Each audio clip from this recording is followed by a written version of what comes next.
All rise.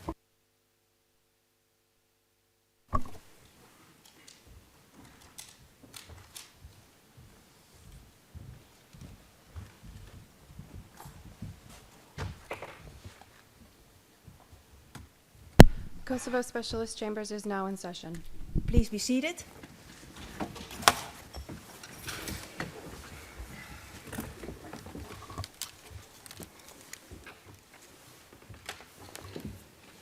Good morning. Madam Court Officer, can you please call the case? Good morning, Your Honours. This is case KAC BC 2020-05, the Specialist Prosecutor versus Salih Mustafa. Thank you. First of all, I will call appearances. Mr. Prosecutor, could you tell us who's present? Good morning, Your Honours. Silvia D'Ascoli, Associate Prosecutor, Julie Mann, Case Manager, Filippo De Minicis, Associate Prosecutor, appearing for the SPO today. Thank you. Victims' Counsel, you have the floor. Thank you, Your Honours, and good morning. Good morning, Your Honours. Good morning, everybody. The participating victims today are represented by Brechtje Vossenberg, my co-counsel, and by myself, Annie Poes, as counsel. Thank you. Defense Counsel, you have the floor. Good morning, Your Honor. Defense represented by my co-counsel, Mr. Betim Shala, myself, Julius von Bonnet, interpreter, investigator, Mr. Fatmir Pillai. Joining us in the courtroom is also Mr. Mustafa, the accused. Very well. And today, for the record, you are appearing in front of trial panel 1. Before continuing with the testimony of witness 1400, I will give an oral order on behalf of the panel. And it's directed to the SPO. The panel notes the SPO filing 376, SPO notice of Rule 102, paragraph 1b, disclosure and related requests, hereinafter request, dated 8 April 2022, in which the SPO provides notice of disclosure of new material, namely official notes recording a newly updated statement by a witness in this case. The new material is listed in Annex 1 to the request, and in light of the expiry of the deadline for disclosure of Rule 102, paragraph 1b material, which was set by the pretrial judge on the 1st of December 2020, the SPO now requests the panel's leave to formally disclose the new material pursuant to Rule 102, paragraph 1b of the Rules of Procedure and Evidence. The defense did not respond to the request.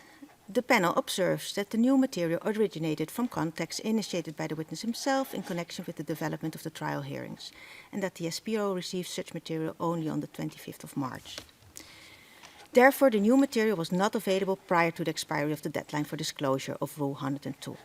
In addition, the panel considers the new material to be relevant to the charges, insofar as it relates to events that allegedly occurred at the detention compound.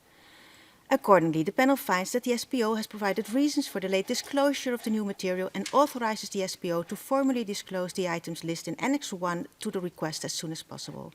The panel further orders the SPO to file an updated list of exhibits, including the new material, by Friday, 29 April 2022. This concludes the oral order. And I will give a second oral order. The panel notes filing, and that is for the Victims' Counsel. The panel notes filing 392, Victims' Counsel submissions on an expert for the calculation of material damages, dated 21st of April 2022. And in order to take an informed decision on the appointment, the panel orders Victims' Counsel to file in the record of the case the CV of the proposed expert. And this concludes the second oral order of the panel. So, we are done with the oral orders for this morning, and we will continue with the testimony of witness 1400, Mr. Selatin Krasniqi. Madam Court Usher, can we please usher the witness into the courtroom?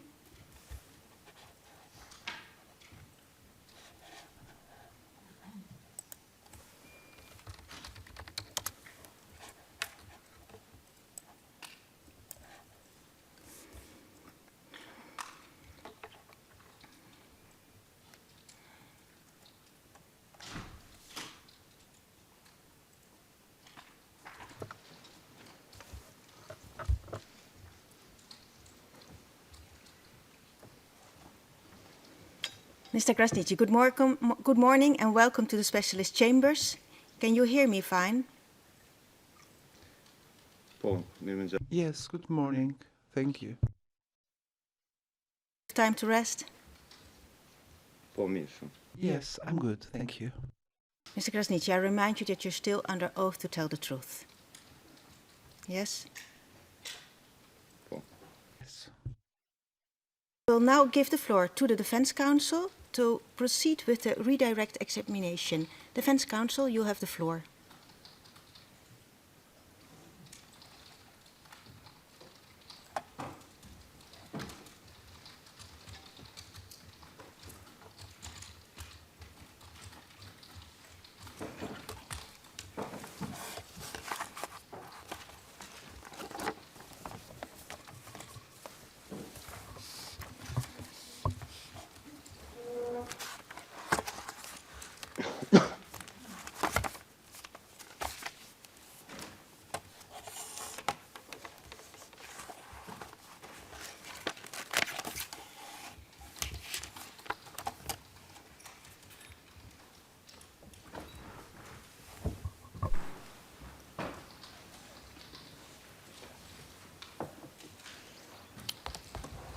Thank you very much, Your Honor. Good morning, Mr. Witness.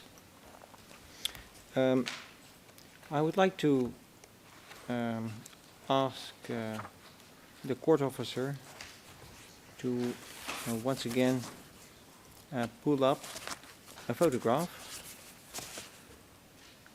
and it is listed DSM 00028.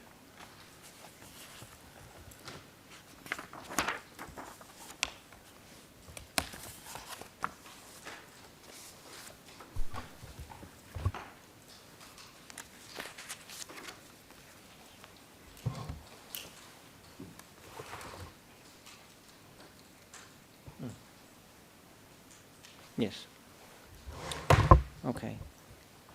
Mr. Witness, I have some questions about the photograph, and in particular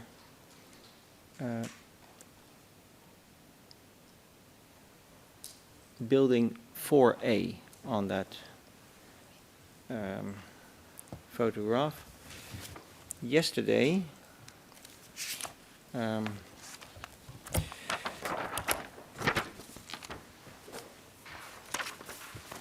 we would like to have this clarified. Yesterday at the hearing, page 93, line 22, there was discussed what was there inside that building, and it is also to clarify the issue of the rubble, Your Honor, because we had the feeling that it did not really come up, so maybe we can clarify that once again.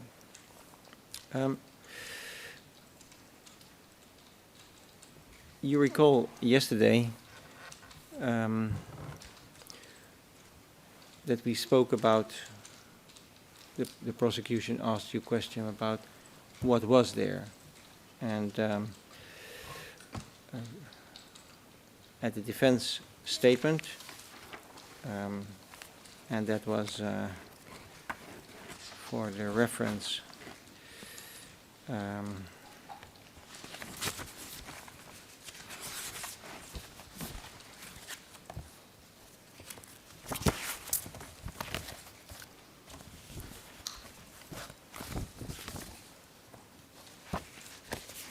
let me see.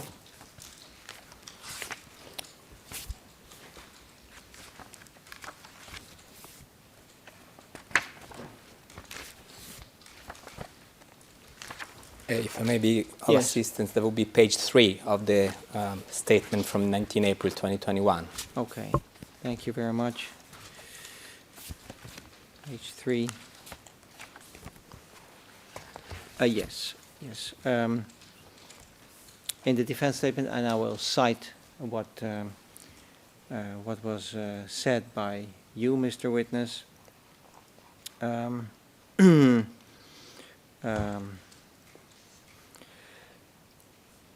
about this particular building, you said to the answer, that is correct. It was not used at all because it was uninhabitable. People could not stay in it.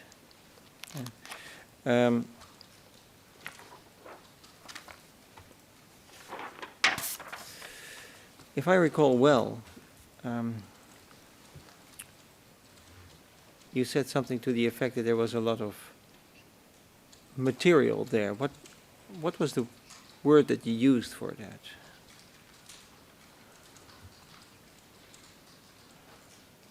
Materialet precis där I used the word of farming machinery. The farming machinery that you speak of.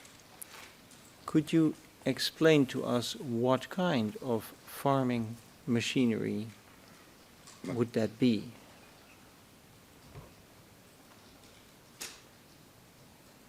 gör maskineri, meter. I meant means, not machinery. Means.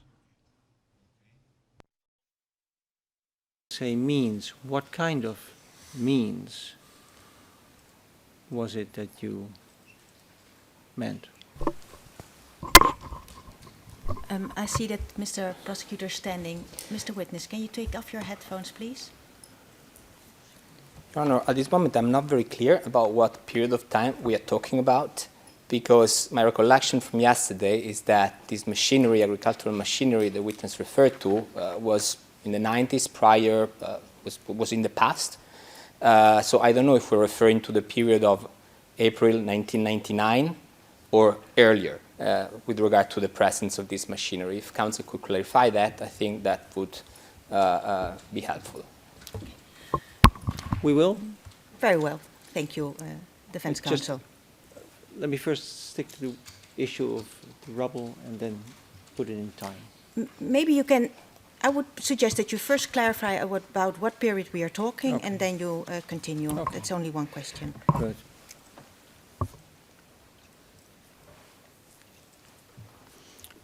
Mr. Witness,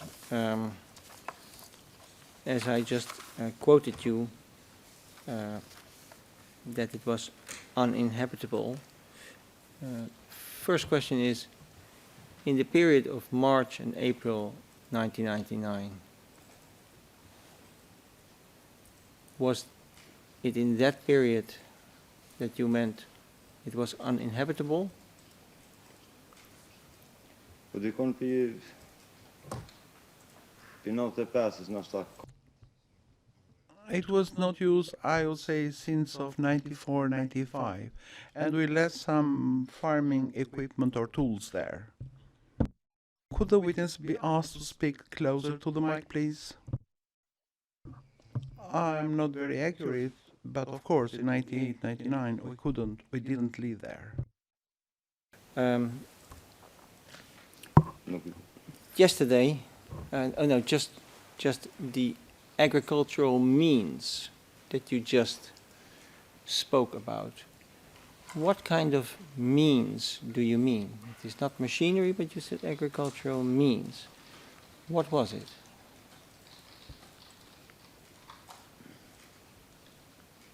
Och lopata, liras. Spades, utensils you use for farming, things like that. Your Honor, could the witness be asked to speak closer to the mic, please?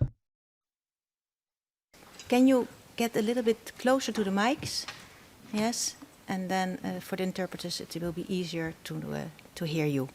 Yeah, and Madame Kortersje will try to put the microphones closer to you. Okay, we will see if it now works better. Thank you, Madame Kortersje. Defense Counsel, please proceed. Yes, 1 second, Your Honor.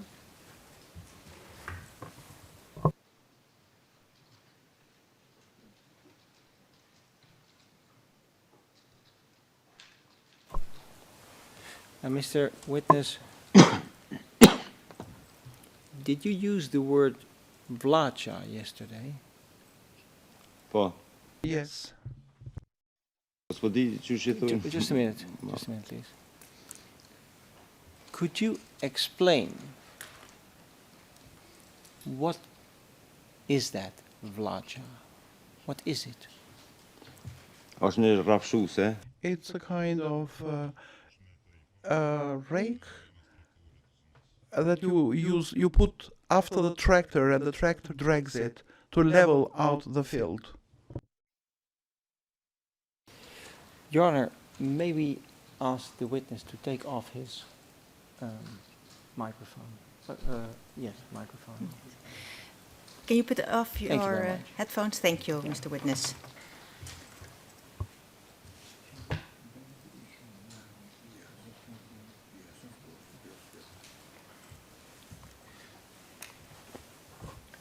Your Honor, and that is maybe also a request to the translation booth. We believe that yesterday on the passage that was quoted, the word that I just used, I think was translated as sheep pens. Now, sheep pens is a kind of cage thing, where if you want to keep sheep in a cage, you use that kind of material.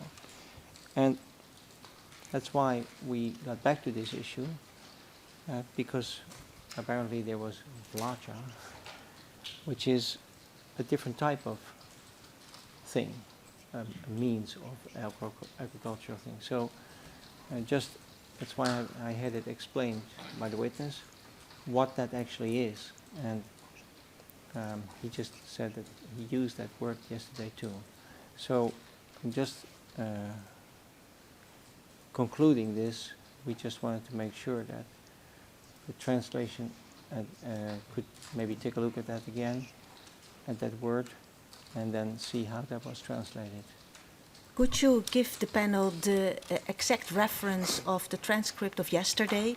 Because I will then ask the translation unit to have a look again at it and Yes, please. to re-listen to And- what was said yesterday. And that would be, if I recall well, yes, it is page 93, line 22.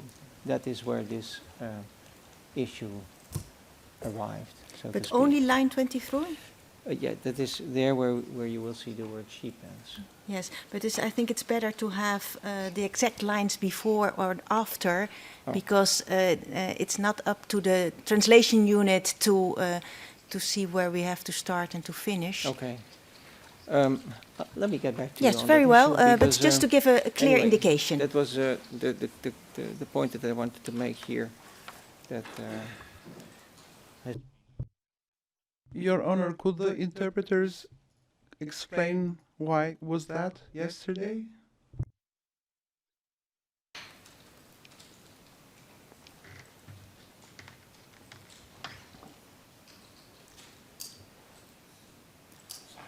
I think that the interpreter said something just now.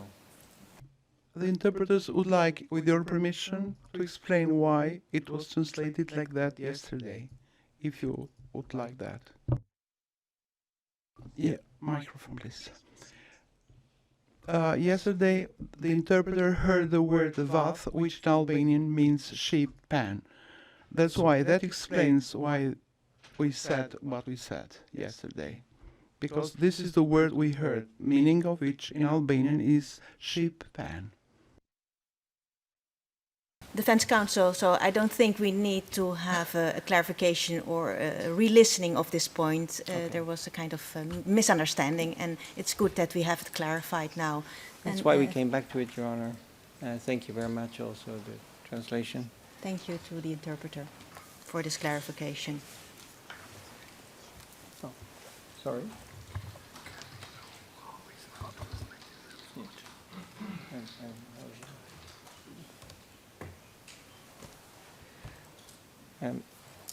And maybe we can just know now how it is translated, the word that we just spoke of. Maybe. Yeah. It has already been translated Okay. by the word rake, and then my question, and you can also ask Yeah. it to the witness, is how big, of what the dimension is of a rake, because I see one door at the left-hand side, and I was just wondering how the rake would get into the building. But maybe there are more doors, or maybe a rake is not so big. I cannot completely imagine how a rake looks like. Yes. We actually thought of a different word when we were going through this, which would be drag harrows. That is, I think, what it would be. But anyway, I don't want to have a. The issue was more the rubble and whether it was obsolete material and this kind of stuff. So I would like to continue on that. If that's okay, I'll ask for the composition of the rubble, if that can be clarified. Now, my question was a different one. Yes. What is Yeah. a rake? How does a rake look like, Yeah. and how big is it? And can it, and yeah, depending on how big it is, Yes. would it go through that door or Yes. another door? Okay. Mr. Witness, we just, thank you very much.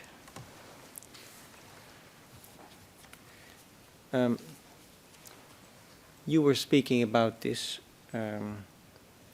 agricultural means that you have just described.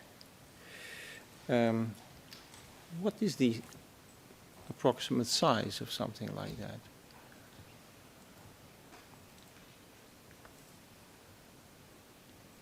Po dikon ka 50 cm, po Some 50, 60 centimeters. It has three parts. And it's foldable. The photograph of 4A, would it go through that door that you see there? Maybe we can enlarge the picture a little bit. I mean, på hyn. Oh. Yes, it can. Because it can be folded. okay. So this was this old material what was lying there? På beta. Yes, they were old. Of the 80s. Okay. I hope we have clarified, Your Honor, the issue of rubble a little bit. So we were struggling, all of us, with it. So we tried to figure out a way to get on that. Mr. Witness, just when we speak of the same photograph and we look at still the building 4A, was this ever used by the BIA as a base? This building? Po bia ka qëndru këtu. Bia stayed there. In that particular building? Brenda For se A? ndërtesët Yeah. tregova I showed earlier, in that building nobody lived. Did that building have any upper or lower floor in it, or was it just a one-floor building? 4 roja. 4A, you mean? Jo.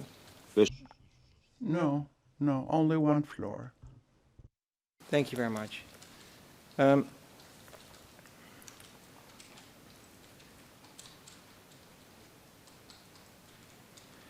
It is the assertion of the prosecution that people were kept in that building on the ground floor. What is your reaction to that? Unë ju thash edhe dje, I already said yesterday that there weren't any detainees, and I haven't seen any. Okay. edhe nuk mundet më thonë kur kush që ka pas njerëz. And nobody could say that there were people detained there. Mr. Witness, let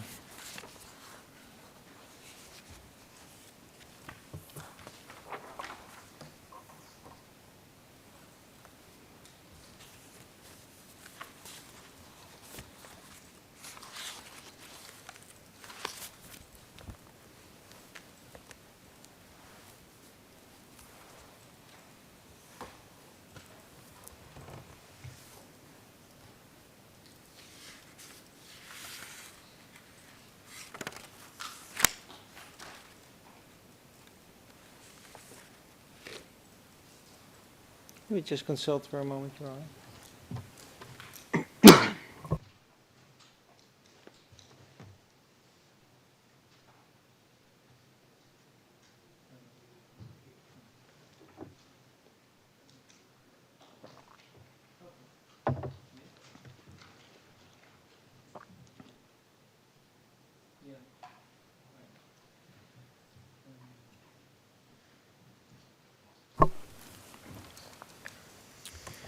Mr. Witness, do you recall that you met some members of the prosecution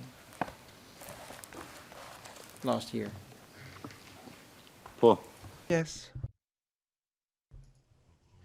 The prosecutor, Cezar Michalczuk, if I am not mistaken, and sorry if I misspelled his name, called me. And he asked me to go to the place they told me to. Right. And was Mr. Michalczuk at the time alone? kanë qenë 3 makinë. There were 3 cars. I don't know how many people were there. Were any of the other prosecutors that you saw here today in court were present at that time? Nëse zgaboj. If I'm not mistaken, I think, yes, that prosecutor there was there then. Which one? Yes. That was my... Atë në rand por, nëse zgaboj. On the first row, if I'm not mistaken.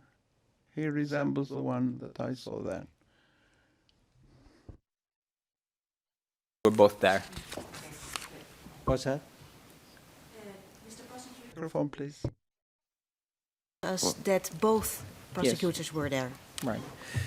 At the time that you met them, did they show you any pictures, any photographs? Jo, No. You have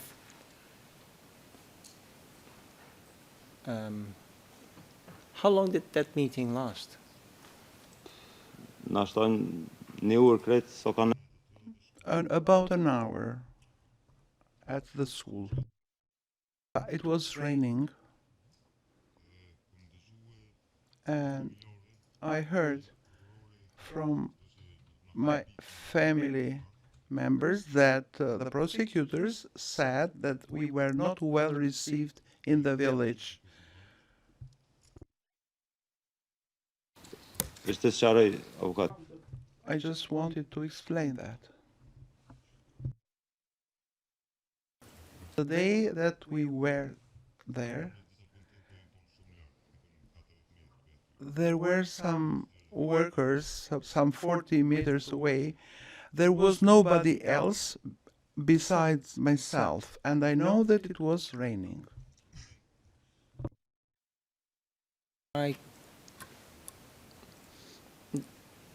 Do you still come to that location of your family?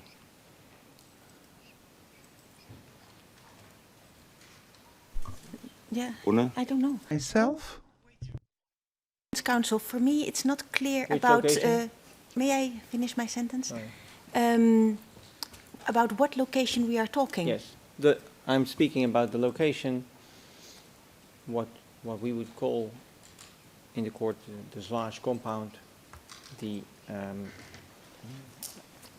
I understand building that composition that we have discussed yesterday, and the location where the buildings that are on the photograph are on. Defense counsel, but it's for me not clear if the witness knows that we are talking about that. Yes. I mean, we did not first indicate the location and then started questioning about it. So Yeah. I would say Well, I propose to rephrase it. yes. Yeah, the location on the photograph that you have in front of you, do you still come there? Thank you. And which building is standing there? Yeah, but what is... Excuse me. The location on the photograph. Excuse me? No, you can say it, but please. Yeah, sure. I'm sorry, counsel, but there is no answer from the witness on the transcript. Oh, I'm sorry. I think he said yes, honestly. Excuse me. My question, would you please speak a little bit louder so that people in the translation... Zotëri avokato, unë çdo ditë I go there every day at 8 o'clock. Other than the time I'm here, otherwise I go there. It's my place every day. I work there. The question that I have is, obviously we've been there, prosecution has been there too. Of all these buildings, which building is still standing there?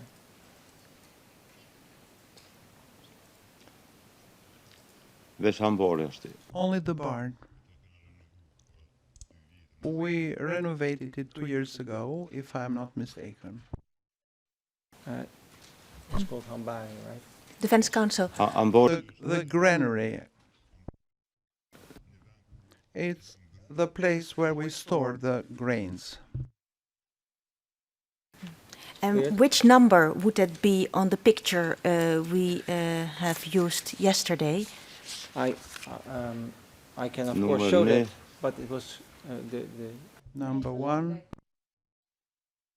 so I can. I prefer So- that the witness Sure, indicates sure, to sure. us No. what he means with the granary Sure. on the picture. Your Honor, no problem.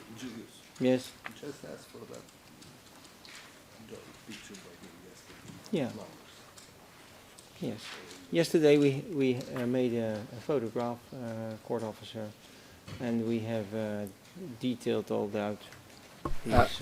Madam things. Court Officer has already pulled it So- up. Your Honor, the picture, if I'm not mistaken, I think picture DSM 00016 may be showing the building council is trying to discuss. Yes, thank you, Mr. Prosecutor. Zero, For now, 16, wait.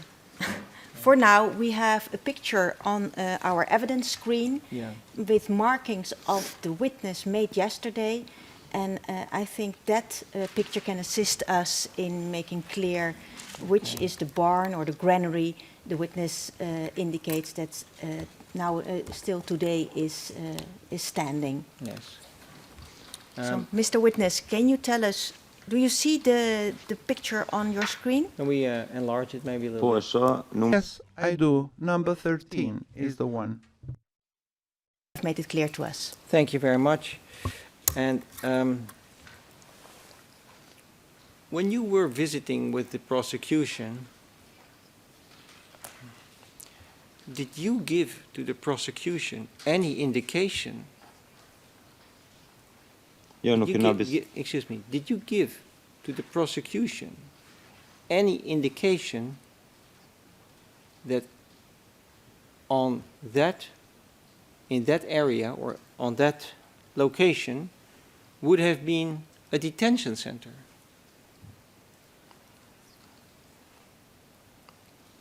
jo nuk kena bisedu për No, we didn't talk about anything with the prosecutor. tjerë dhe He called me after some time to explain some things, but as I was a defense witness, I did not accept that. ma ka thirrë edhe djalin He also called my son, who is 15 years old, 3 times. The first time to verify the number, and the other 2 times I don't know why he called him. And my son is only 15 years old. Whether it was by mistake, I don't know. Whether they called him by mistake. Or maybe because my son has the name of my paternal uncle, Kadri. Maybe that was the reason, but that wasn't clear to me. I just want to put the following to you.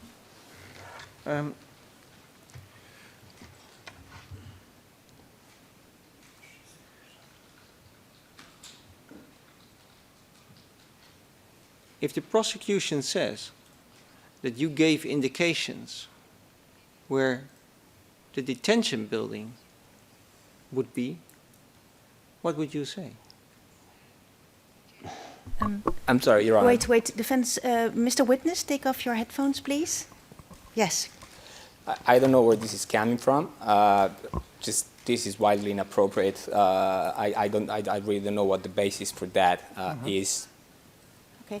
Defense counsel, for me, it's also not clear where you're pointing at. So could you give a clarification before asking the question to the witness?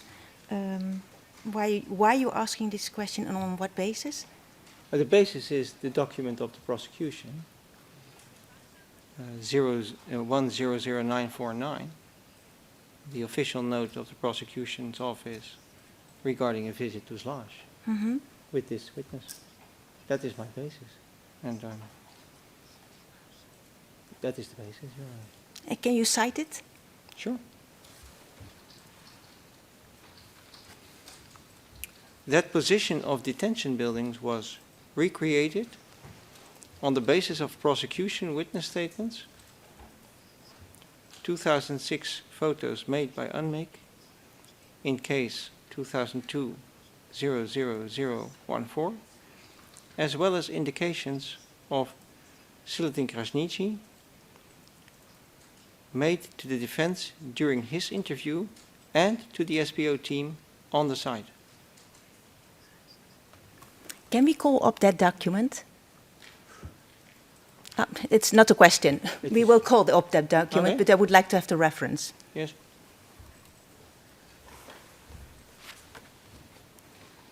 That is the reference that I have.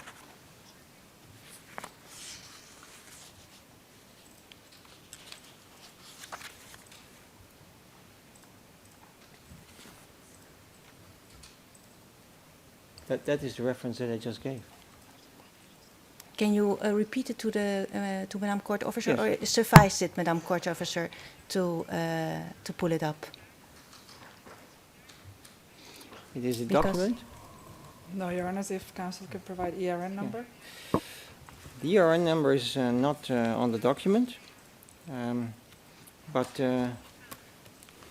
there is an ERN number of the contents of the disk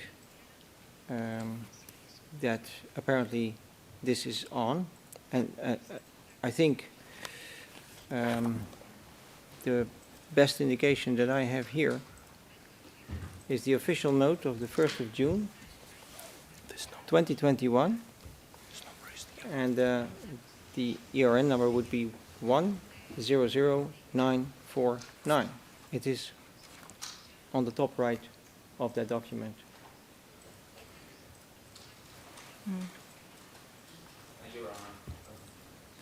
If I can provide the ERN, Okay. it would be 100949 to 100951 RED. Okay.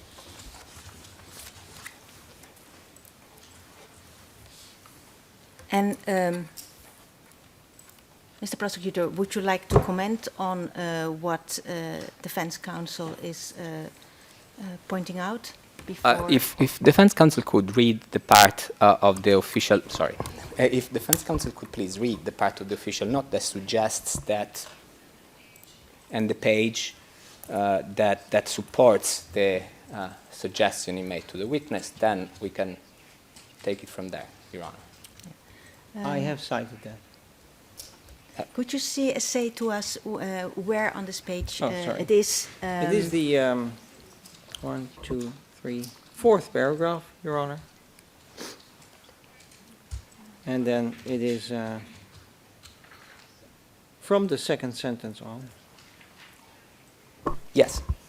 Wait, That wait. is what- I see two people standing, and I thought the Victims' Counsel was first. Madame Victims' Counsel, please.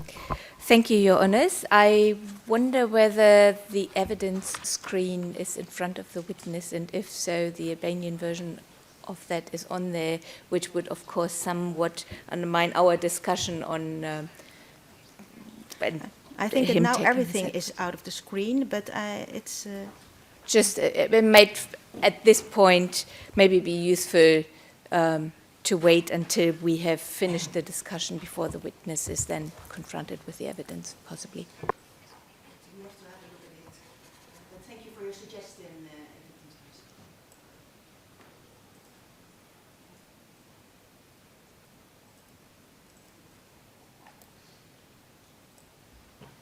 Madame Court Usher, could you usher the witness out of the courtroom?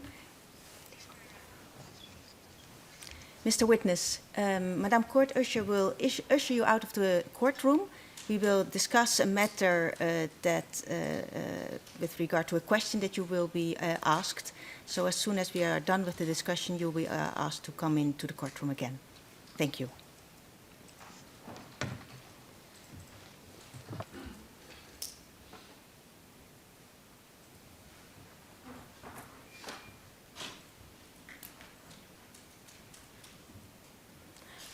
Madam Court Officer, you can bring the document again on our evidence screen.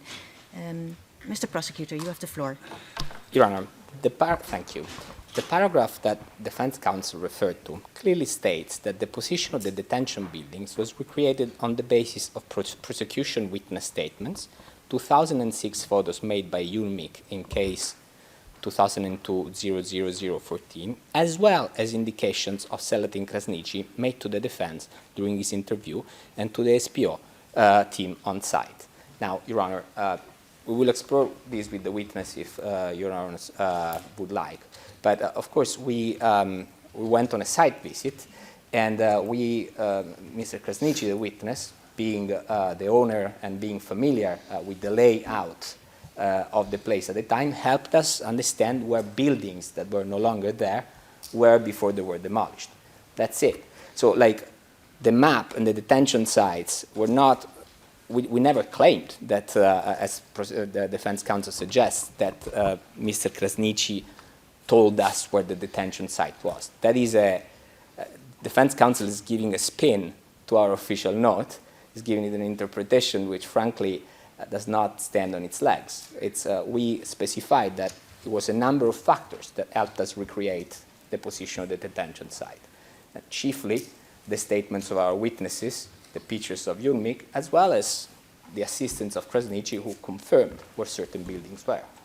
So I think that the proposition that Defense Counsel put to the witness is perhaps not a fair one. It's a suggestion that one cannot draw from what is stated there in the official note. But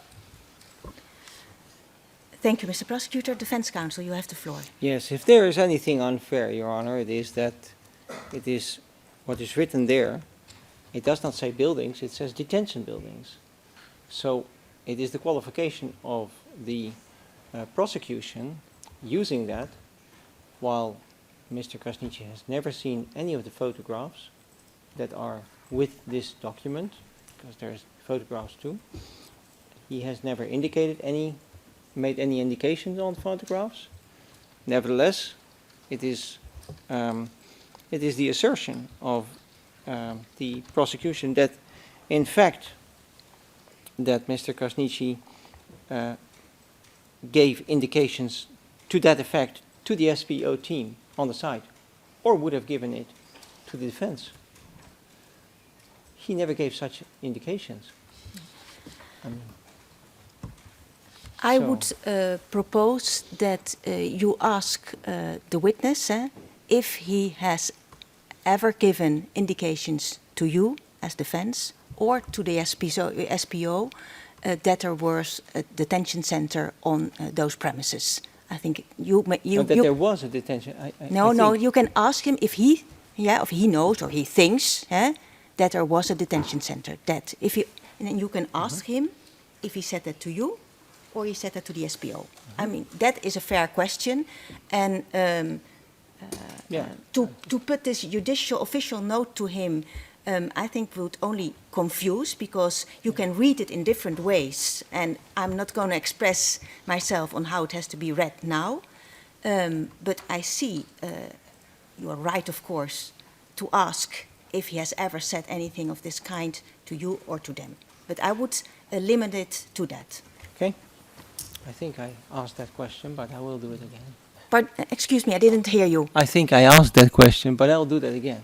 I think that was the question that I gave, in fact, to the No, your question was we can was read. also implying that the SPO had said that, and I would keep the question more clear cut if that was said without saying that the SPO is supposing that he has said that. So I'm going to usher the witness in again, and I don't think there is a need for now to have these documents on the screen. And Your Honor, just the last thing, we just really want to have the record clear that our official note does not suggest that that text does not suggest that we claim that Mr. Krasniqi told us here was a detention center. It just does not say that. Your position is clear, and I think that defense counsel's position is also clear. And what I try to indicate is that I'm not going to take a position on that at this moment in time.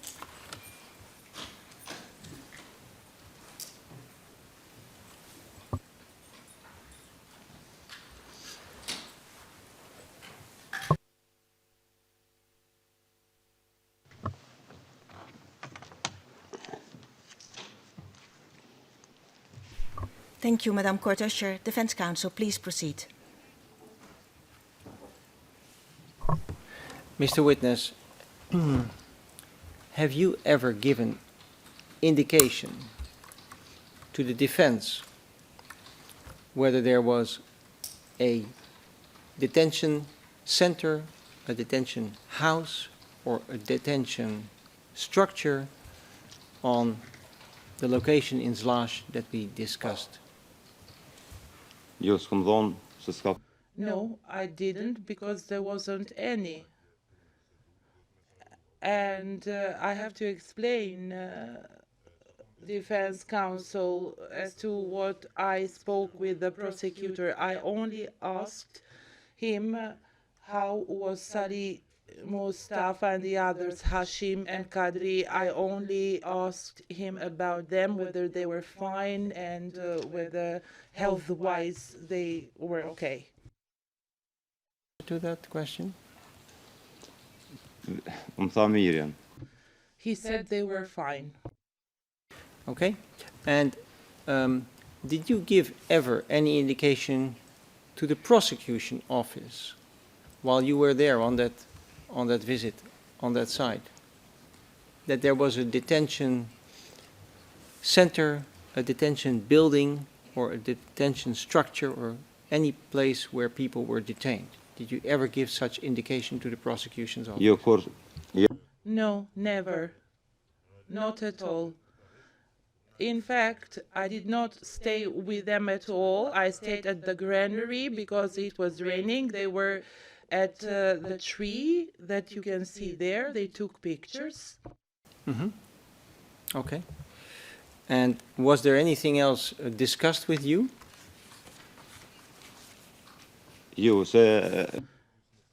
No. There was an interpreter, if I'm not mistaken, but we did not speak. We continued then to the Zlaž school. They took some pictures there as well. here because I just want to remain on the site at the granary where you were. Did they ask about any particular building to you that was standing there, that used to stand there? Yeah. No, no, no. And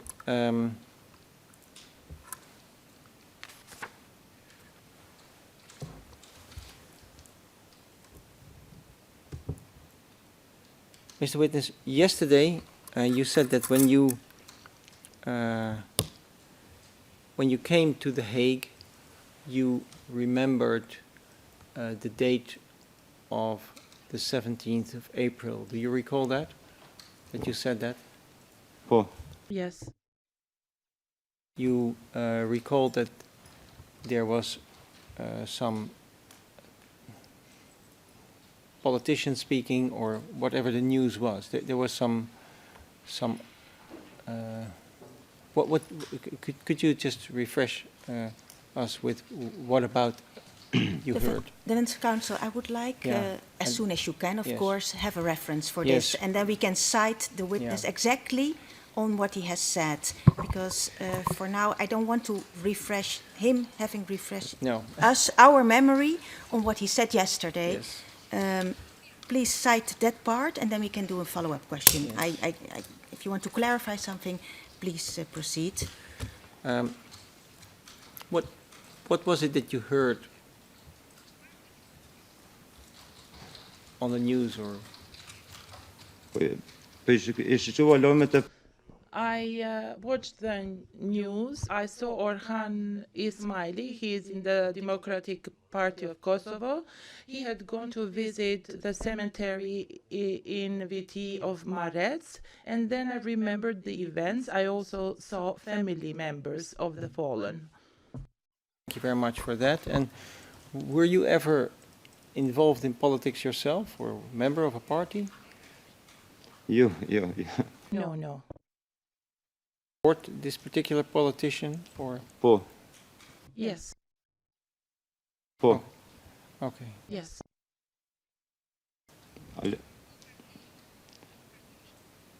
Alliansen për Armërinë e Kosovës. The Alliance for the Future of Kosovo. Until 2000, as a family, as a village, we were all in the Kosovo Democratic Party, and after 2000, some started to support this party and some other parties. This issue, I'll wrap it up, Your Honor. While you were in the KLA, or in whatever unit you were in, did you have any feeling at the time, in 1999, April, March 1999, whether there was any distinction regarding peoples who were member of a political group or any other distinction? So, members of KLA or whoever, was there any distinction to that effect? Defense Counsel, please wait a moment. Can you take off your headphones, Mr. Witness? Could Defense Counsel please explain how this stems from our cross-examination? I will ask the Defense Counsel, but I'm not always so strict on what question you are allowed to ask, if I think it can help to clarify things. But Yeah. Defense Counsel. No, first of all, I wanted to connect it to whether this particular politician was maybe at the time in the KLA or not. And we discussed yesterday also membership of any kind of KLA or whatever, and just wanted to make clear whether there was any separation in the KLA or so that he have ever experienced. What kind of separation? Politically speaking. Within the KLA? Yes, within the KLA. Okay. As he was, I see the point of the prosecutor that it is, I don't think it is related to what we discussed yesterday, but I will allow you to ask the question. For our reference, I was informed that it's page 154, lines 3 to 7, where the witness said, and you say that you were following the news. Now, what is it that you saw in the news that was relevant for you to remember this date? I saw some comrades, family members had gone to Vitjof Marek, people from politicians. So it's page 154, lines 3 to 7. And I believe it was on the Victims' Council question, if I recall. Anyway, it doesn't matter. No, it does matter because we need Okay, to have it on okay, record. okay. So it's now So, Page 75 of yesterday's transcript, line 912. page 75, line 9 to 12 Of yesterday's transcript. of yesterday's transcript. okay. Then we have two references, and we will check this one too. So please proceed. Yeah, But just, I this is the no wrap-up question. defense Oh, sorry. counsel, please. It's not for me. It's for everybody here present who doesn't speak the English language. That you should wait till I have finished. Please proceed with this question, but I would insist on not dwelling too much on this I point. won't. Please proceed. I won't, Your Honor. Thank you very much. I'll keep my pace. It's the last question that I have. Yes, please.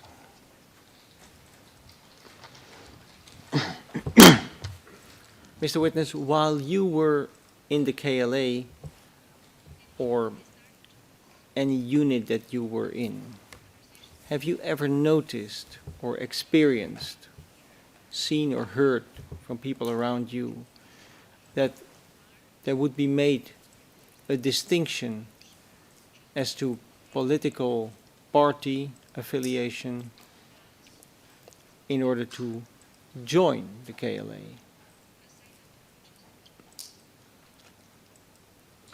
Eu, Zotri Avocat, No, defense counsel, it's worth to mention that all my family, and I heard in the indictment that the LDK is mentioned, all my family, the whole village of Slash, the entire Golak area, and the founder of the LDK, Chef Kigashi, who was also part of the of the war, they were all LDK.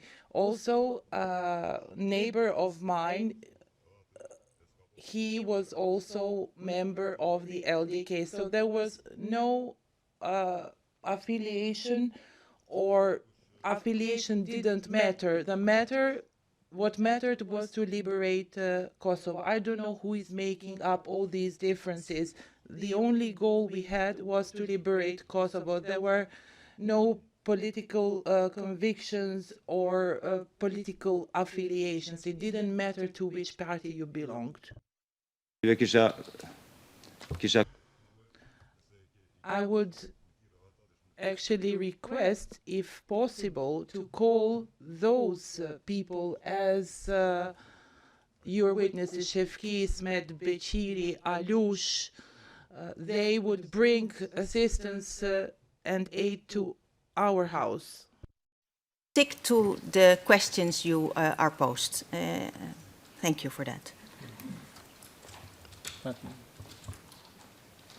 Your Honor, we have finished our questioning. Thank you very much. Thank you very much, Mr. Witness, for your time. Mr. Witness, I would like to go back to a picture that has been shown to you by the Defense Counsel, and that is Madame Court Officer REC 00-015. It's the picture with the several buildings.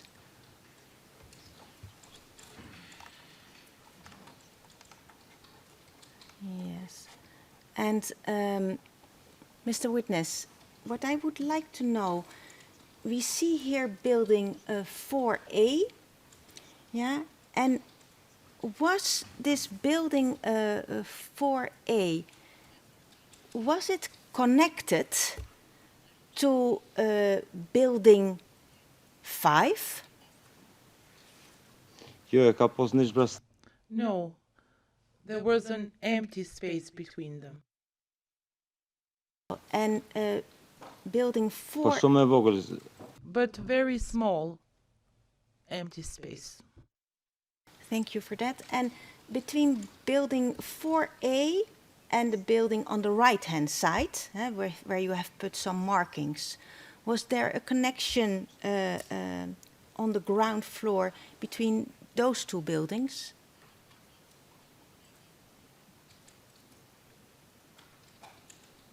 Vishni meter. Only 1 meter is connected. Okay, but could you pass from building 4A to the building at the right-hand side?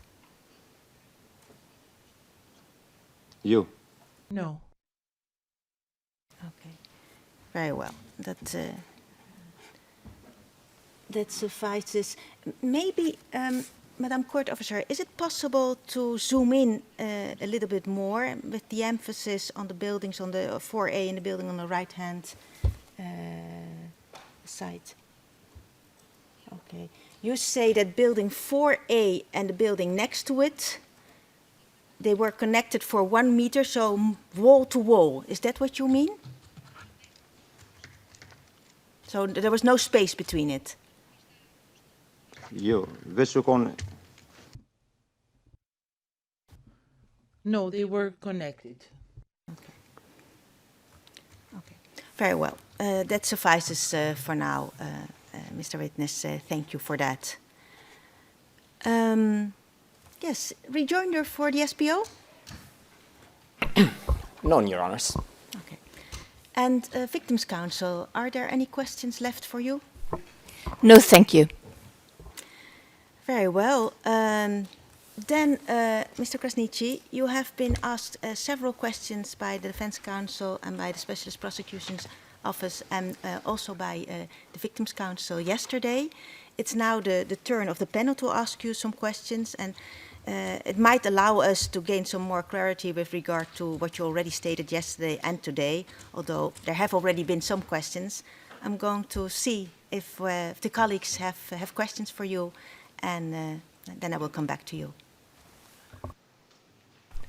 No, thank you. My question has been answered by your question. Yes, thank you. I will give the floor to my colleague on my left-hand side.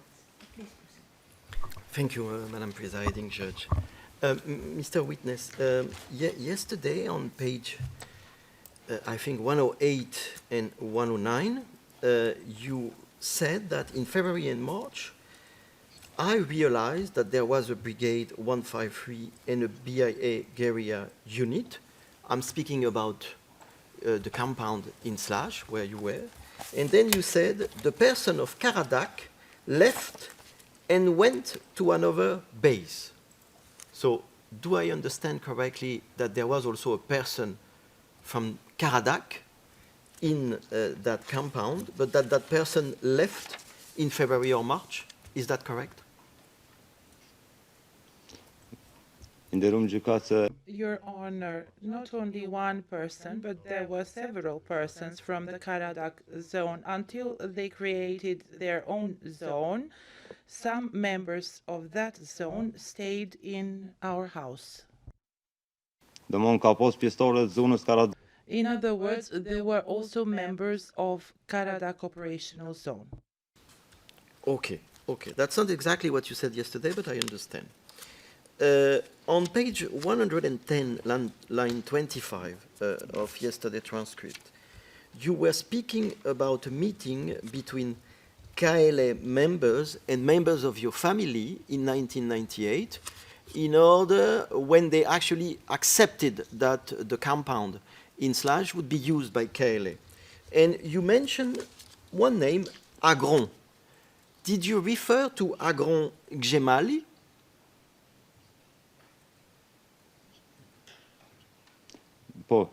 Yes. I did not meet him afterwards. I don't know where he went to. So you don't know what was his role eventually in the KLA, or what was he doing in 98, 99? No, I don't know. Okay. Yesterday you were speaking about a moment when you came back to Pristina on 3rd of April, that was page 62. And you said that you went to Pristina and you came back the same day, apparently. But in your defense statement, DSM 00008, at the question, did you stay the entire time from November 1998 until April 1999? You said, until the offensive took place, more or less, most of the time I stayed in this place.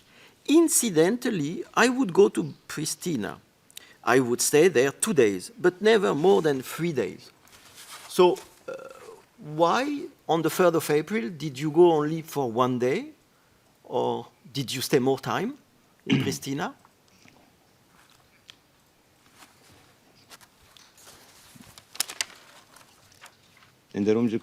Your Honor, I said on the 3rd. I cannot be accurate whether it was 3rd or 4th. I don't know that for sure. My family came in Slush on the 1st of April. They stayed for 3 days, if I'm not mistaken, in our house there. I asked my father to find a place nearby, and they moved then to that other house, which was about 250 meters away from our own house. And I went then to Pristina to take some food and bring that to the family. Question was, how much time did you stay in Pristina? Because usually you would stay in Pristina 2 to 3 days, but not go and come back in the same day. So I don't understand why that moment...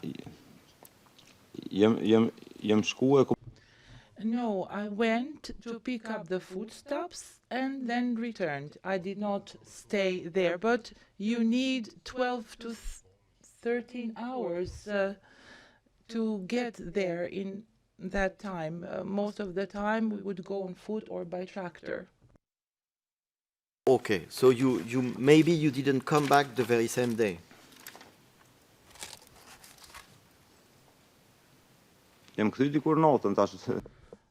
I returned somewhere at night.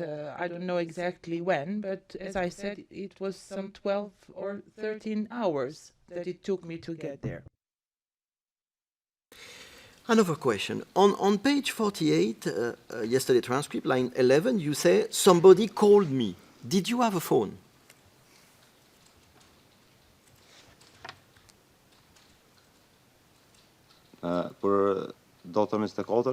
Are you referring to the 24th or 27th of March? No, we didn't have phones at the time.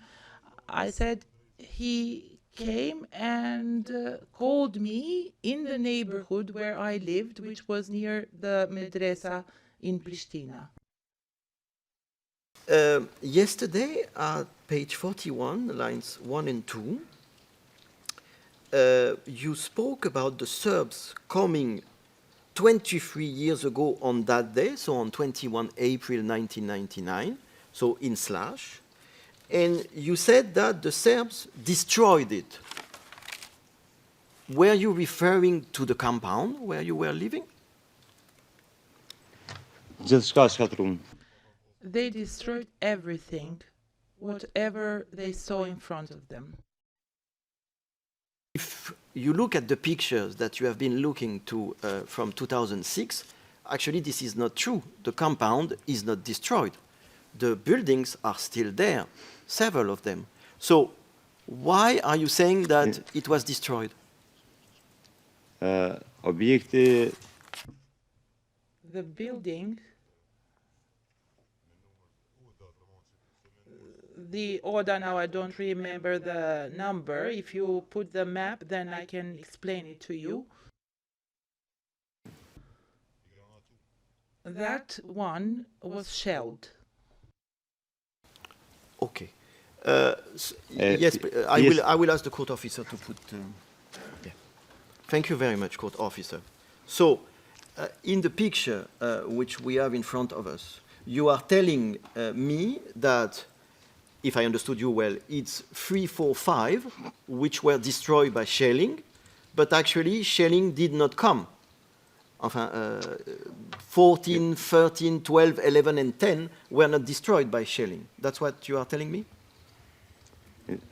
Înderumcı caz. Your Honor, 2, 3, 4, and 5 were burnt to the ground. 12 and 19 were shelled.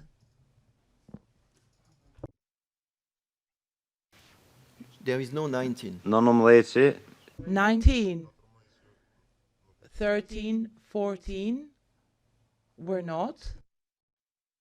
ve tramlay At that time, only 13 was intact. But actually, if we look at the picture, 12 is still standing on 2006. So is 10, 13, and 14.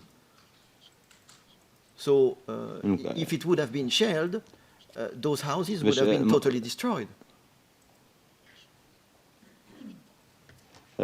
înderumcı caz. Your Honor, it was demolished by the tank. I have other photographs that I took after the war. I don't know whether council has it, and there you can see very well how it was shelled. Wait a minute. Shelling is not the same as the tanks coming on the compound and destroying it completely. So, was it shelled from far away? Did the tank arrive at the compound? What are you telling me?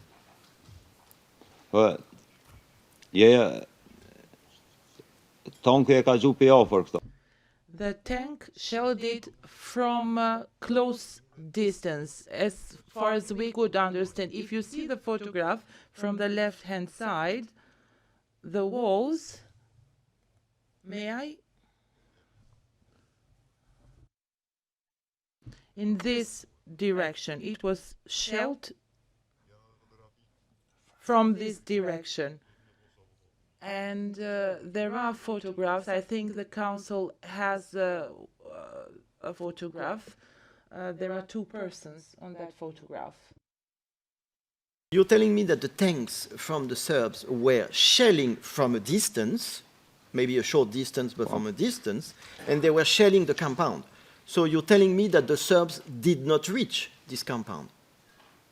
They didn't go inside of the compound with their tanks, or did they? Nuk e di zotni. I don't know, Your Honor, because I wasn't there. But from what we saw later, how we found the building, 12 was hit from a tank, 2, 3, 4, 5 were burned down. Okay, so do I understand more or less that actually the compound was hit by shelling, mostly?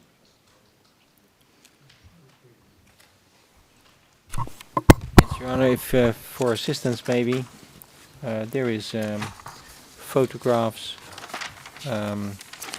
indicated by the, and if we go to the attachments, 9,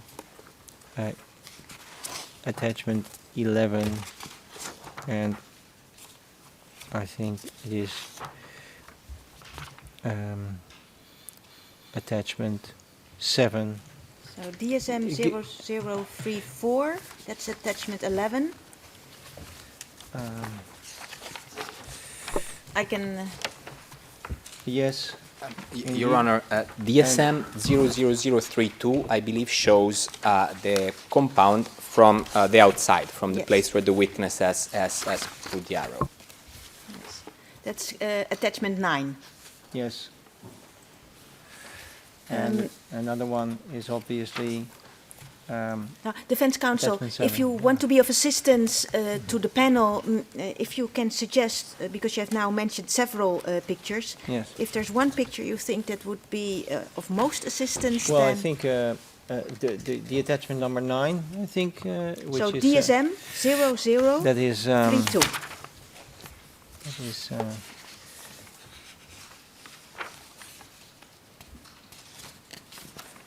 Yes, maybe we can. Yes, Madame maybe- Court Officer, she's looking at it. 0032, I think, yes. I think, yeah, this is from the outside. Okay. Is this the building which was building? Could we have, together with this picture, the picture we had just before? So that, because I would like to ask the witness if that building is building 12, but I guess from the other side.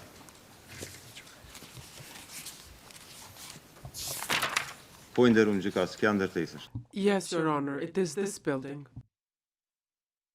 Outside of the compound, on the other side. That picture is taken from outside of the compound. Am I correct? Fine. Yes, yes. Indicate is that actually tanks were shelling. Indeed, there is apparently one part which is destroyed, which is on the left of this picture. And I see also a door. That's a door. And on the left of the door, there is a shelling, I guess, from a tank, which destroyed partly that building. Am I correct? Your Honor, I circled these two places on the photo. So the building was demolished because the building was made up of mud. Made with mud. Demolished, it was demolished by shelling. Yes, from the tanks. Very much for that, Mr. Witness. I have could we please keep the picture for the moment? I have one last question for you. Okay. On that building, so that building which is 12, you explained both in the statement to the defense and also yesterday to the Victims' Counsel on page 153 that the walls were made of mud and hay. There was a basement on that house, on number 12, which we see also on the picture on the right-hand side.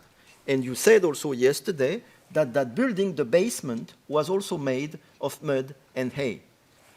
Did you go to that basement?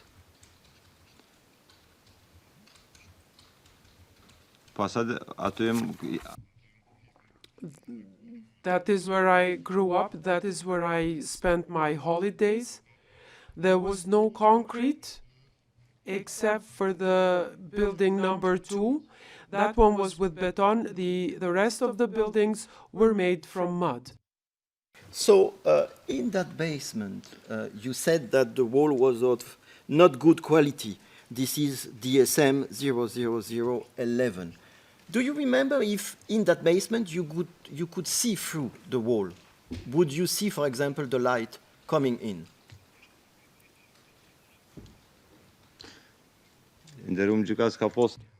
Your Honor, there was also a window. I don't know whether that can be seen on the photograph. There is another photograph where you can see that the building had a window. That building, in the basement, there was also a window. Yes, yes. Look at it better because you can see that there is a window there. Okay. I have no further questions. Thank you very much for your clarifications. Thank you, Madam Presiding Judge. I have one last question before we wrap this testimony up, Mr. Witness. Yesterday you stated that the BIA stayed in Zlaž. That's for the reference page 11, 2-5. So people of BIA, if I understood well, stayed there. Yeah. Yes. Told us that the head of BIA, and let me see that you realized that the head of BIA was Sali, and that is page 111. Po. Free. Yes. Yes. And I was rereading your statement for the defense, which is DSM 00013. And then the question was, that was the statement you give to the defense counsel. Did Sali have any authority over this location? And from the context, I understand that we are talking about Slash and where your family houses were. Yes, yes. Then you would say, Kali would come for 1 or 2 days. No one even knows who he is. The other soldiers did not know him. Humble person, good. And then you say he had no influence. And I understand he had no influence over that location. Oh. But did he have Yes. the BIA units that were in Slash? For normal.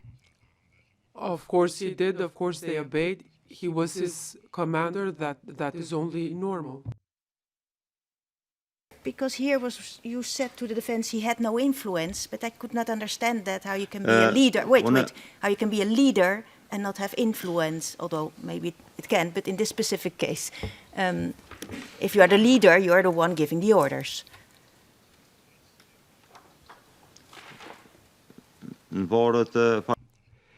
It depends on the impressions that people impress upon you. The head of the BIA, yeah, that's what you told us. There were BIA stayed at Slash, yeah, and if I understand you well, when you said that he had no influence, you were not trying to say that he had no influence over his members.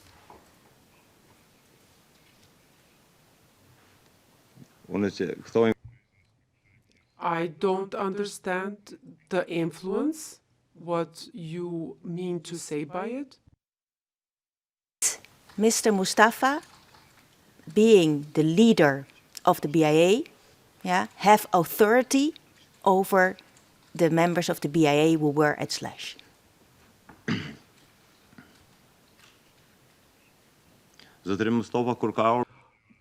When Mr. Mustafa arrived there, everyone respected him. My question was, did he have authority over the members of BIA who were there? Of course he did have authority. My question. Very well. Then we are at the end of your testimony, Mr. Krasniqi, and I would like to thank you very much for the efforts you put in giving your testimony the whole of yesterday and today till now. So I wish you a safe journey home, and I insist that you should not talk about the testimony you've given here before the specialist chambers with anybody. And thank you again. Thank you, Your Honor. We hope and we believe in your justice. Thank you very much.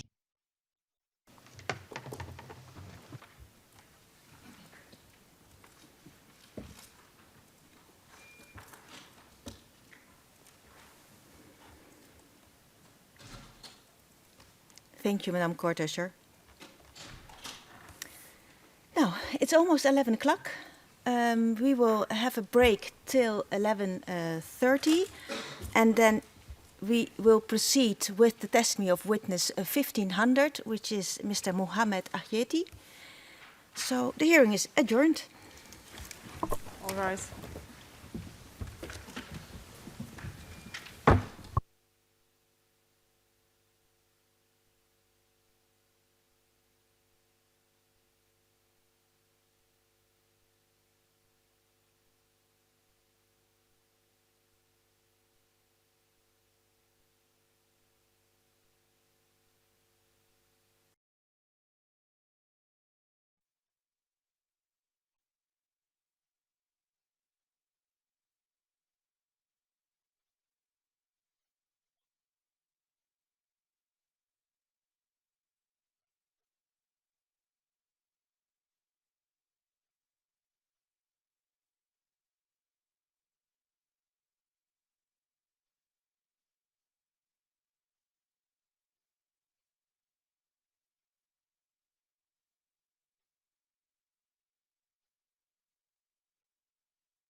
All rise.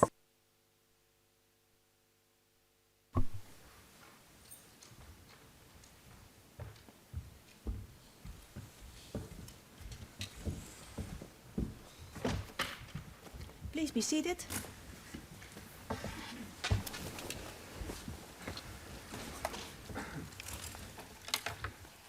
Welcome back.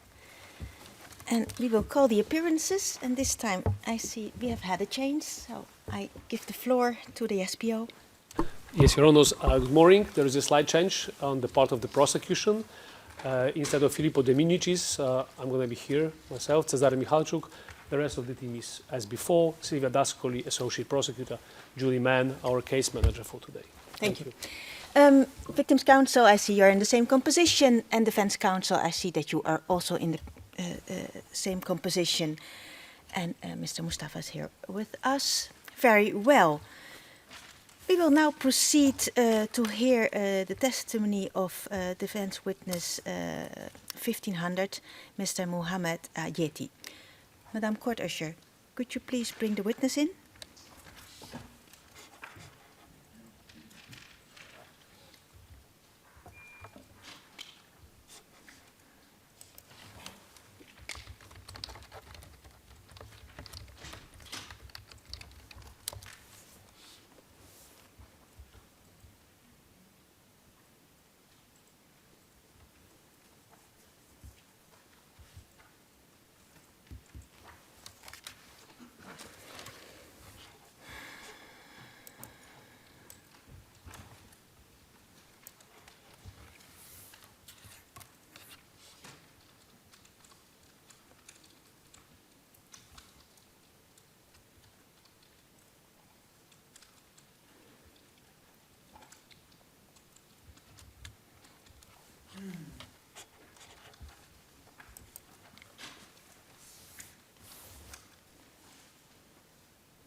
Good morning, Mr. Ayeti. Welcome to the Specialist Chambers. Can you hear me fine? Oh. Yes. First of all, how are you? I'm well, thank you. We will today start with your testimony, and you are called to testify before the Specialist Chambers in the case of the Specialist Prosecution Office against Mr. Salih Mustafa in order to assist the panel to reach a verdict. Yeah? And after you have taken your solemn declaration to tell the truth, you will be asked questions by the counsel for the defense, the counsel for the prosecution, and then the victim's counsel, and at the end also the panel, the judges here, can ask you questions. Yes? I would like to provide you with some guidance for answering the questions that you will be asked. And Mr. Ayeti, and do I pronounce your name well? Ayeti? Paul. Yes. Listen carefully to each question, and if you don't understand, feel free to ask the question to be repeated. We want you to tell the truth and to tell us what you saw, what you experienced, what you sensed, what you heard. If you found out in some other way, then you should say so. Yeah? You may not remember all the details of the events, and there's nothing wrong in saying to us, I don't know, I don't remember. Please answer the questions, and if clarification is needed, then we will ask you in order to clarify. But when you are deviating in your answers, we will stop you if needed. And I remind you that you may refuse to answer questions that could be incriminating you. Do you understand all this? Yes. I would like to give you some practical advice for your testimony, Mr. Ayeti.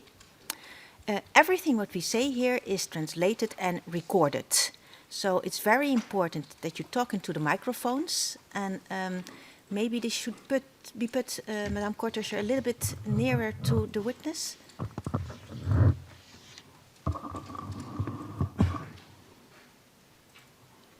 Yeah. The interpreters will inform us if there is a problem. So it's important that you talk into the microphones, that you speak clearly, and that you speak at a slow pace to allow the interpreters to translate everything that is said. You should only start speaking when the person asking you a question has finished. And that's a very important one. So please count up till 5 in your head after the question has finished, and then start talking.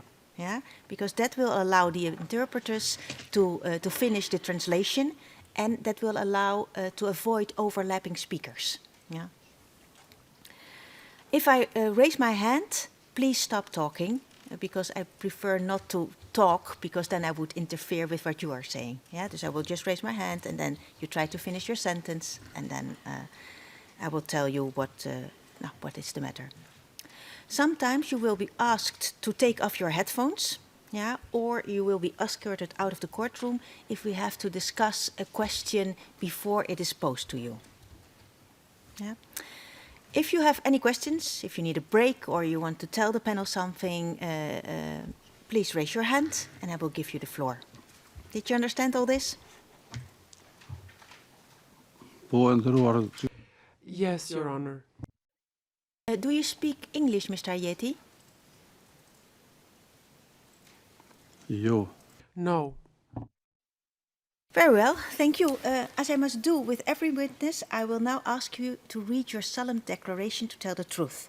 And I remind you that it is an offense within the jurisdiction of the specialist chambers to give a false testimony. Do you understand that?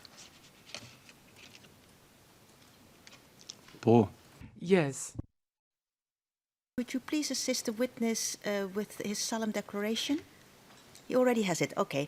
Mr. Ayeti, please read the text provided to you.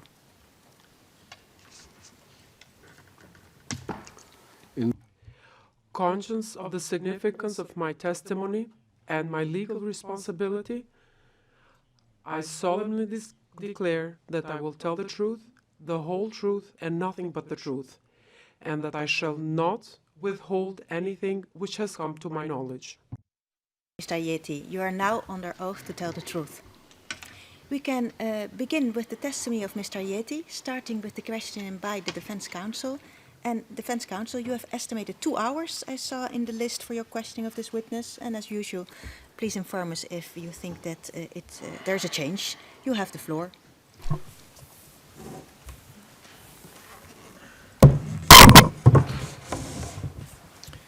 Thank you very much, Your Honor.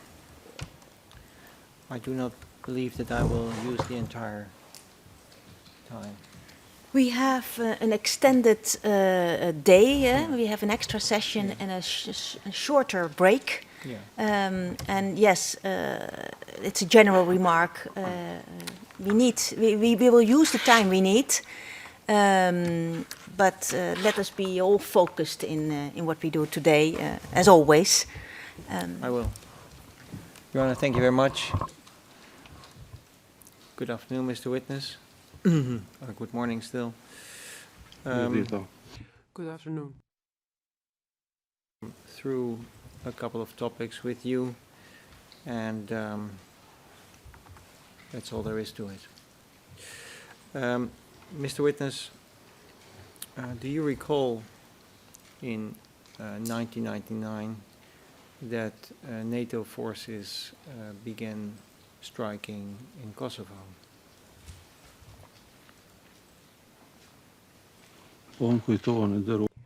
Yes, I do remember, Counsel. It was.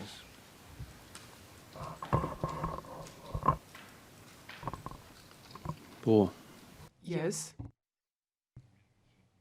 24th of March, 1999. Thank you very much. And at the time,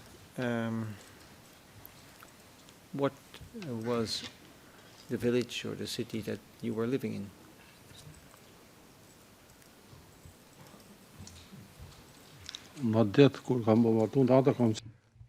I was in Pristina the day the NATO bombing started in my house.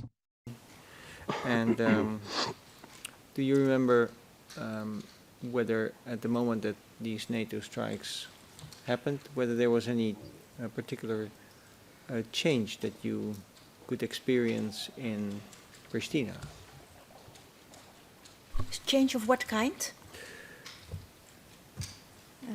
Yeah, change of the situation. When NATO bombing started, of course, there was a difference. Initially, we were happy. And I asked whether there was any change in the situation. Could you describe a little bit that?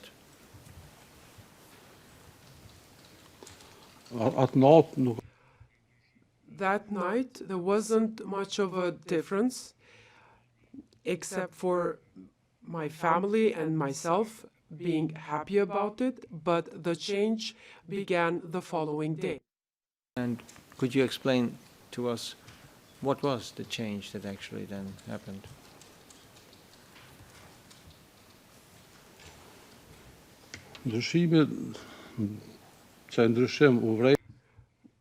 We noticed the difference because the Serb forces started moving about more. The population became more upset after having initially been happy, but following that, the Serb forces started to move and population started to leave their houses. Mm-hmm. And were there many people that were leaving their houses?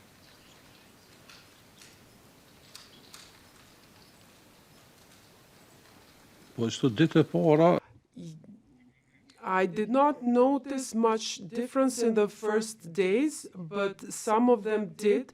Most of them had other houses in the villages around Pristina, but later on, they also started to be expelled forcibly from their own houses. And when they were expelled, where would people go to?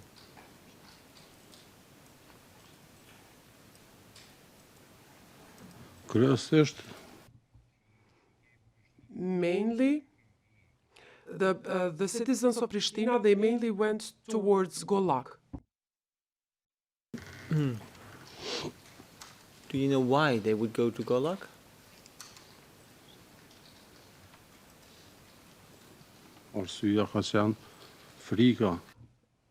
Fear was the reason. Fear from Serb forces, because they expelled them, they beat them, so such cases. Why would they go to Golag and not to any other region?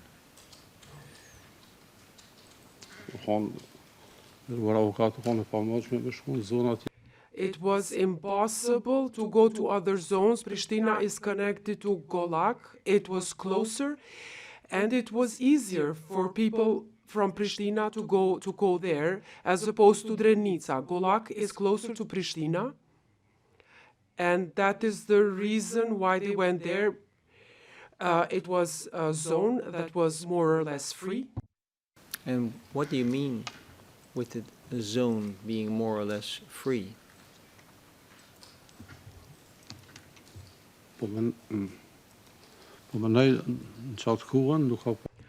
At the time, there were no fightings, or there were no Serb forces in Golag, and that is why they went to Golag. Some of them also had their own houses there, so in that sense. And did you actually leave yourself, Pristina?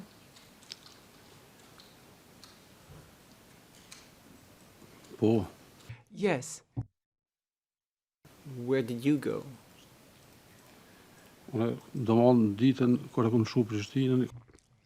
The day I left Pristina, I went to Zlash village. Were you a member of the KLA yourself? Po. Yes. When was that?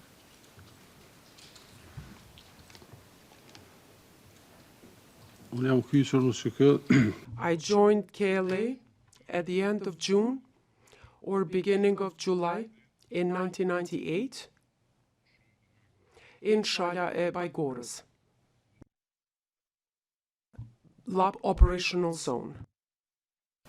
Shala El Baigores. Could you indicate for us from Pristina in which direction that is? Is that, for example, north, east, south, or west?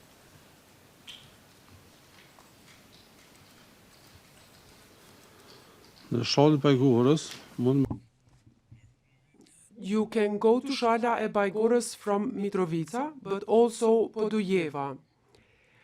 If you ask me where I went, I did not travel on asphalt roads, but I took secondary roads.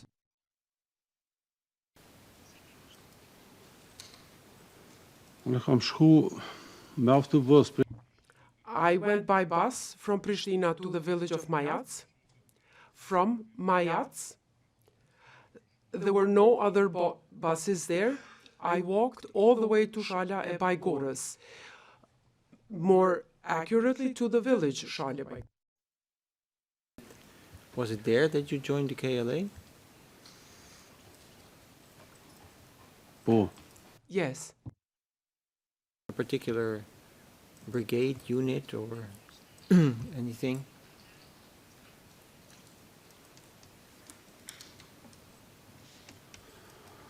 Kur kam shku në Shala When I went to Shala e Bajgorës, there was a school where the lab operational zone was stationed. I think I explained that to you the first time I went there.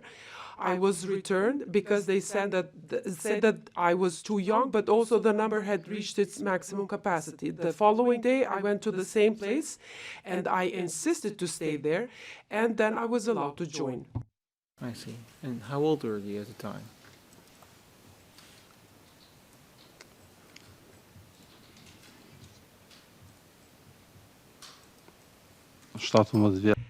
I was 17 years old.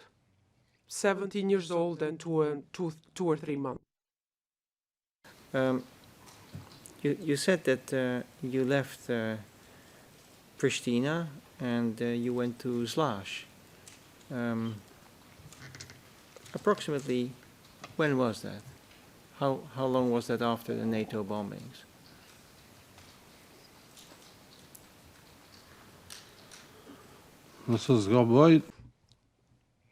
If I'm not mistaken, it was 31st of March 1999. That is the date when I left Pristina, these two dates. These are the two possible dates when I left. I'm not very certain about the accurate date. Okay. And how did you actually go to Zlaž?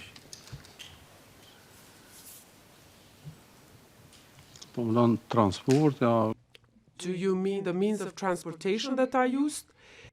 We walked there. We walked. How long did it take you to go to Zlaž?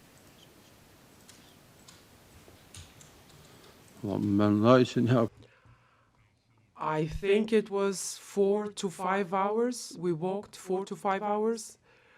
Perhaps 6, I can't remember exactly. And at the time, could you use the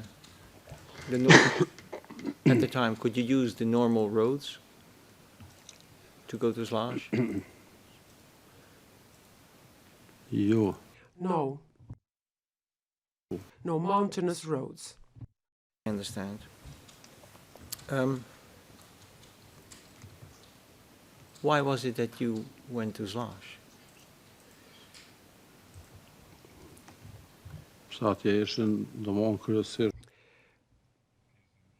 A large part of the KLA was there, and that is why I went to Zlaž. What part of the KLA was there?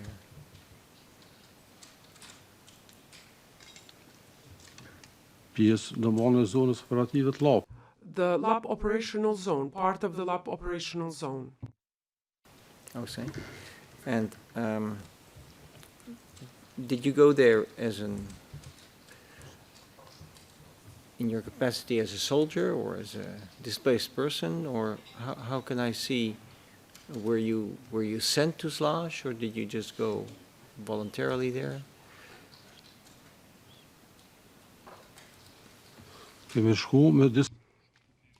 I went there with some other soldiers who I met in Pristina. We left Pristina and we went to Slash. A group of 10 to 15 of us, I don't remember exactly how many soldiers, but with some of the KLA soldiers, we went to Slash. Now, when you say Slash, what exactly do you mean by Slash? Where exactly did you go?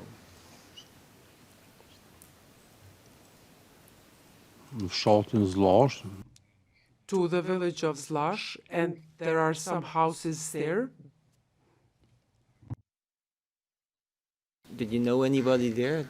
Why you went to that particular place?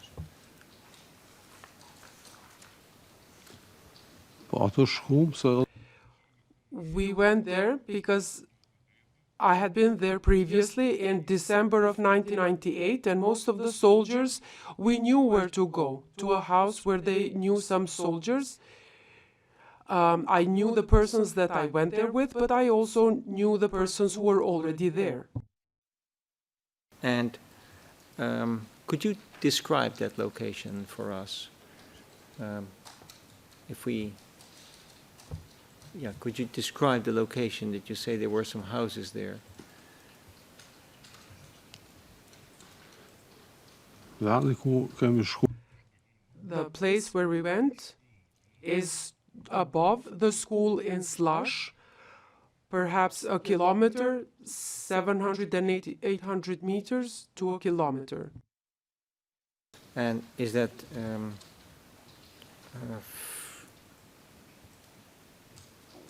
okay? You went there, and did you stay there, or what did you do?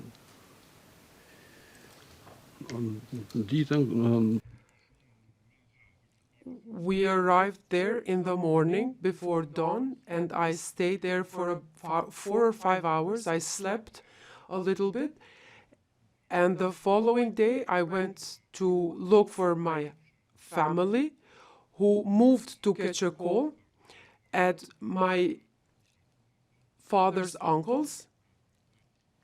I found them there, and I stayed 2 or 3 days with my father's family in Keçekol. Fellow soldiers that went with you to Slash, did they remain in Slash?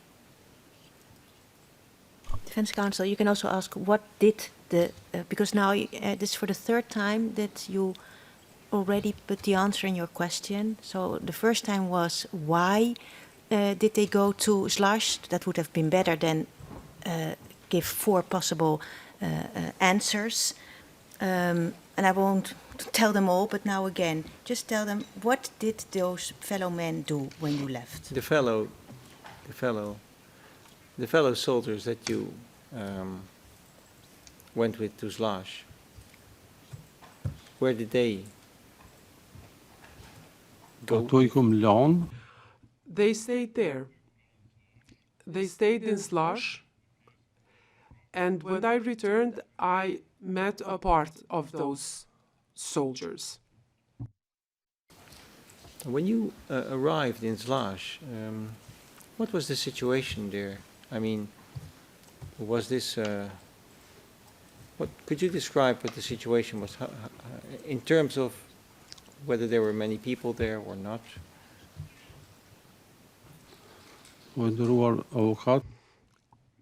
When we arrived in Slash to that house, I remember that the yard was full of people. They were busy with the population, accommodating them. So it was a bit busy. There were many people there. I don't know exactly how many, perhaps 50 to 60. There were women, children, soldiers when we arrived there on the 30th or 31st of March. The yard was brimming with people. There were rooms where people were accommodated. Who had arrived there before we did?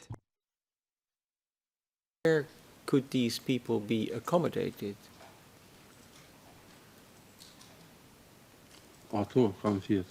They slept there. And you said, I went there to a house, but were there more houses than one? Or could you describe that location?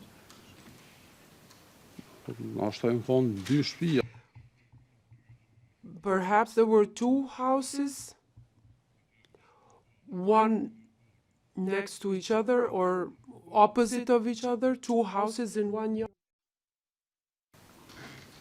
And what else was there, if you recall? What do you mean by what else? In terms of buildings, people, maybe soldiers. The houses were there, two houses, full with people. Anything else in particular, I can't remember. Perhaps you can ask the question. Were there more than two houses there in terms of structures standing?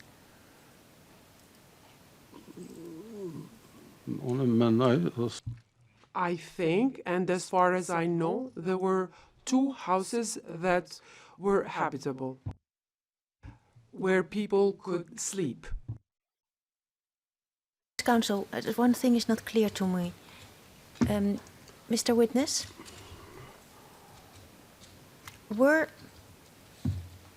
those two houses, were they staying next to each other or opposite, in front of each other? Because you gave two answers. You said they were next to each other or maybe opposite to each other. So I don't know what you mean.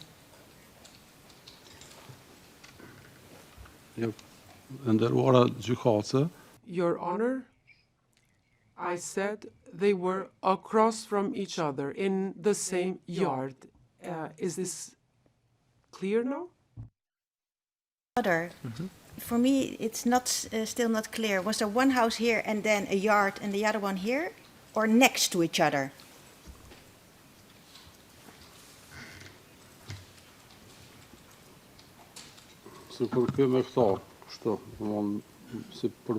Like this too. In front of each other. In front of each other. Okay, in front of each other. So the front door of the one house was opposite to the front door of the other house. Do I see it well? Yes, Your Honor. They were in the same yard across from each other, so facing each other. As far as I remember, this is how they were positioned. Thank you. Defense counsel, please proceed. And you moved to Keçiökola, you said? For about how long did you stay there? And first, why did you go there? Wait, Mr. Witness, can you take off your headphones? Put them in front of you, please. Yes, thank you. Mr. Prosecutor, you have the floor. This question has been asked and answered, especially when it comes to the number of days the witness stayed there. I could give very quickly a reference if necessary. So this is page 49, lines from 18 to 22. Okay. 2-3 days, and I went to visit his family. In Keçiökola, that is correct. Yes. Okay. Yeah. Defense Thank counsel, you very if you much. want to wait, Yeah. if you want to do a step-up question because you want to clarify something, please refer to that. Don't re-ask, and then you can ask your step-up your follow-up question. Yes. Thank you. Mr. Witness, you said that you went to your family and then, excuse me.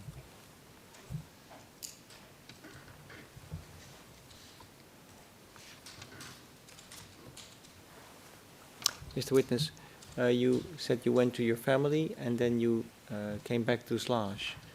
And could you tell us, did you stay there in Slash when you had returned from Kechakola from your family?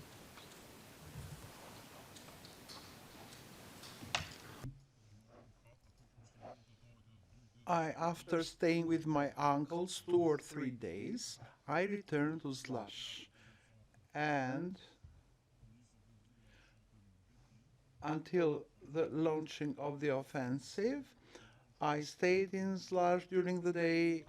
I went back to my uncles to eat there or to stay there because they were close by, since the house in Slush was overpopulated.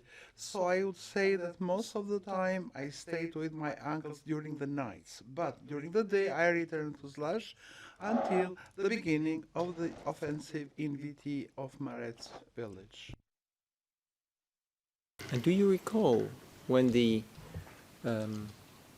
offensive of VT of Maret started?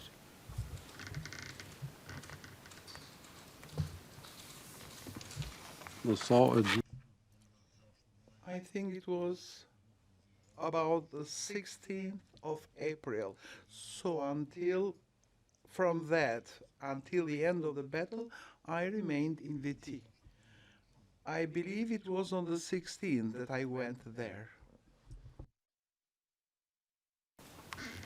Court officer, I would like to show a photograph to the witness.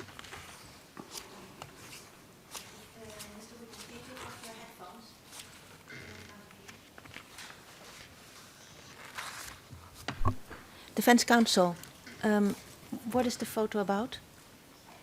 It's a photograph of the compound that we know. Okay, just a little specification so I know what is coming up and I can give permission to the court officer. Madam Court Officer, please proceed. It's DSM 00629. Scenario photograph.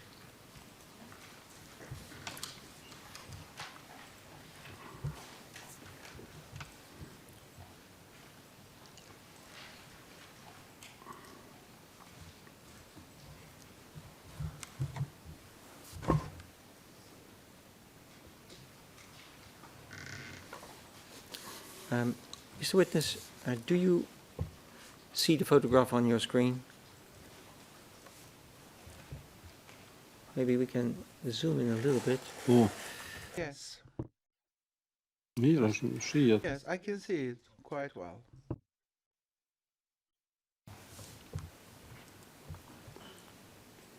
Yes. What is that place? That's the place where we went from Pristina to Slash. These are the houses I referred to earlier.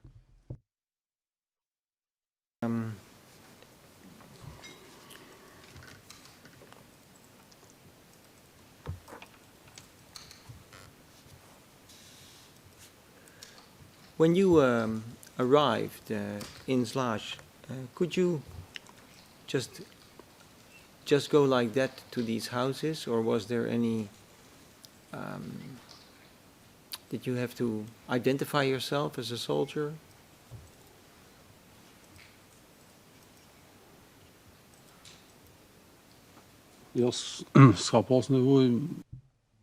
We didn't need to identify ourselves. We just went there. We knew that there were soldiers there, and so we went. And apart from soldiers, were there also other people? Yes, counsel. was edhe më herët. As I said earlier, there were civilians, quite a large number, after people fled Pristina. A soldier, soldiers that were there, do you know from where they actually were?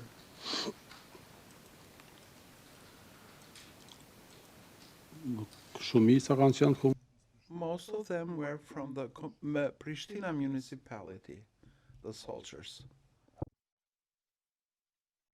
But do you know if they belonged to any particular brigade or other units or a zone? What do you know that? kryesisht një kanë Mainly, they were soldiers from Slush.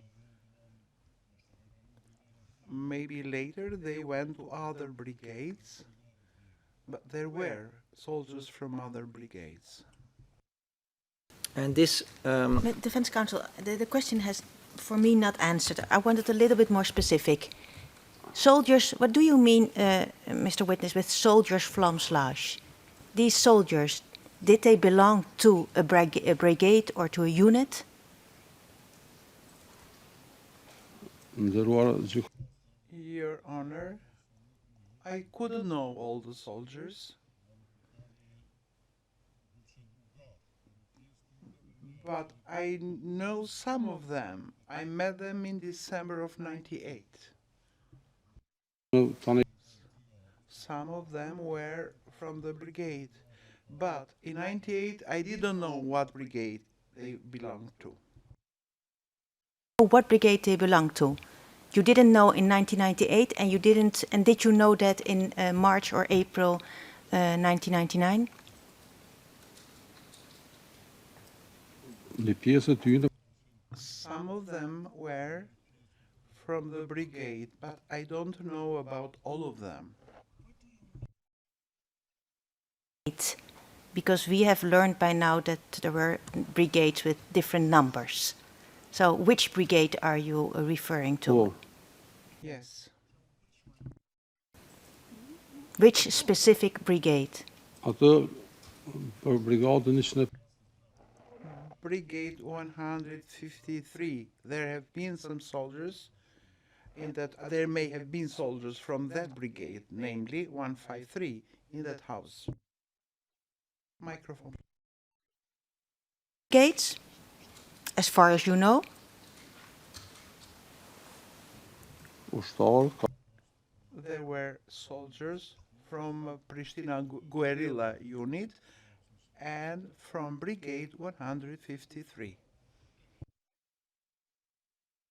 If there's a question asked to you, please give a specific answer. You are here to provide the panel with information you have, and I don't want to lose time by getting these half answers and that I have to insist after the Defense Counsel already asked a question to elicit this information. Really, that I don't want. You had this information, you could have given it right away. Please. Defense Counsel, you have the floor. Mr. Witness, when you look at this photograph, and I want to recall your memory, whether when you arrived there and left there, I want to speak specifically about this particular group of buildings that we are seeing. Was there a fence around it?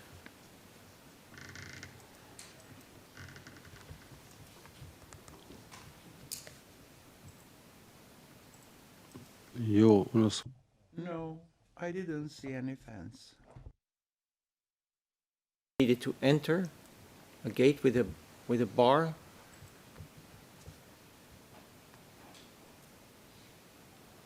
po shumica kanë Most of the places were open. You could enter it. They didn't have a fence. So you could enter it from all directions, from all parts, to this house. Wait. Can you take off your headphones, please, Mr. Witness? more than half of it was without a fence. Defense counsel, we have the picture here in front of us, eh? Isn't that right? And if I understand well, the witness has that picture too? Yes. Is that correct? Yes. So I prefer that you ask him questions without him having the picture in front of him, because if I see him looking at the screen, I don't know if he is recollecting it from his memory or that he is seeing it from the photograph. Yeah. I understand, Your Honor. Just the thing Yes, is... but no, there's no but. You asked him about the fence and the gate, and I see him looking at the screen and then giving an answer. So it's not a problem for Madame Court Officer if we ask her to take it away, ask your question, and then we put it on again. Just not to influence the witness with information that he is not providing from himself. It's in our common interest to understand what he knows and and that he describes from his memory. That's fine, Your Honor. Madam Then Court Officer. Let's remove the photograph.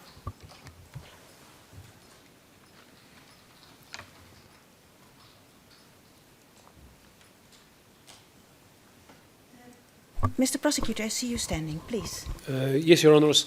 You might correct me if I'm wrong, but when the discussion between yourselves and the witness ensued, there was the reminder of the interpretation. And I believe the reminder was, it was the reminder of what Mr. Ayeti has said, the reminder was that there was partially a fence or there was partially no fence. Could we double check with the interpreters whether indeed this line was there? Because the line was, I think, partially there was no fence, which could imply that partially there was fence. Yes. Just for the clarity of the record.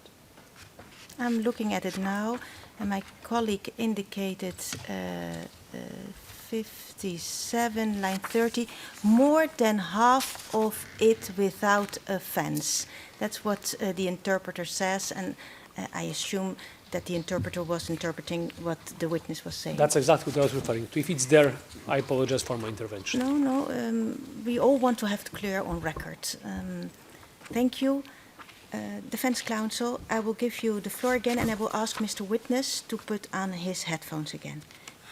Could you put on your headphones again? Thank you, Mr. Witness.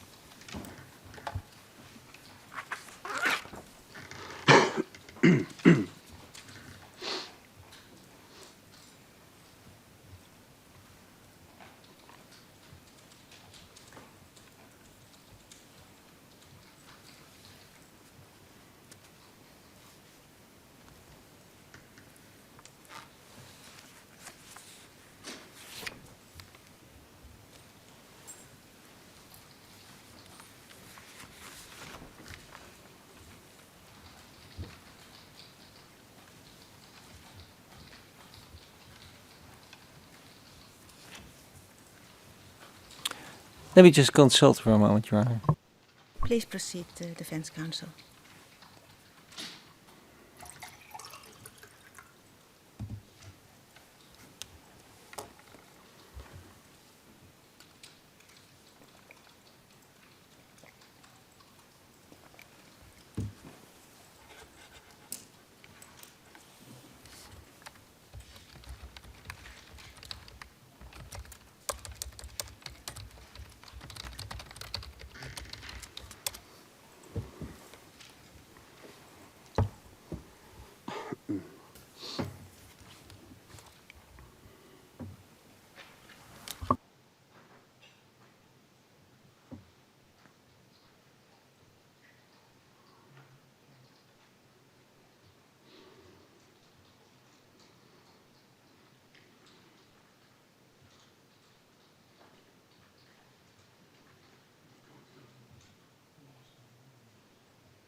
Yes, Your Honor. And I would like to refresh the memory of the witness. And I would like to put up DSM 00626. Please proceed, Madam Court Officer.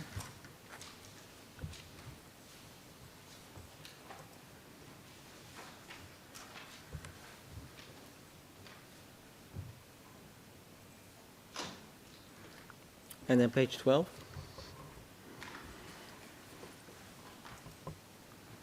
And the bottom of the page.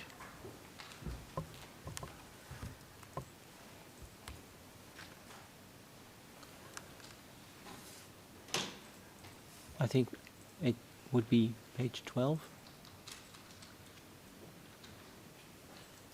Is that page 12? Microphone. The bottom of the page that you are referring to.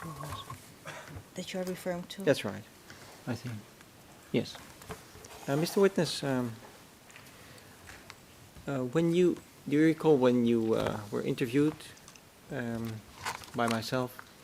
Defense counsel, sorry to interrupt you, but I have received a request Yes. from the stenographer if you could or speak more loudly or speak closer to the microphone. Okay. I'll do that, Your Honor. Thank you. Very kind. So, when you spoke to me, I will cite what you said to me on a question. And the question was, do you recall if there was a fence around the entire location? And that was when the aerial photo was shown. And your answer was, what can I say? It was more open than it was closed. People could come and go, and there were some remnants of a fence. But it was not a closed area. One could enter with a car and go all the way to the top and exit. Do you recall that you said that to the defense? Bom, Yes. bom. Yes. Stated that there was half of it fenced. What did you exactly mean with that? He said more than half of it without a fence. More than half of it without a fence. That's what you said here just earlier, and I just told you what you said at the time in your statement.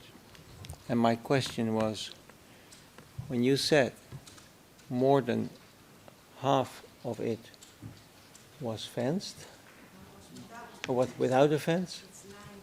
Okay. What did you mean?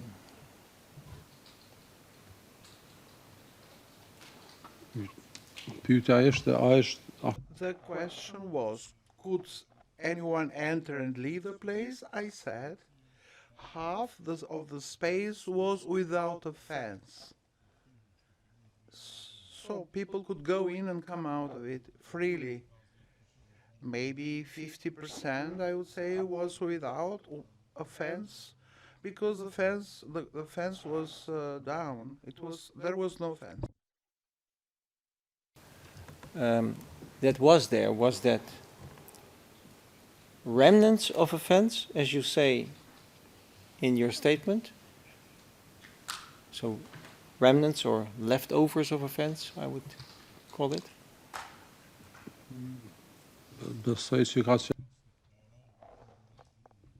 It was kind of wooden fence. Some was with part of it was not there, it was on the ground, it was open, you could enter it.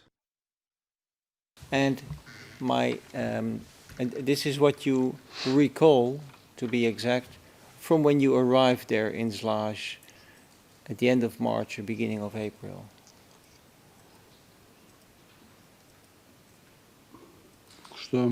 This is how I remember it. Even in December of '98, it was like this. I don't think there was any difference, big difference. Just from your memory, do you know whether there was a gate with a bar that you need to enter that area?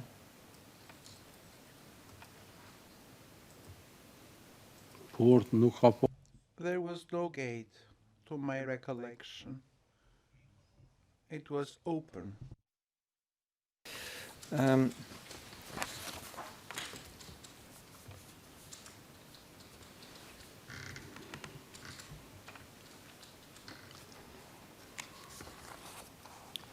I would like to show the photograph of a couple of structures, Your Honor, which are can be seen at DSM 00631. It is structures that we have seen. Madam Court Officer, please proceed.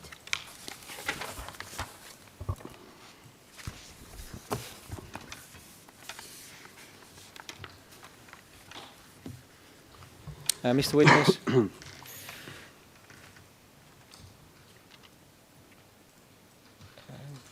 We see here a photograph, and on the very left of it, I see some wood standing. Is that what would you call that? No. What would you call that? Okay. Open question, please. What would you call that?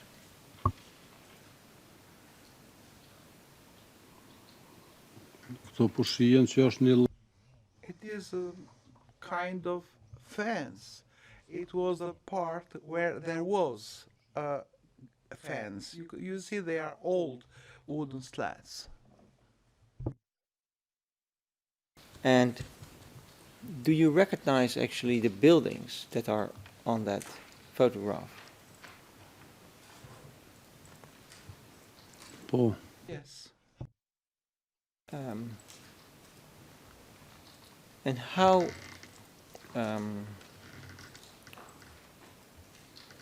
do you remember these buildings? Is there in particular any building that you remember?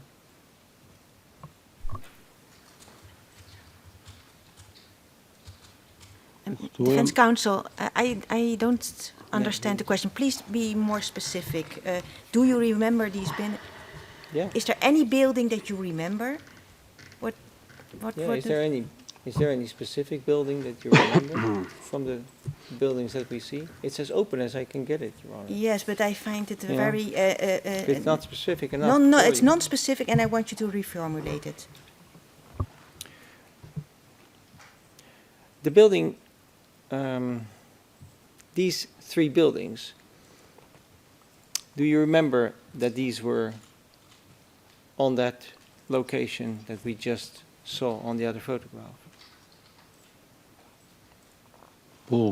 Yes, I remember them, all these houses.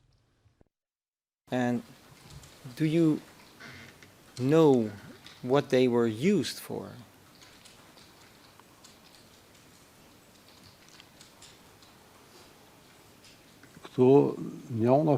One of them, B and C, in April were used for soldiers to sleep until the wounded were brought there.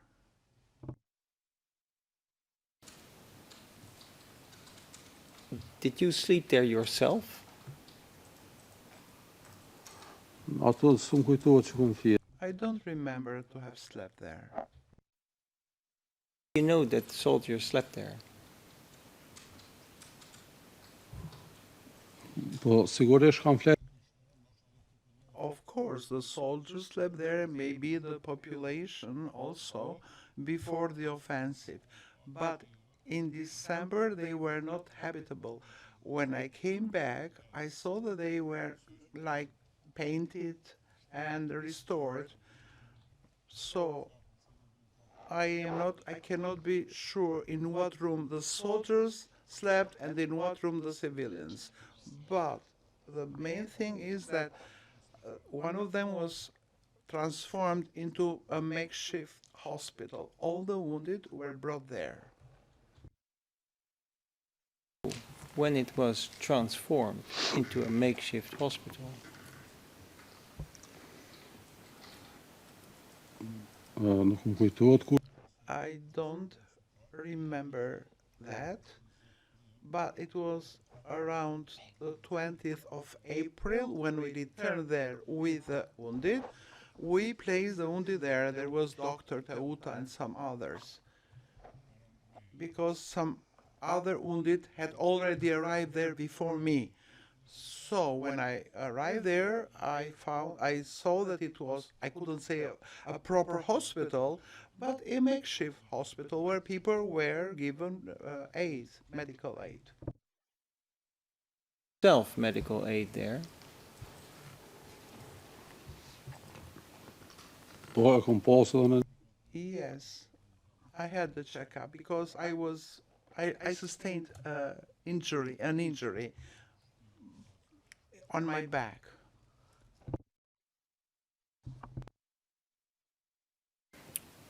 Do you know anybody else who received medical aid there? Po personalisht. Personally, I carried two wounded, Avni Aziri and Sul Vitia, from Viti of Marefs. They were seriously wounded. I remember these two because I brought them. But there were others. Sokol was wounded, some others. I can't remember all their names. But two I know because I personally carried them with two other comrades. That is Avni Aziri and Sul Viti. Both of them wounded.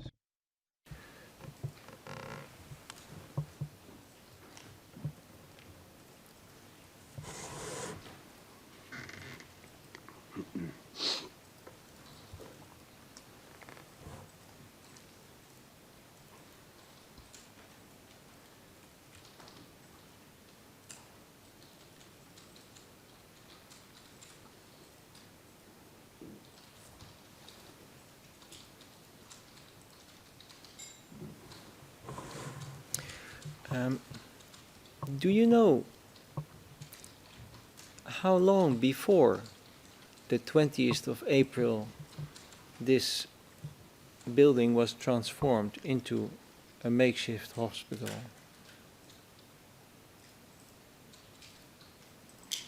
Tregova më herët. I already said, Council, I don't know when.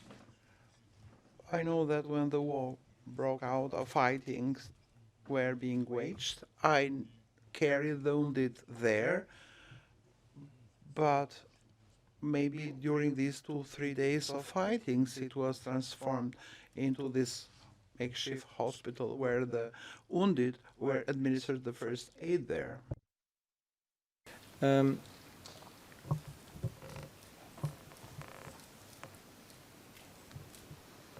Apart from that building, there is two other buildings on this photograph.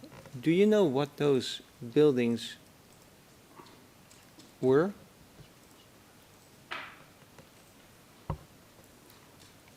The first one on the left, I remember when we came there from Pristina. On the next day, I saw that it was used as a granary. and that it was used. It was being used also to accommodate the population.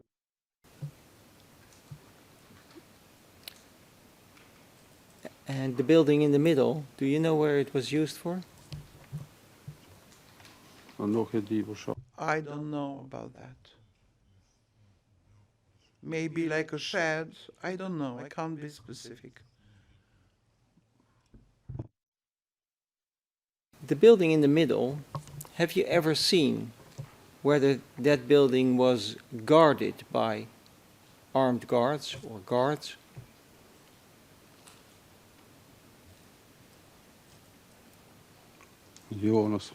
No, I didn't see any guards there.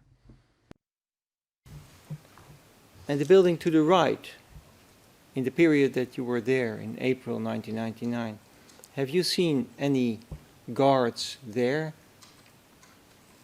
Defense Counsel, we are now talking about the building with the three arrows, ABSC, that's right. AAC. Yes, the building just- to the right. Yes, but it's good to be specific for the record. Thank you.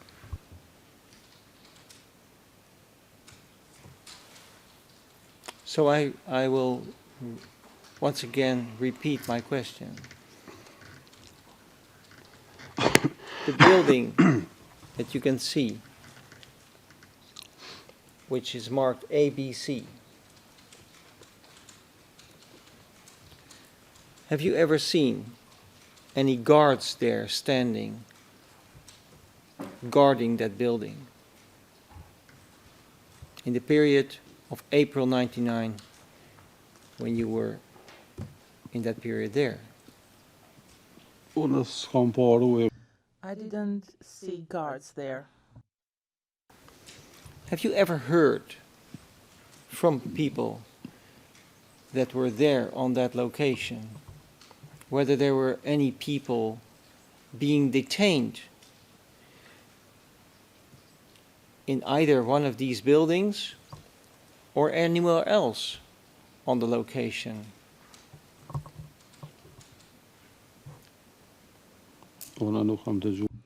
No, I never heard about that. Have you ever seen whether there were any people detained there? I didn't see detained people there. Do you know a person with the name Rahmandini? Yes. Who was he? Rahman Dini was one of the KLA superiors, a KLA soldier, a former political prisoner. I knew Rahman Dini before I became a soldier. He was a neighbor. He was much older than me, but I do know Rahman Dini.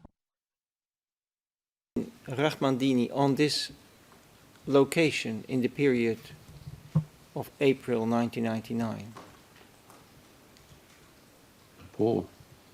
Yes. How often did you see him?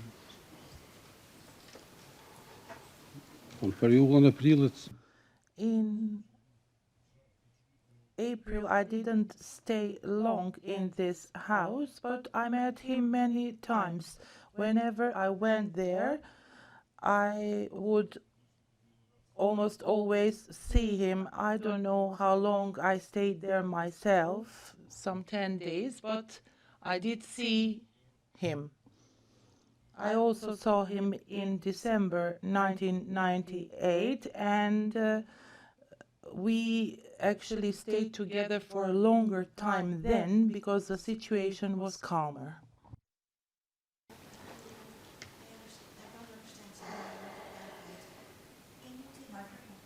Take off your headphones, Mr. Witness.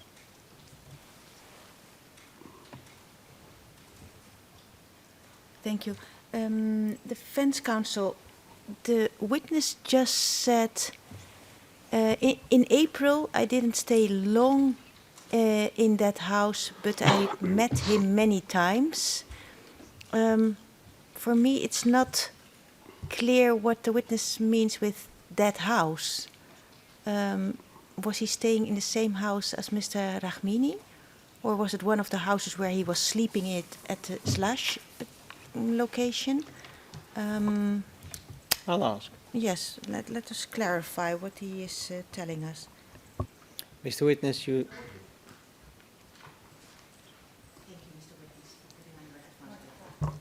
Thank you, Mr. Witness, for putting on your headphones again. Mr. Witness, was Rahman Dini staying in a particular house there, sleeping there? Did you mean that?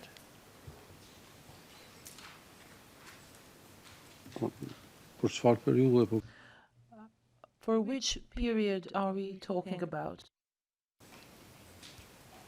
een pereel nog omgetoerd. In April, I do not remember exactly where he slept because I would see him generally during the day.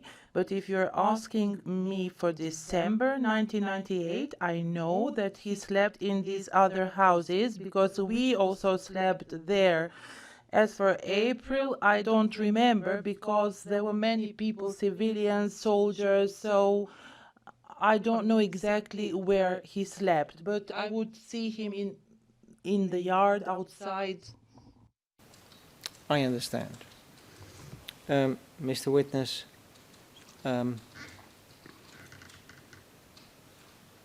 what was the position of Mr. Rahmandini?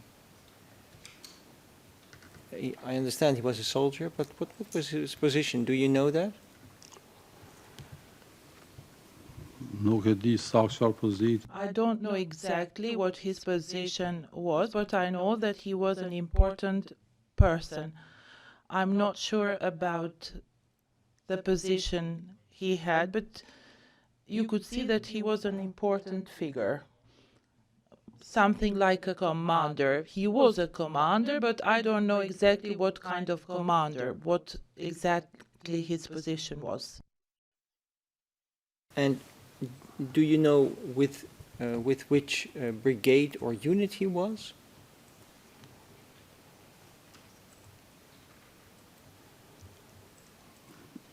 Waar is zwart periode? It depends on the period of time. As far as I know, Van die men besluit zich op was met brigade. I think that he ended up in the brigade. I think so, I'm not sure.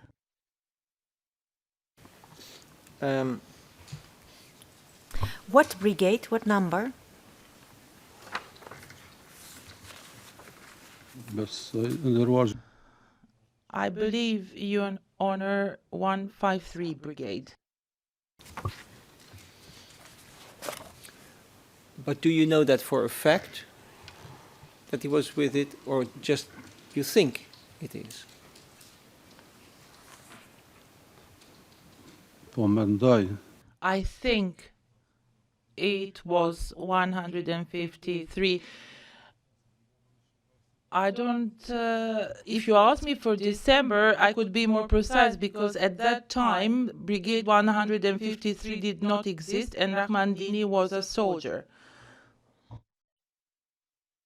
I understand.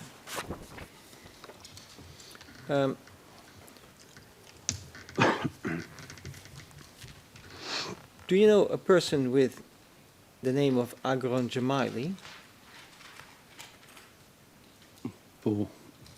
Yes.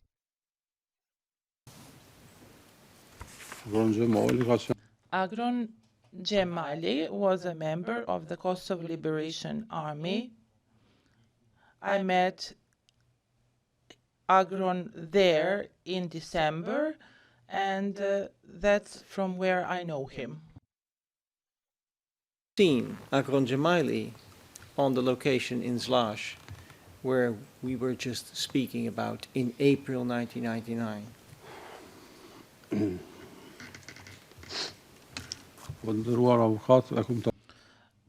Counsel, I met Agron Gemaili in December 1998, but I don't remember meeting him in April.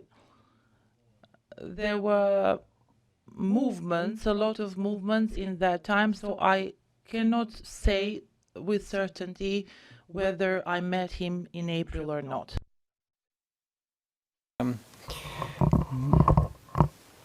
I understand you say you did not meet him. Oh, he said, I don't remember. I don't remember that you meet him. Nog nooit hoor. I don't remember. We'd like to refresh the gentleman's mind, Your Honor. Please proceed. DSM 00623.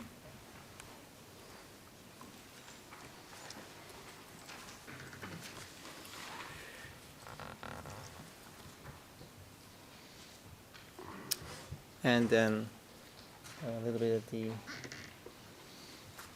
second half of the page. Mr. Witness, when you spoke with us, I asked you the following question. Did you have at the time, in April 1999, contact with Agron Gemaili? And your answer was, I believe I saw him, but at this time I do not talk with him at the time, if I recall well. At the time, the KLA had expanded a lot, and Agron was on the move a lot. Do you remember saying that? Yes, this is what I said. I do not remember exactly where I met him. I believe I met him in April, but where exactly, I don't remember. I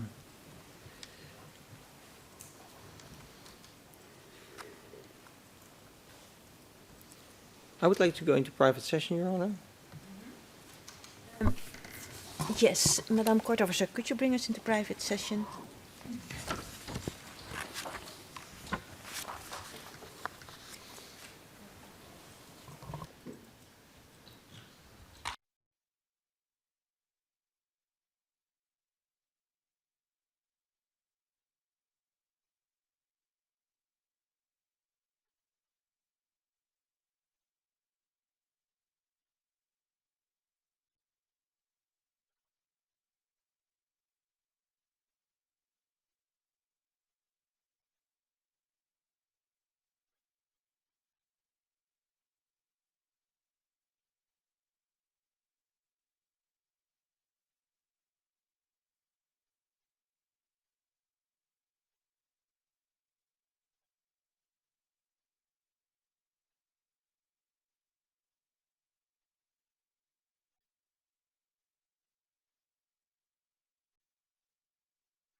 Your Honor, we're in open session.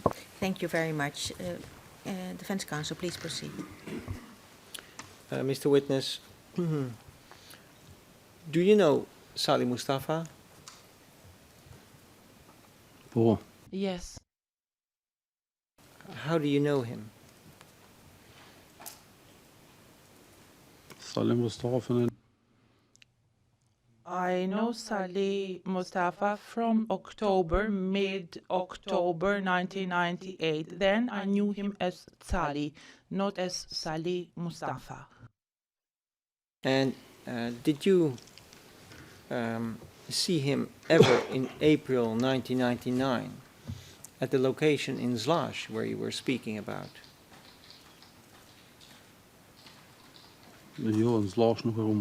No, I didn't see him in Zlaž.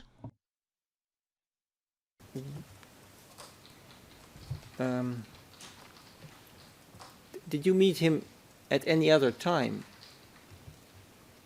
in the war? And if so, could you indicate when that would be?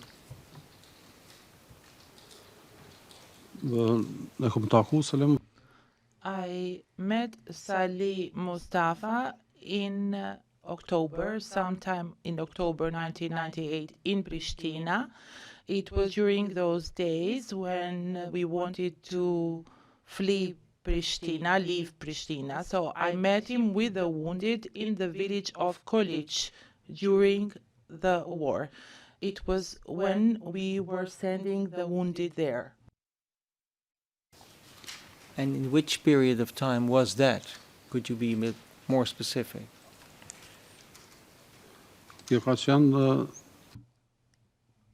It was, I think, on the 21st or 22nd of April when I met him in Kolic. Doing there exactly, do you know?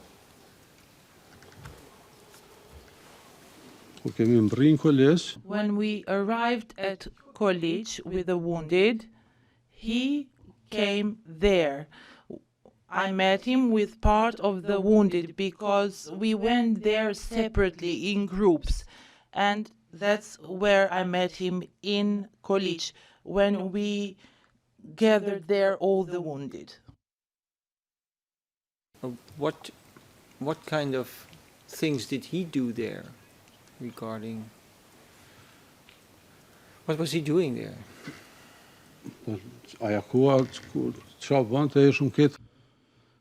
At that time, our main concern was how to bring the wounded to Mayans of Lab. That was our concern, and I know that he asked for the wounded to set off as soon as possible, and he wanted someone who knew the way. And since I had stayed and moved around in Mayats, together with some other soldiers, I took the wounded towards Mayats, and we brought them all there to Mayats.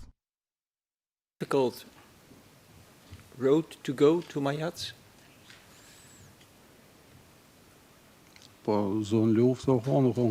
It was a war zone. It was quite difficult. It took us almost 2 days to get there.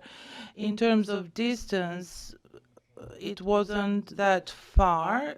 The morning found us in Vranidol, if I'm not mistaken, and we could not cross the main road, Pristina-Podujev, because of the Serb forces. So we stayed there for the whole day with the wounded, and in the evening, when it became dark, we crossed on the other side of the road. Part of the soldiers from Mayats came. They took us from there and they escorted us to Mayats.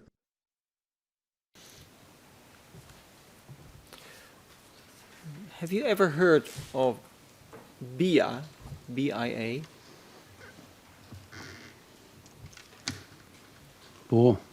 Yes. What was it?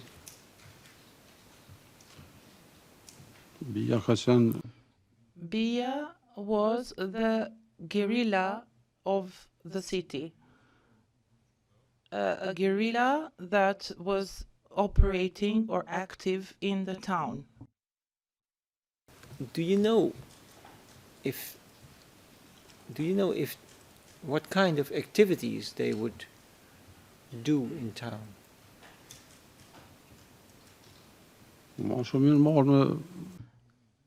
They mainly engaged in supplies, with supplies of clothes and medicaments that they would distribute in the area of Lap. And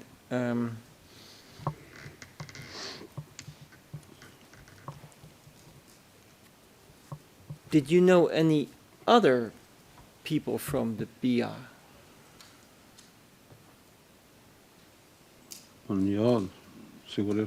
I do know, of course. Okay. And who do you know? From soldiers? I know many now. I don't know whether to mention them or not.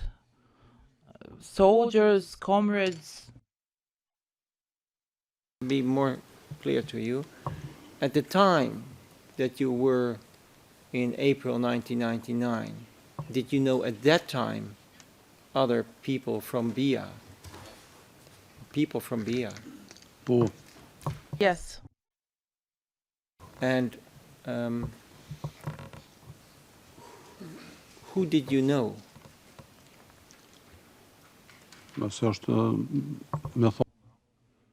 If you want me to tell you their names, I will. I know part of them with whom I went to VT and spent most of the time in Lap, in Shal, Avni Aziri, Mustafa Ayeti, Shaheen Ahaziri. So some of them, I cannot know all of them, because I was mainly active in that area of Lap. Defense Counsel, I just want to... Were you a member of BIA?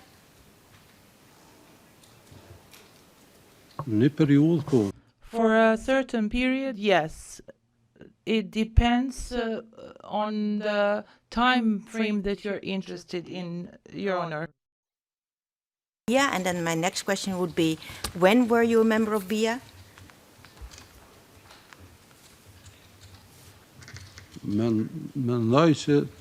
I think that I was member of the guerrilla BIA from October, mid-October, when I met with Salih Mustafa and some other friends in Pristina. But later, again, I was active in Mayat, but even then I considered myself as soldier of Salih Mustafa from October 1998. I would like to have less or more a date. From October 98, you say, and then what? Till when? Your Honor, during the time we stayed in Shala e Baigoros, after the Kachanol offensive, we went to Lupchi Eperm village, where we stayed for some time. There they told us to go to Pristina. In Pristina, we met Salih Mustafa. I was asking for a date. Till when? I'm not asking you about a lot of cities. I'm just asking you till when. Or yes, so please. Until the liberation of Kosovo, I was member of the Pristina guerrilla. Give me the date. I'm not here to put more words in your mind. So, when was that moment? Liberation of Kosovo happened on the 12th of June. I think that that's the date where everything ended, and I consider it as the end of the war. Thank you. Defense Counsel, you have the floor.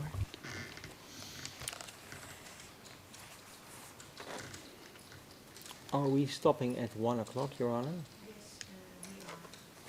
Then I think it's the best time to stop, to be quite honest. Well, then I have one more question for you, Mr. Witness. Did you have a nickname during the war? Yes. Shoot Maritzi. Shoot Marezi.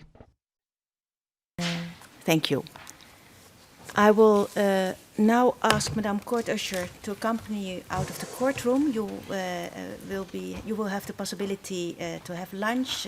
1 hour we will take for lunch, and I hope to see you back at 2 o'clock. Thank you. Thank you.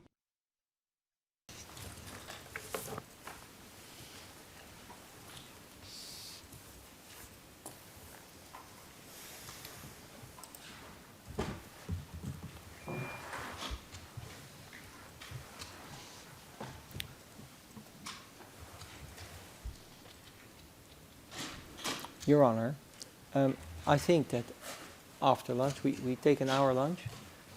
I think I will not have many more questions, but a couple only. So just to inform the other parties about that. So if it would be 5 minutes or maximum 10, would be So very shortly. To have a break at that time. So that's why I Very well. Then we will have 1 hour lunchtime. The hearing is adjourned. All rise.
All rise.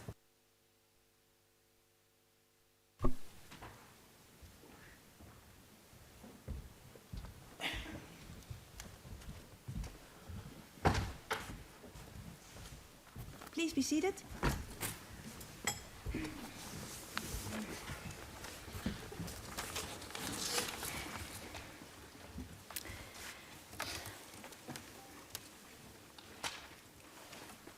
Welcome back. And for the record, we are in the same composition. Before we continue with the testimony of the witness, I would like to table a discussion of a tentative nature, and I do it now because I prefer not to do it at the end of the day, because I don't know how much pressure there will be on the finalizing the testimony, or we shall see. But because I will be asking submissions from the parties and the Victims' Council, I think it's good to dedicate some 5 or 10 minutes to the following. We want to table a discussion of a tentative nature for planning purposes up until the closing statements in this case. And of course, it's just a discussion, and it's just to see where we could be in 3 months. As it stands now, the following steps are left and foreseeable. That is the testimony of after today, if we finalize it, of the last 2 defense witnesses on the 11th and the 12th, and as a reserve day, the 13th of May. The answer and statement of the accused and questions of the accused to the accused by the panel pursuant to Rule 142 of the Rules of Procedure and Evidence on the 19th of May. And there's also an extra session on the 20th of May in the morning. We expect the expert report by IMO, which is due on the 13th of May, with the possibility to give submissions on the reports that will be presented, and of course a testimony in court if necessary. We will have the closing of the defense case pursuant to Rule 131 of the Rules of Procedure and Evidence. We will have the possible evidence called by the panel pursuant to Rule 132 of the Rules of Procedure and Evidence. We will have the possible evidence in rebuttal pursuant to Rule 127, paragraph 2 under D of the rules and Rule 133. The possible evidence in rejoinder pursuant to Rule 127, paragraph 2 under E and Rule 133. The closing of the evidentiary proceedings pursuant to Rule 134 under A of the Rules of Procedure and Evidence.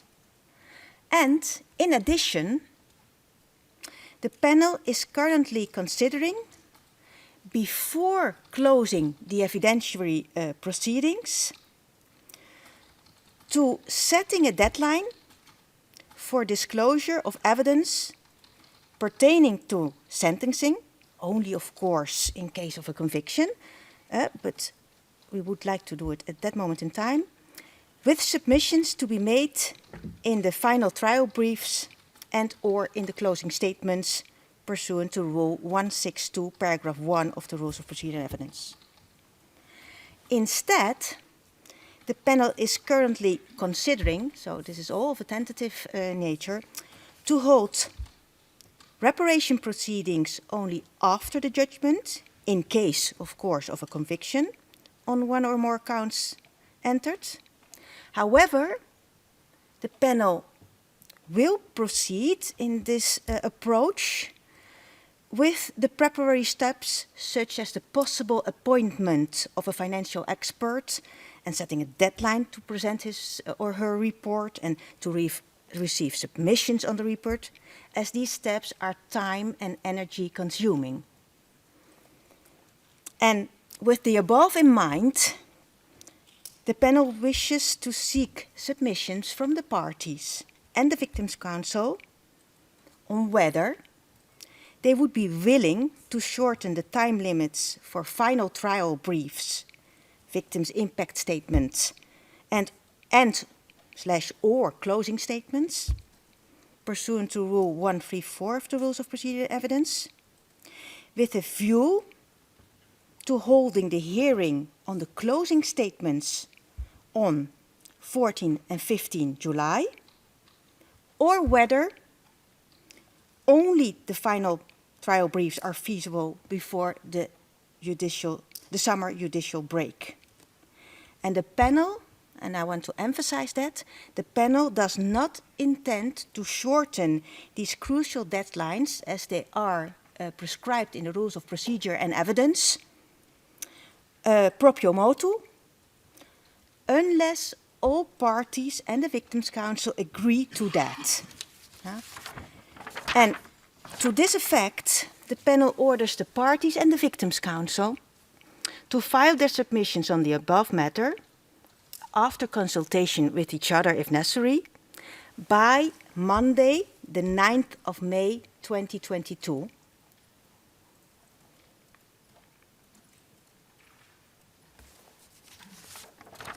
And with that information in mind, we would then further consider how to proceed. So this is for now what the panel has in mind for the coming period. And a lot of the topics mentioned follow from the rules of procedure and evidence. But it's good to have them put all together and to try to do some planning in this regard. Yeah? And not everything is foreseeable, so it's just planning and just thinking it through, where we stand before when it comes to the summer recess. Because it's important that we proceed as efficient as possible. And that's also a very important aspect of a fair trial. So to keep this in mind is for the panel very important. We should proceed in an efficient manner and as speedily as possible. So this is it for now. And I think that then the moment has come that we continue with what we started this morning. Madame Kortascher, could you please usher the witness in?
Microphone for you. I think now it will be better. Mr. Witness, welcome back. Can you hear me fine? Yes, Your Honor. Well, we will now proceed with your testimony, and I will give the floor to the defense counsel to continue with the last part of his examination in chief. Defense counsel, you have the floor. Thank you very much, Your Honor. Good afternoon. Mr. Witness, when you left Pristina to go to Zlaj, and at some point you arrived in Zlaj, I mean, you left Pristina after the 24th of March, the NATO bombings. I'm talking about that particular time.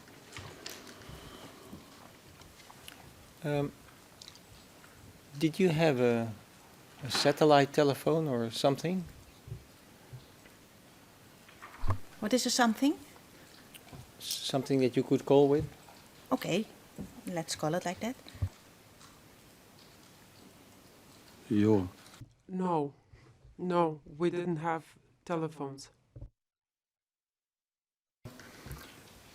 While you were in Zlaž in April, could you use any satellite telephone or regular telephone or radio communication?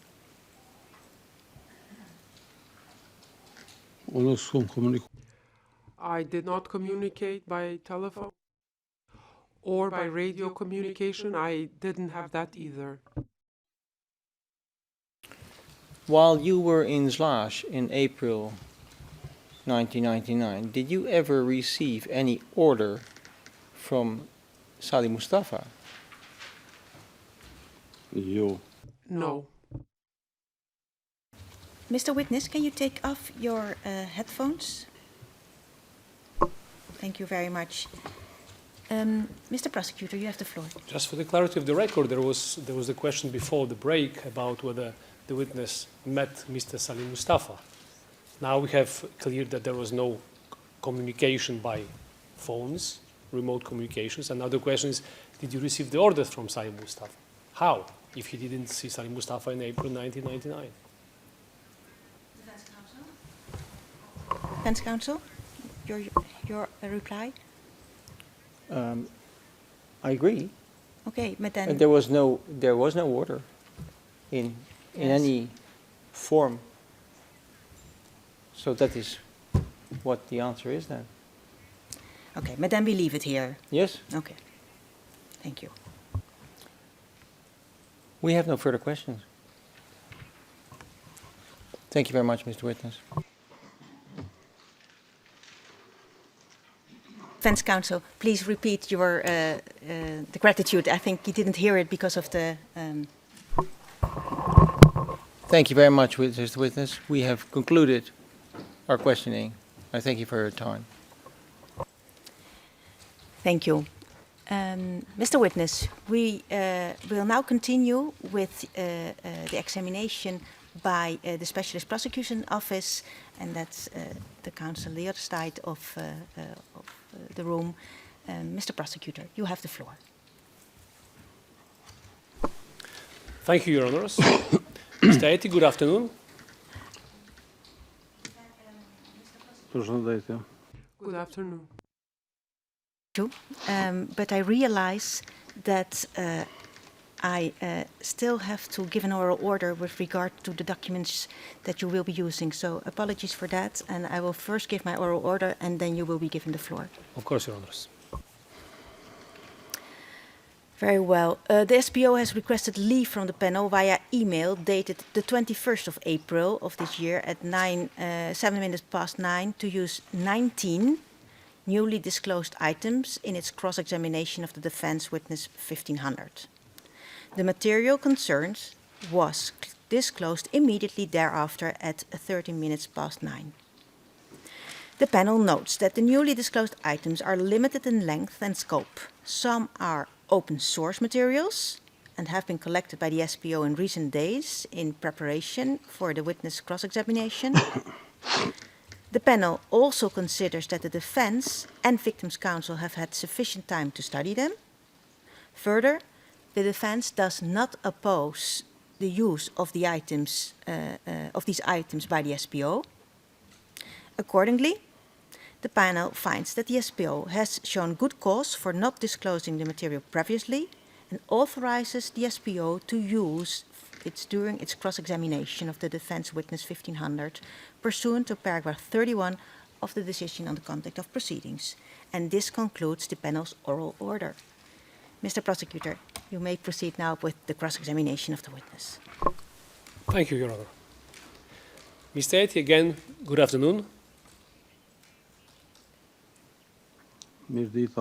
Good afternoon.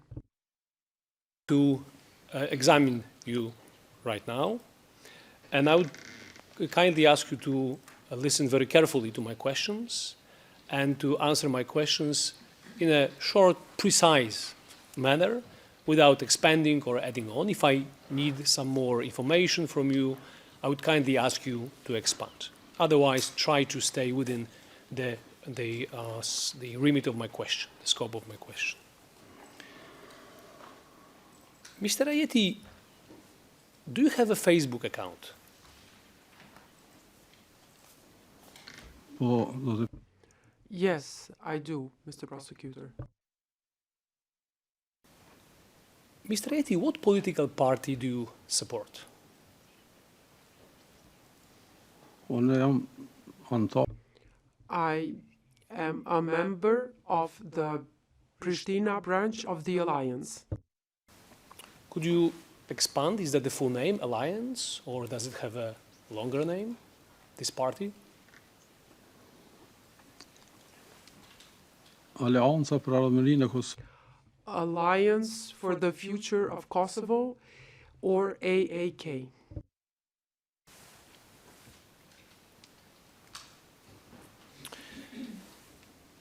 Mr. Ayeti, today before the break, you told us that you were a member of BIA from October 1998 until the liberation of Kosovo in June 1999, correct? Po, Yes. The transcript of today is on page 75, lines from 20 to 24, and also page 76, line from 16 to 18. You also said that from October 1998, you considered yourself a soldier of Salih Mustafa. Is that correct?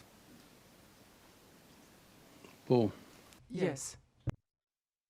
25, lines 20 to 24. Do I understand that Salih Mustafa at that time was your commander? po, Salem Yes, Ali Mustafa was the commander of the guerrilla. Mr. Ayeti, could you tell the court what was your specific role or position in the BIA unit? Unë kam qenë ushtar. I was a soldier. Any other particular assignment apart from being just a plain soldier? Jo, në do t'yre çka jo. No, I had no specific duties.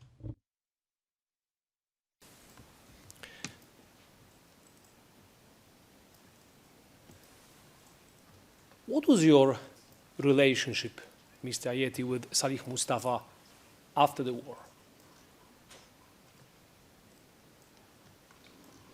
Pas luftë, After the war, he was my friend. We met each other. I spent more time with him in 2018, 2020.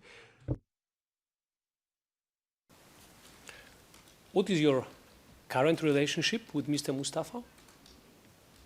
Are you still friends? akoma e konsideroj shok. Yes, I still consider him a friend.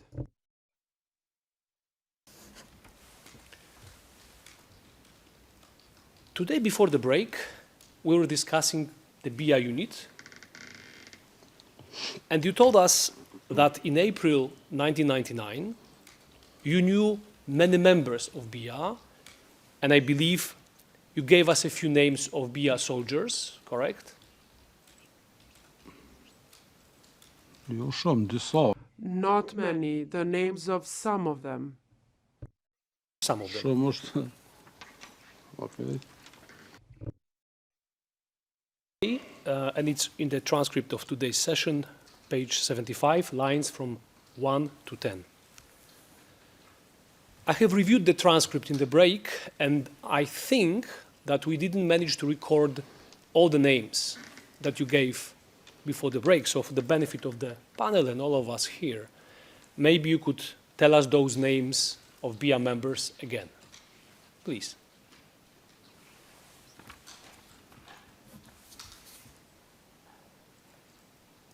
Those BIA members whom you knew in April 1999.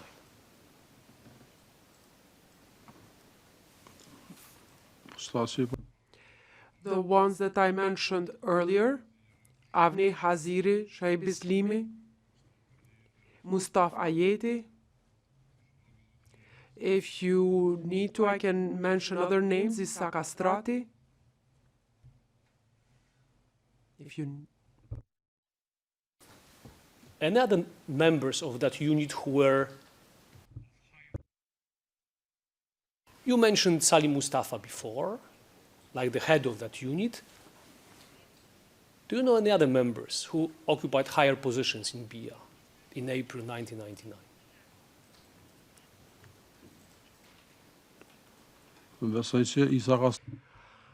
I believe Issa Castrati was one of those,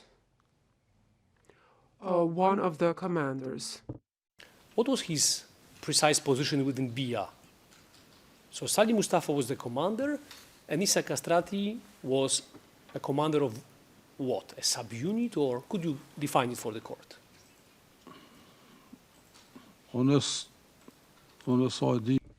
As far as I know, Mr. Prosecutor, he was the deputy commander of the guerrilla. This is what I know of. I think that he was in that position. Mr. Ayeti, do you know the person whose name is Brahim Mehmetay? Oh. Yes. Do you know his nickname?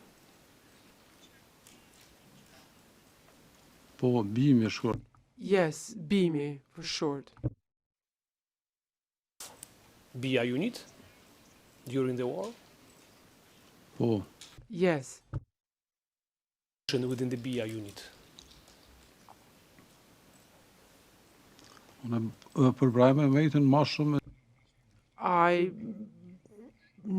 I know Brahim Mehmetay after the war. I met him in village of Sharban. I didn't know what his position was, but I learned of his position later. But I didn't know that during the war. I did not have the opportunity to meet him, apart from one. What his position was in April 1999 in the BIA unit?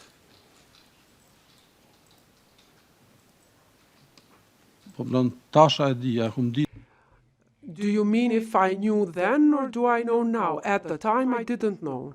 You have just told us, I understand that you did not meet Brahim Mehmetay during the war. Is that correct?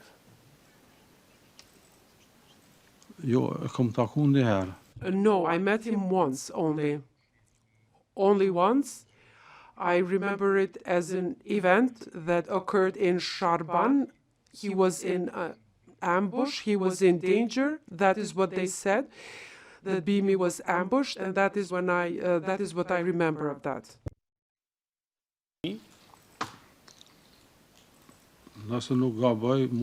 If I'm not mistaken, that was in May 1999.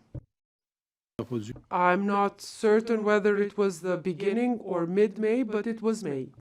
When did you find out about Bimi being in BIA unit?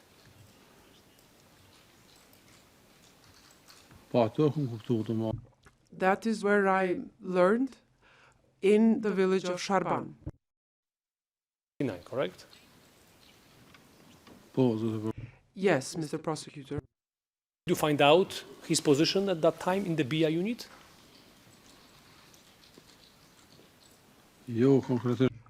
No, not his specific position, but that he had a higher position. You could see that he was in a higher ranking position. So, Mr. Ayeti, we asked you about BIA members. You mentioned a few names, Mr. Haziri, Mr. Ayeti, Mr. Castrati. Why didn't you mention Brahim Mehmetay as one of the members of the BIA if, as you are claiming right now, he was of a higher position? Mr. Prosecutor, you asked me about that time. I can now give you the names of 100, perhaps not 100s, but more names. But I mentioned the names that I knew then and the names of the people I fought with. I now know that Brahim was there, but I mentioned the other names, many other names. that I now know were there, but at the time I didn't know all of them. I only knew a number of them. What is your current relationship, if any, with Brahim Mehmetai aka Bimi? Tash me Brahim Mehmet. Well, now we are both activists at the Alliance branch, and this is what brings us together. He's my friend. We work together in election processes. I would like to show a document to this witness, with your permission, that demonstrates the issue of the relationship of the witness with Brahim Mehmetai. Please proceed. Madam Court Officer, I would like to pull up a document SPO 00325825 to SPOE 3258 SPO 00325826, and the English translation is the same with ET at the end, and you could put both documents on the same screen.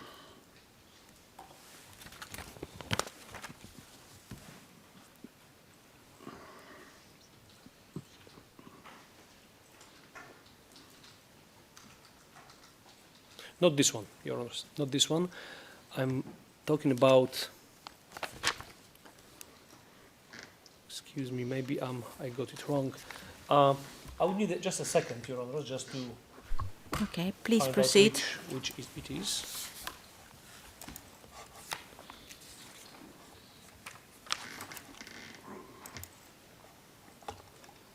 Could be just the end, it could be 8 to 5, the end.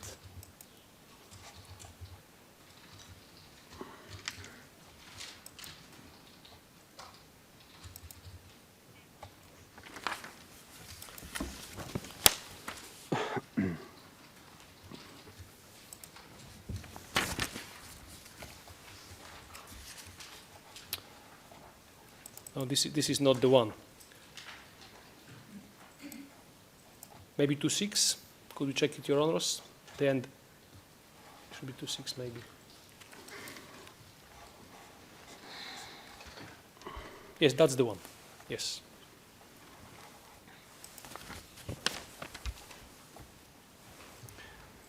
Mr. Ayeti, who is on this photograph? Brahim Mehmet. Brahim Mehmetai, Bimi. Myself, Mohamed Ayeti. Mr. Ayeti, you posted that photograph on your Facebook account on the 12th of February 2021. And if we can take a look at the description of this photo, I've got in front of me English translation and I could quickly read it. It goes like, "My friend in war and peace. I wish you success in these elections." I don't need to read the rest. So from this caption, from your comment, it seems that Brahim Mehmetai was your friend not only at peace, but also during the war. Is that the case?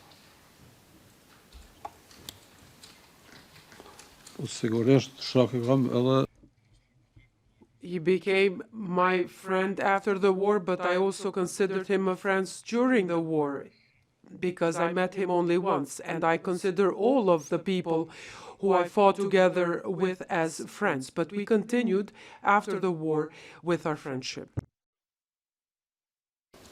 Your Honors, I would like to show the witness another document demonstrating the same issue, namely the relationship between the witness and Mr. Brahim Mehmetai. Please proceed. This would be the document SPOE 00325827 200325827, and the English translation is with the same number with the ET at the end.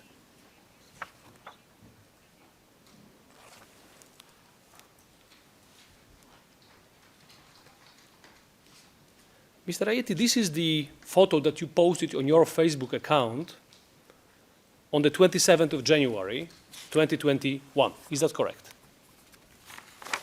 Po. Yes. If we read the inscription that you put under this photograph, it goes, "As always, we are walking together on the path that leads us to joint success." As always, so it seems that you have a close and long-term relationship with Brahim Mehmetay. Is that correct?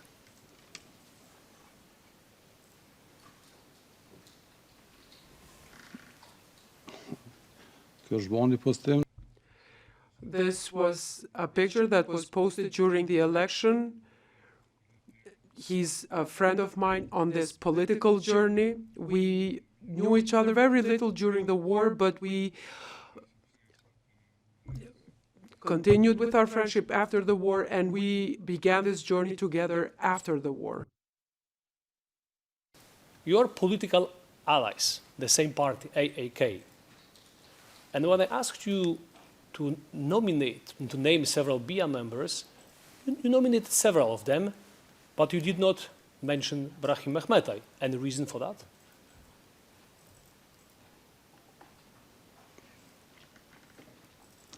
Ndëruar prokuror.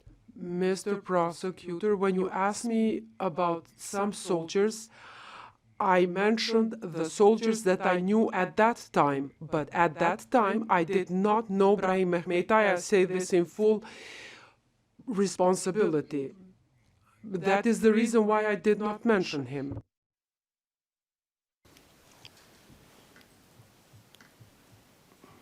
Mr. Ayeti, do you know Bahri Gashi? Po, ndëruar prokuror. Yes, I know him, Mr. Prosecutor. Where do you know him from? I know Farigashi from being a member of the guerrilla. Did you know him during the war? Po, e kam njoftur. Yes, I knew him. The war as a member of BIA guerrilla unit? Po. Yes. In BIA. Fillimisht kur e kam ndju. When I met him, Bahri came to Kosovo a little bit later. Before the offensive, I think I only saw him once, but after the offensive, I met him more, and that is where I learned that he was the deputy commander of the guerrilla. What was his nickname or nom de guerre during the war? Barigashi e quaj shumë Baf. Bafta was the nickname of Barigashi.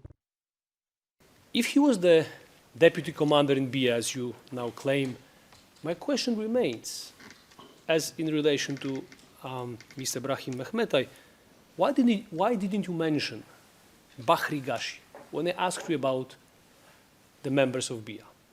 And you're telling us only about him when I tease this name out of you.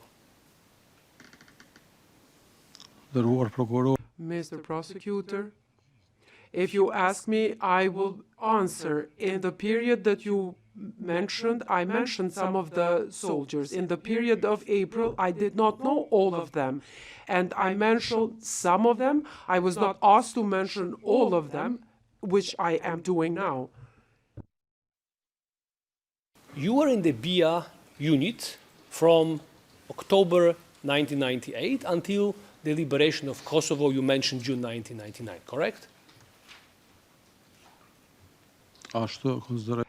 Yes, correct. That is what I consider myself of being a member of during that period. Your commander, correct? Commandant. Commander of the guerrilla. For a certain period of time, Bahri Gashi was a deputy commander. You did not mention him.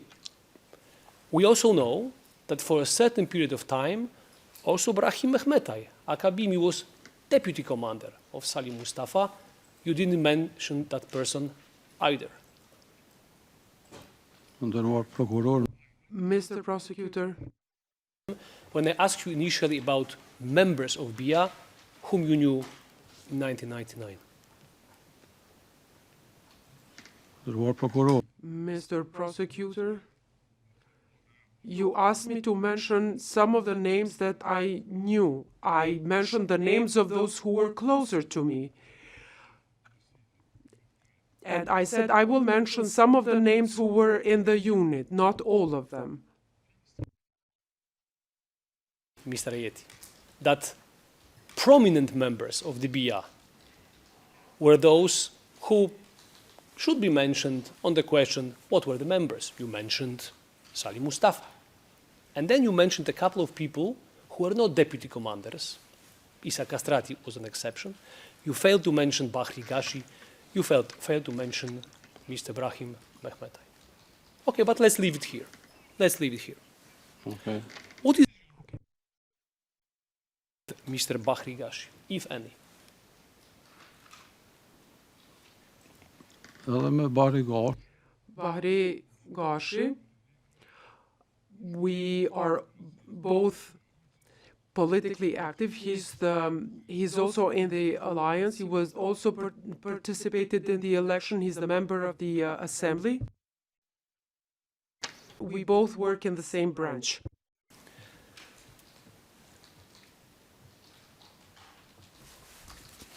I have one question. Did you see at any point in 1999, April, May, doesn't matter, either Bahri Gashi or Brahim Mehmetai in the compound of Selatin Krasniqi, the compound that you discussed today with the Defense Council?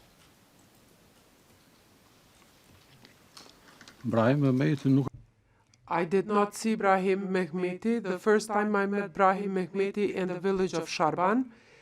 Bahri Gashi, I saw him. I think that was the day when we withdrew the wounded, when we were getting ready to withdraw the wounded from there on the 20th or the 21st of April. That is when I met Bahri Gashi.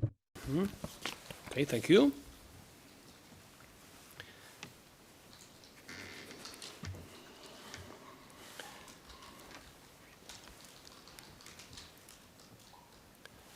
Your Honor, I would like to, with your permission, of course, pull up a document which is the defense statement of Selatin Krasniqi, dated 23rd of February 2021, DSM 00001 00017, page 13.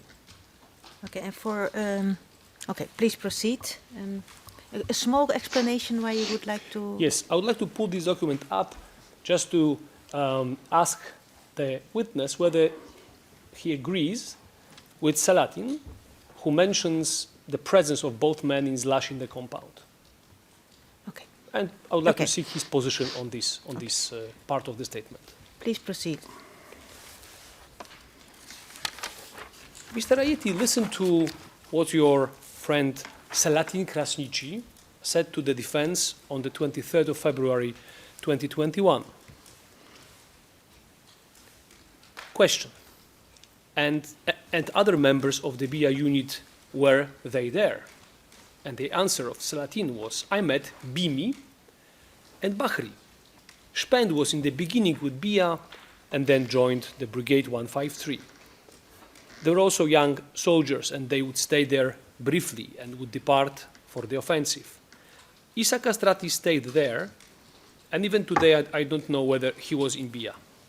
People like Bimi and Bahri would stay there, only for a short period of time, so it was with Tzali.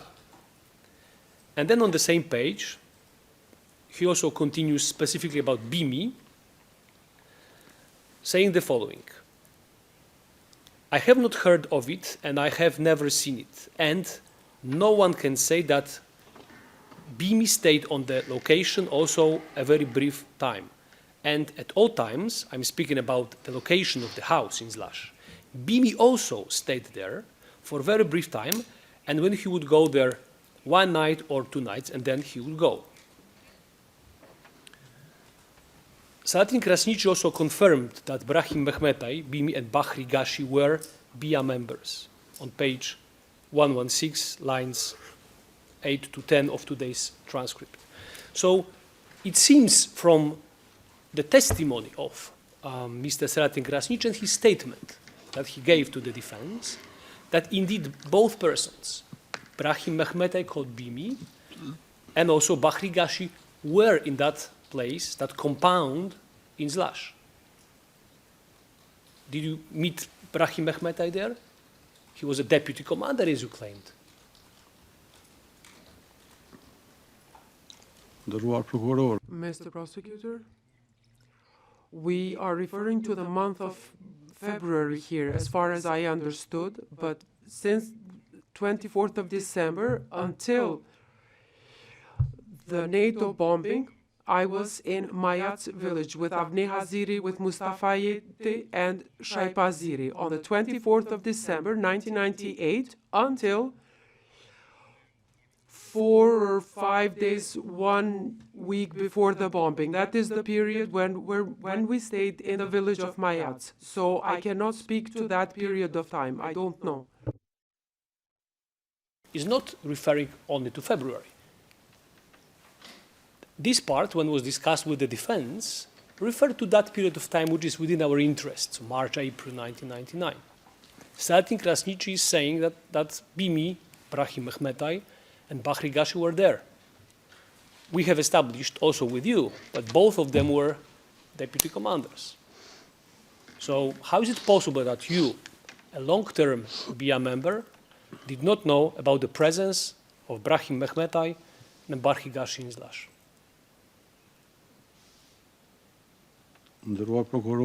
Mr. Prosecutor, I did not meet Brahim Mehmetai in Zlash ever. I am certain of this. The first time I saw him was in Sharban when he fell into an ambush, and that was the first time I met him.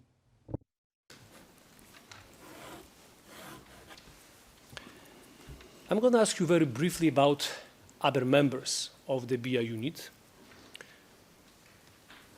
Do you know the person nicknamed Tabut? Oh. Yes. His full name and surname? Oh, yes, Mr. Prosecutor. Or is his full name and surname?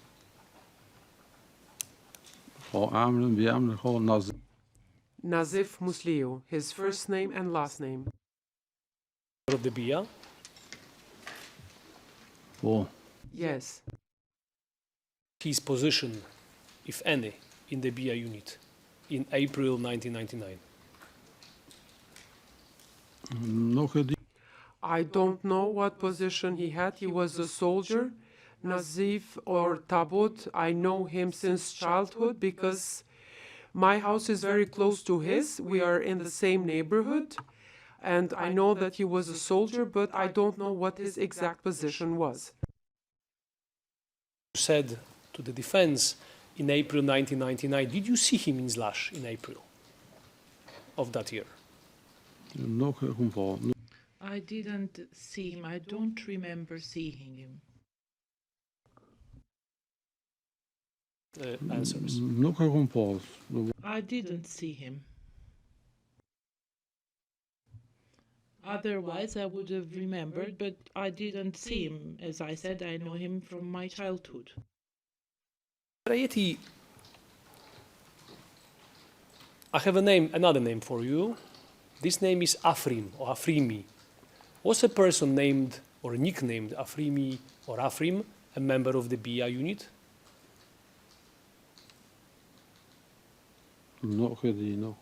I don't know. I don't remember. Afrim in the BIA unit. Any person with such a first name. I don't remember an Afrim being there. Maybe there was, but I don't remember a soldier by that name. Do you know the nickname Vdekia, if I pronounce it correctly. Vdekia. In the context of BIA unit.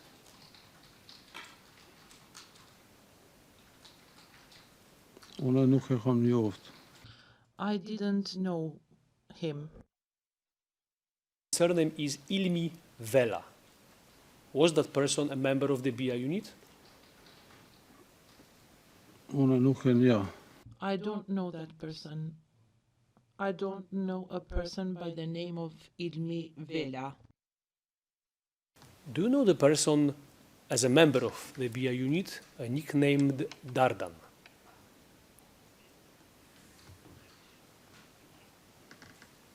Një Dardan e nja. I know a certain Dardan. Was he a member of BIA, that Dardan that you know? Besoj që u kon. I believe he was part of B. I met him once in December. December 1998 or 1999? 98-ës. 1998, December of that year. And surname of this person, Dardan.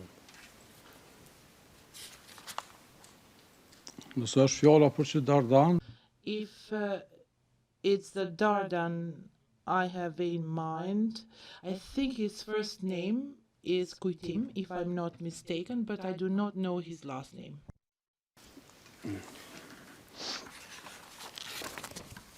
What was his position in the BIA unit of this Kuitim? Kuitim or Kuitim? Could you say that again? nuk e di për postën. I don't know what his position was.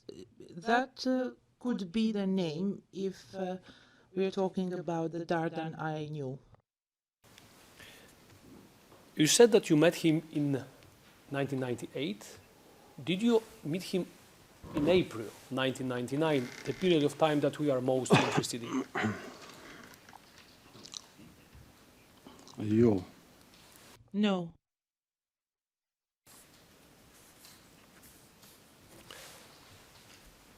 Are you still in contact with any of those persons that I have mentioned? Again, Tabuti, Nazif Musliu, Dardan, the name Kuitim. Are you in touch with them still? Jo, domthon No. I don't have any connection with him from recently. I haven't seen Nazif for 2 or 3 years because now I live in a different neighborhood, not where I used to live before. So I can't remember when was the last time I saw him. So I don't have a continuous contact, so to say. jo. No. Jo. No. Your Honor, I would like to show the witness a photograph from the wartime, possibly, depicting him and also others. Please proceed. Madam Court Officer, I would like you to pull up a document SPOE 00325840 to 00325840.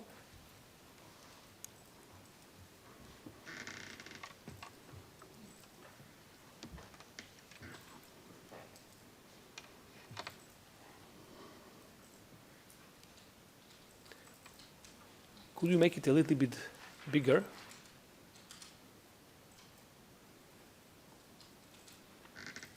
Even bigger if possible. Yes, yes, that would suffice, I believe. Mr. Ayeti, this is the photo that you yourself posted on your Facebook account on the 25th of May 2014. Do you remember posting that photograph? Nëse zgaboj, If I'm not is mistaken, maybe I was just tagged. I don't remember sharing this photo. I don't remember this photo, whether it was shared by me or by someone else. zoom out just to see the right-hand side of this photograph. As you could see, Mr. Ayeti, this is the photograph that you posted yourself, and also we could see in the right top corner several people mentioned there. Do you remember posting this now?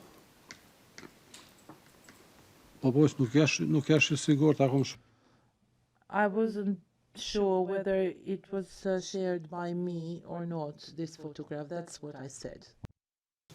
Posted by you. Do you confirm that? Yes. Make a close-up just to see all the... I think this would suffice. Thank you very much. Mr. Ayeti, in the caption at this photograph, you mentioned several names.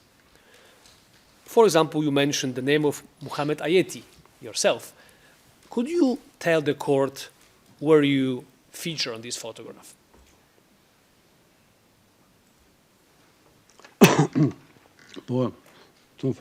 Yes.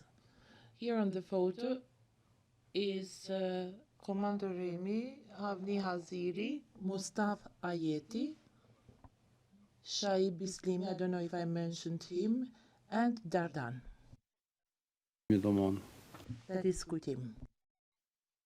But my question was,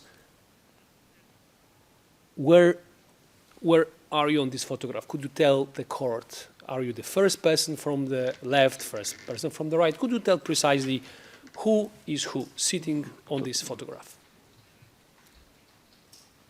Let's start maybe from right to the left. You have this computer on the right-hand side. So the first person sitting next to the computer, what is his name? That's me. Person sitting next to him, what's his name? That's Shaib Bislimi. Sitting next to him. That's Commander Remi, Rustem Mustafa. The fourth person sitting next to him. The fourth person is Avni Haziri. And the last person sitting there? That's Mustafa Ayeti. There is this person sitting in the very, very middle with a visible KLA badge on his arm. Who is that person? That's Dardan. That is Kutim. When I asked you before, what is the name and surname of Dardan? Your answer was Kutim. I don't remember his surname. On this photograph, however, posted by yourself, it says quite precisely, Kutim Cherimi. So why did you tell the court the surname before? I understand that you knew it when you posted that photo. I didn't remember his last name, Mr. Prosecutor. It's been a long time, otherwise I would have mentioned it. Ayeti, you mentioned this person, Mustafa. This person, Mustafa Ayeti, yes. Is that person related to you? You have the same surname. No. He is from Gilan by origin. We are not blood related. We just have the same last name. And he's been my friend from the beginning of the war. Out of these persons, these 6 persons on the photograph, who of them were in the BIA unit?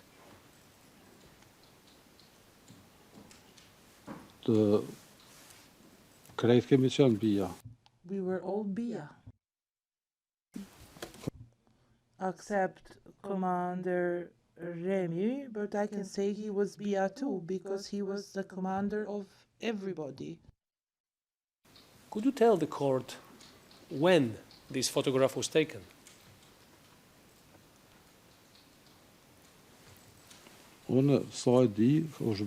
As far as I know, it was taken in December 1998, because that's the only time where we had a camera, and after that we didn't have any to make photographs.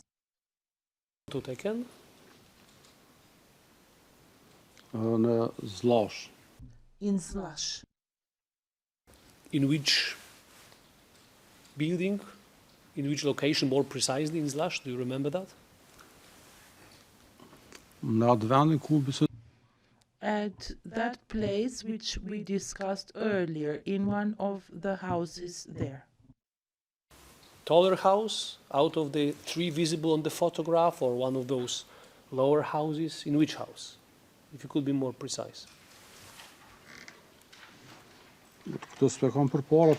It's not in front of me, I can't see it, but it's the house that is on the right side when you look at the photograph. Mr. Ayeti, today, and we have it on page 77 of today's transcript, line 5, I believe that Your Honor asked you about your nickname or pseudonym, and you said that it was Shit Marezi. Is that correct? Yes. The war, did you go by any other nickname? Jo. No.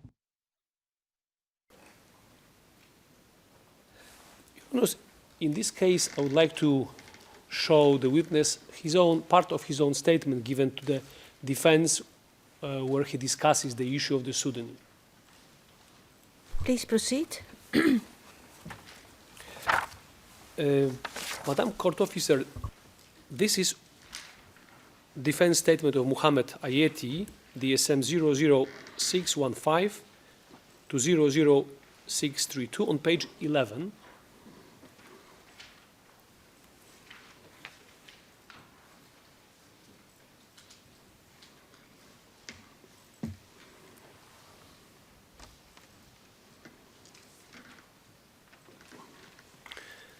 It starts from the question, do you know if people? Yes, it's at the very, very top of the page. Mr. Ayeti, listen to the exchange that you had with the defense counsel on the issue of pseudonyms of yours, or pseudonym of yours. The question, do you know if people called you maybe, sometimes Shit or Shuti? And your answer was, do you know, your answer was, maybe they called me like that. But in Pristina, they would call me at my regular name. And people in Zlash, they call me Shut Marezi. It could be that some addressed me as Shut, but I don't recall that. Did you say that to the defense? Yes. It's possible that somebody knew you by the nickname Shuti and they were calling you in this way. Address me. Yes. Shall we wait till the Yes. witness takes off his headphones? Mr. Witness, can you take off your headphones? Thank you. Defense counsel, please. Not Shuti, but Shoot. No, also shitty, I saw. Shitty. It's both. In the question you have both. Your In the Honor. question you have it, but in the answer, but some no, wait, address wait. me as Shoot. Do you know But if people called me, if people called you maybe sometimes shit or shooty, and then maybe they called me like that. So, and then he answered with, then he finishes with, it could be that some address me as shit, but I do not recall that. That's right. That's what I said. But I see, and then we have the next question. Do you know if anybody else on the compound in Slush was called Sheet or Shooty? And then his answer, there was another person who fought in Gerbeshi, and he was called Sheet as well. So I understand that the defense counsel is pointing out that the witness himself is saying the word Sheet and not Shooty. Yeah? But his first answer is not a denial of the two names. But I leave it for what it is. Mr. Prosecutor, please I proceed. could leave this issue where it is. However, I would like to ask you, Mr. Ayeti, how... Yes, please. I'm too fast today, I apologize. Mr. Ayeti, how did Salih Mustafa call you during the war?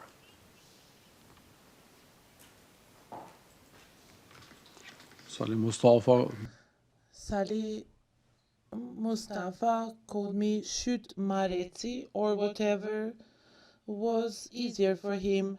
Shoot Mareti is the name of a fighter of a time in Maretz, and that was the meaning of my nickname.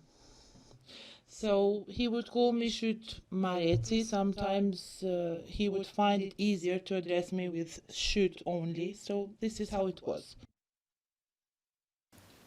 Mr. Ayeti, today you mentioned Agron Jamaili, and we have it on page 68, lines 22, 23, and also on page 69, lines from 1 to 4.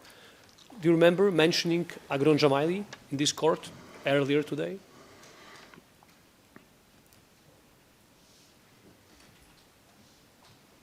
met die hem gaan puut maar het po.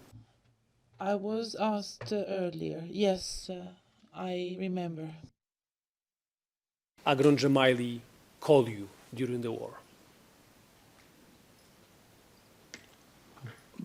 Maar gewoon een paar keer naar Pols contact. I had just a little contact with Agron during that April period. It was in December. I don't remember how he called me. I think it was Shutma Mrezi.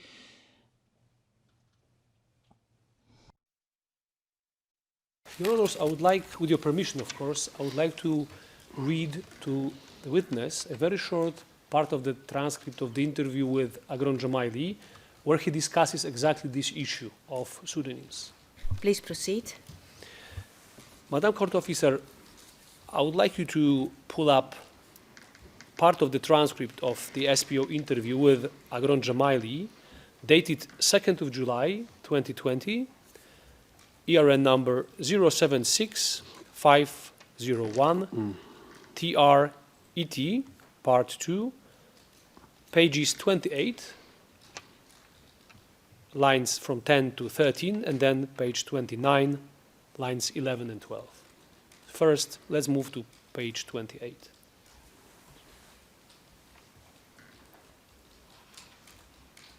Lines from 10 to 13.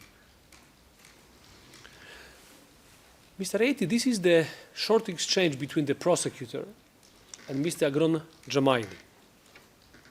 Question: who is Shuti then? Answer: a young man, one of the soldiers. Question: a BIA soldier? Answer: he was with both the brigade and the BIA. And then on the next page, page 29, lines 11 and 12. Question: what was Shuti's full name? Answer: his first name is Muhammad. I can't remember his family name. So to me, it seems that Agron Jamaili knew Shuti. That was the nickname of a person called Muhammad. Is he referring to you, Mr. Ayeti? Сигурно. Probably yes.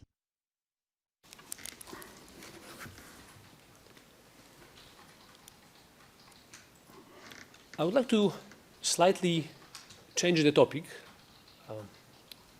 and I would like to discuss the relationship and contacts between you and Salih Mustafa after the war, but before his arrest. Had you been in touch with Salih Mustafa before his arrest?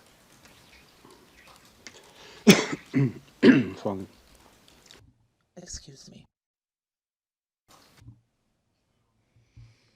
The last time I met Salim Mustafa was when I had applied for a visa, a working visa for Slovenia. So just before leaving for Slovenia, I left on the 1st or 2nd of August. I met him. So it could have been the 28th or 29th of July 2020. That was the last time I met him. So from Slovenia, then I went on to Germany. Before that time, 28th of July 2020, had you been in contact with Salim Mustafa?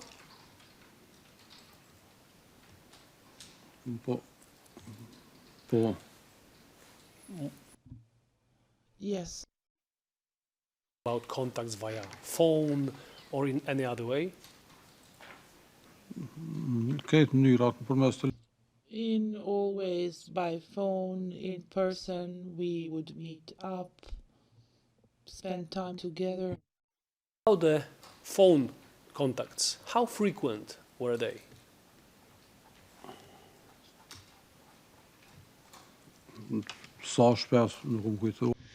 I don't remember how frequently, but whenever we would want to call each other, we would. I don't know how many times exactly. The witness a document which speaks about this issue, contacts between the witness and Salim Mustafa in the period preceding his arrest. Please proceed.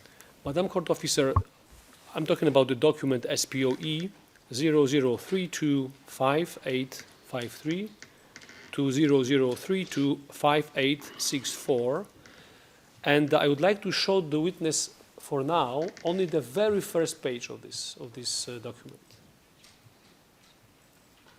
and only, if possible, the upper part. If you could zoom in immediately to the upper part, just the first box.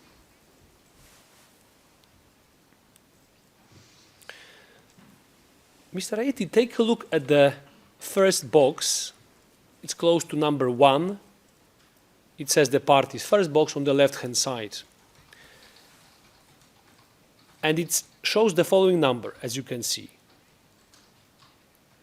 I'm not going to read it because it's an open session, but could you say whose number can you see here in this box?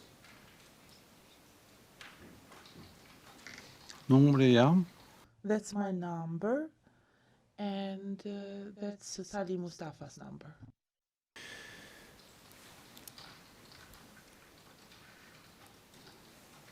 As you could see in this box, close to your number, there is a name. Could you read it to the court? Just the name, not the phone number of yours, but just the name there. You're referring to the first number, right? Yes, but don't tell the court the number because it's there, but tell me what name is attached to this number.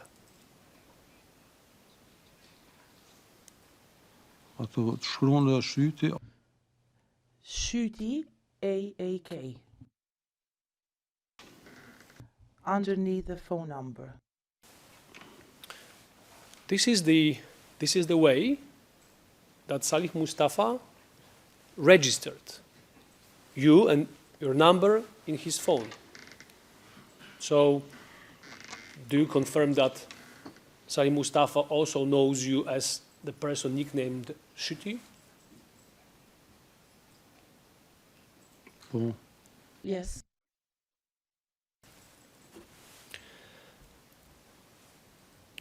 Mr. Ayeti, if I told you that from June 2019 to September 2020, you exchanged over 100 calls with Salim Mustafa, would that be about the right number of phone contacts with him in this period of time?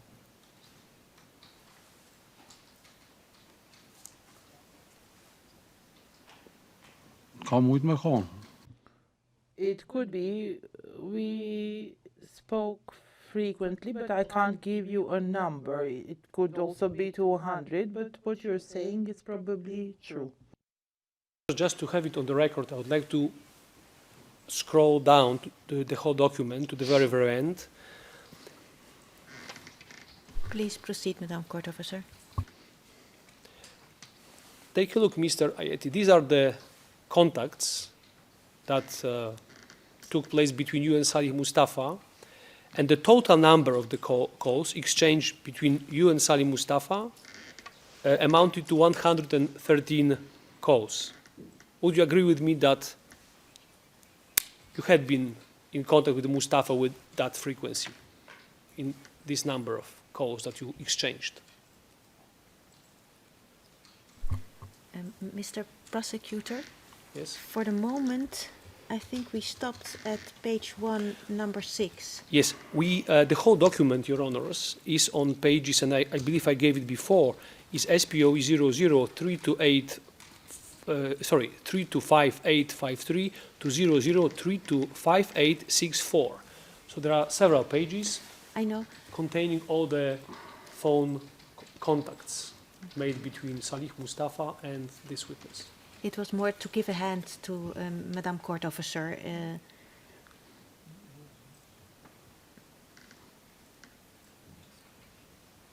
Or maybe we could directly go to the last page. Is that possible? The last page should be 864. Yes, it's here. It's here. And then yes. we have the number Yes. of one. So the last call that was made between you and Mr. Mustafa before the arrest is the 113th call made on the 11th of June 2019.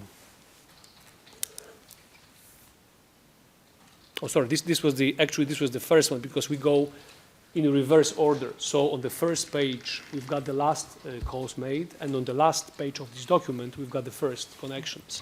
So the last call was actually in September 2020. Thank you.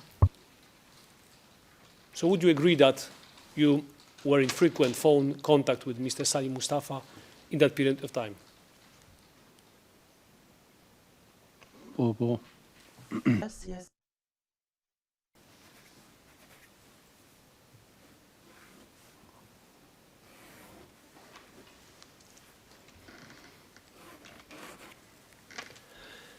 Mr. Ayeti, were you also exchanging with Salih Mustafa instant communications, messages, using various instant messengers before his arrest? On WhatsApp or Viber?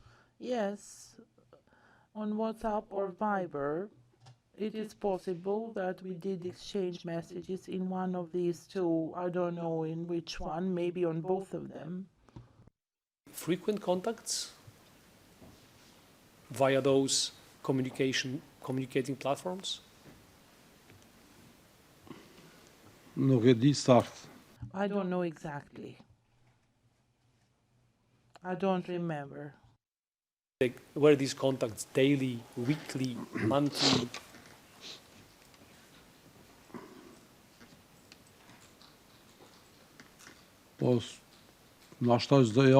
Well, maybe weekly, maybe 2-3 times a week. It depended. As I said before, between 2018 and 2020, I had the opportunity to see him more. We met more frequently. Mr. Ayeti, in those instant communications, how was Mr. Mustafa calling you? Kur kena shkruar fjala? When we sent messages, you mean? Messages, as you said, via Viber or WhatsApp. Nuk më kujtohet. I don't remember. What he called me when he texted, I don't know exactly.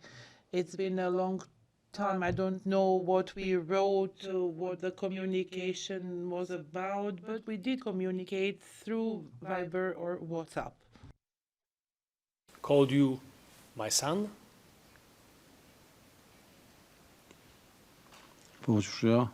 Yes, of course. Happened that you called him commander in those communications? I don't believe I called him commander, but I would call him Babush. It's sort of an expression in the message. What is it? What does it mean? It's a sort of respect. Babush means father, and Babush is an expression. He called me my son. Your Honor, just for the sake of demonstrating exactly this issue, I would like to very quickly pull up one document and we'll move on. Please proceed, Mr. Prosecutor. So I would like to show the witness the document SPOE 003258565 to SPOE 003258676. English translations almost at the same numbers, but the first is SPOE 003258666. And the remaining part is the same, SPOE 003258676 ET.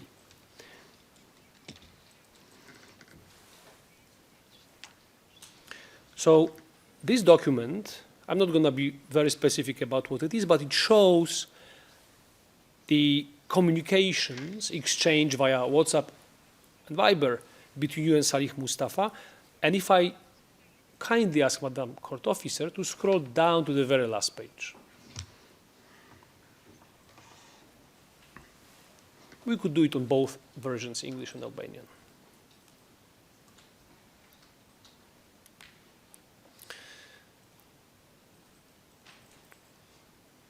There is a message sent on the 1st of August by Salih Mustafa, Salih, to you, Mr. Ayeti, in which Salih Mustafa said the following: "Did you arrive, my son?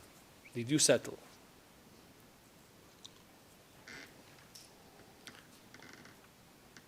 So it seems that... Sorry? Yes, that's probably when I traveled to Slovenia. Asking me whether I arrived, whether I settled. He called you my son, correct?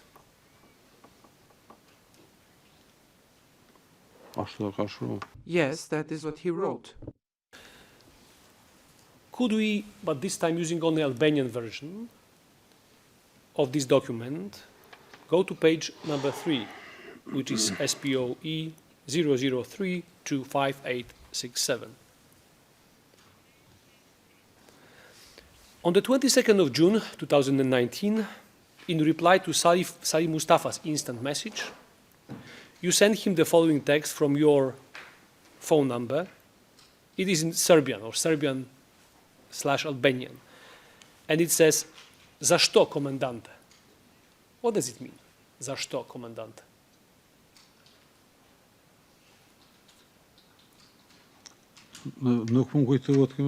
I don't remember this message. I don't remember what I wanted to say by it. I don't know. I don't remember. I can see the number, but I don't know what I wanted to say at the time. So it depends on what we were talking about earlier in the message, but I can see that I refer to him as commander.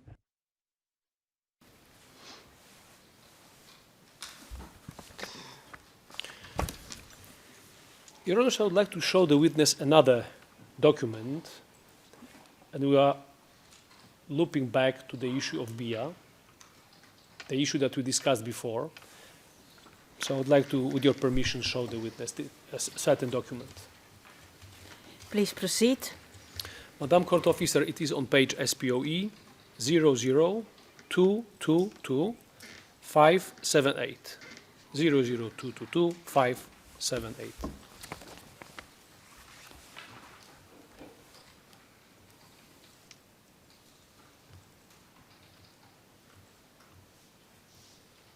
Could we scroll it a little bit up? Yes. Mr. Ayeti, I'm just talking about this logo, which you can see at the bottom of this document. Do you know this logo, Mr. Ayeti? Yes, I have seen it. Logo. The logo is from the BIA guerrilla, and above that are the three heroes, Ilir, Bahri, and Agron. This is the date when it was created. As you can see, it's 20th of May 1998 in Pristina. So this is the date when BIA unit was created. Is that what you are saying? That is what it says. Did you ever send this logo to Salih Mustafa?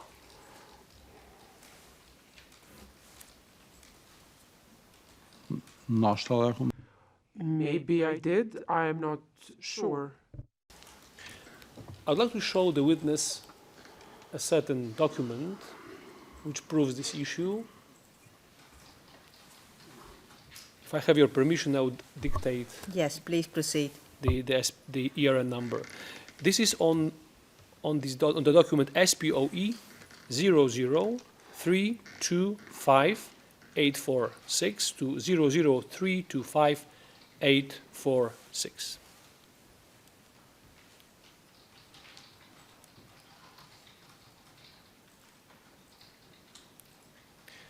So, Mr. Ayeti, this document shows that on the 17th of June 2019, upon the request of Salih Mustafa, sent on that day, you sent him this logo. Do you confirm that? Can you see that on the screen? In the green box, you've got Salih asking you for something, and then in the blue box, you send him the logo attached. 17th of June 2019. Can you see that? Oh. Yes.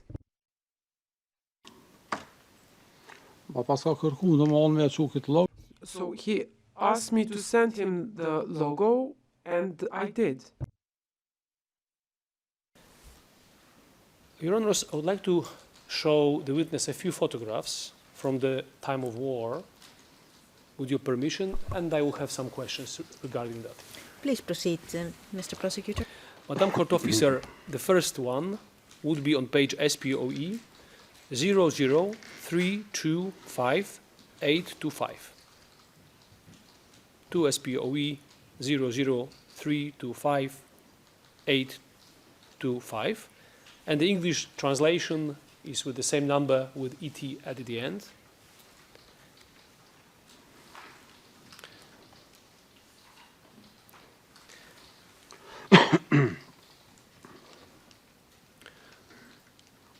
Thank you. Mr. Ayeti, this is the photo that you posted on your Facebook account on the 11th of June 2021. Is that correct? Could you tell the court who features on this photo?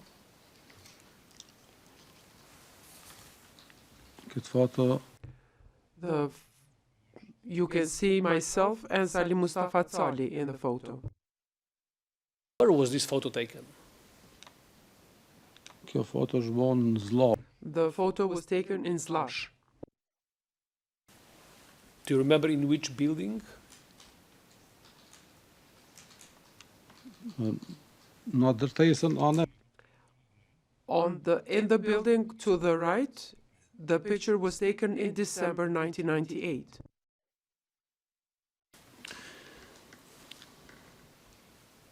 The message that you posted with this photo, I'm going to read just part of it, says the following thing.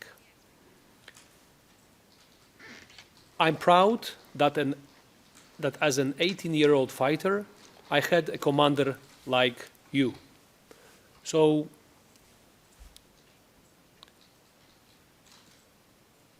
could you tell us why did you post this photo with this comment? Again, we are talking about the year 2021, so at this time, Salim Mustafa is already in detention of the Kosovo Specialist Chambers. So could you tell the court why you posted that with this particular comment?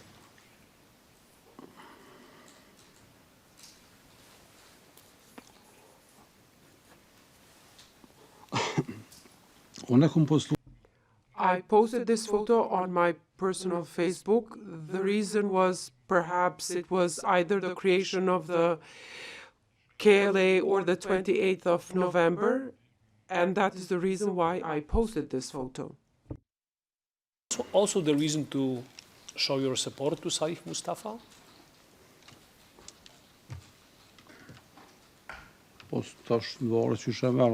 It depends how you take it. Of course, I posted it. I am proud. I continue to be proud. And that is all. Did you post it also as a support to Salih Mustafa, who was at that time already in the detention? Mr. Prosecutor, I cannot support him just by posting a photo. I support him morally. I support him morally, and I continue to support him morally. So I'd like to continue with a few more photographs, not too many. Mr. Prosecutor, I'm looking at the clock, and it's almost time for the break, so we can continue, of course, with this photographs, and then maybe we have a natural moment. This is a question. Yes, Your Honors, could we just show two photographs with a few follow-up questions, and then you could go for a break? This would be my suggestion. We are just searching for a natural moment, so please let me proceed like this. Yes. Your Honors, do you have your permission to show the witness another photograph? Yes, you have. Thank you very much. The document, Madam Court Officer, would be SPOE 002222559 002222559. And this is the photo that is already in evidence in this case.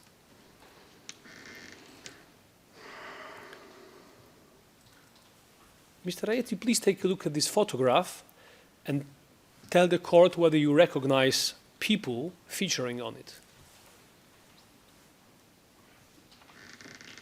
Yes, Mr. Prosecutor, I know them.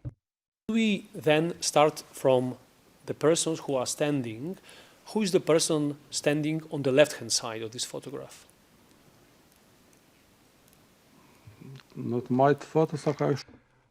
To the left of the photograph, or I am one of them, and Agram Zamali? So the person with sporting a black cap with the Kosovo Liberation Army logo, what's his name? The person standing. Agron Cemali. Agron Cemali. Standing next to him is you, Mr. Ayeti. Is that correct? That is myself, Mohamed Ayeti. Crouching, who is that person?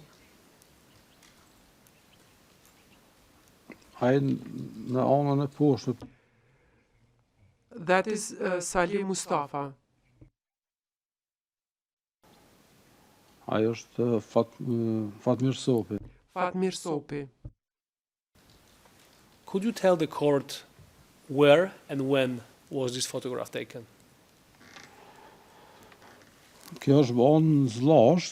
The photo was taken in Zlash, in the house that I mentioned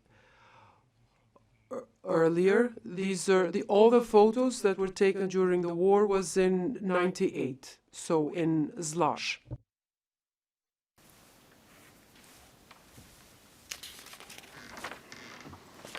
And maybe the last photograph, Your Honor, before the break. Please proceed. SPO number 00222 587 00222 587. This is another photo that is already in evidence in this case.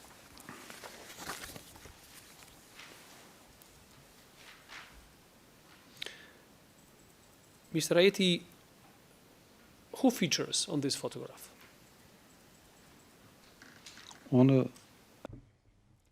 Salih Mustafa and I. When and where was this photograph taken? In Slush, but we are outside. It's not inside the house. You can see it was snowing, so it's somewhere outside of the house. I don't know exactly when, but it was outdoors. I have not seen this photo after the war, but Salih Mustafa is in the photo and myself. I've never seen this photo before, or I have forgotten about it. Within the compound that you discussed today before with the Defense Council, or somewhere else in Slush?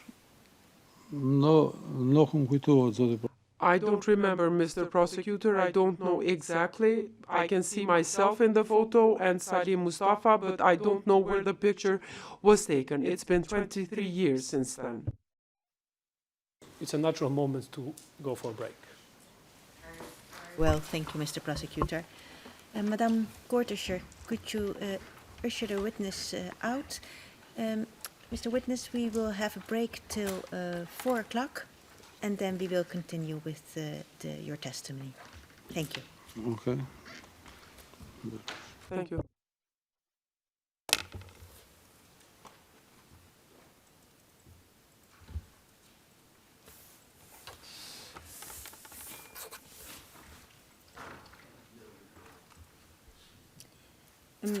Mr. Mustafa, it's you're not allowed to talk, no, and you know it.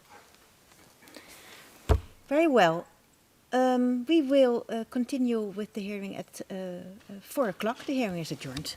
All rise.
All rise.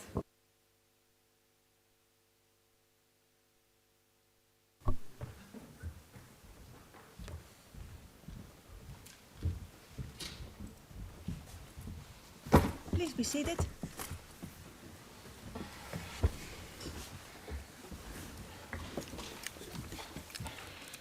Okay. We start with calling appearances, and at my right-hand side I notice a change of composition. Mr. Prosecutor, you have the floor.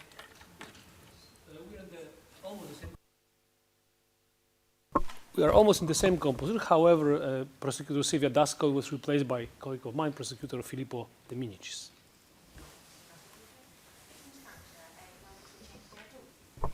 Good afternoon. Yes, indeed, Your Honours.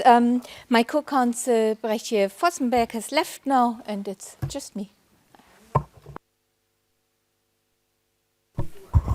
No changes, Your Honor.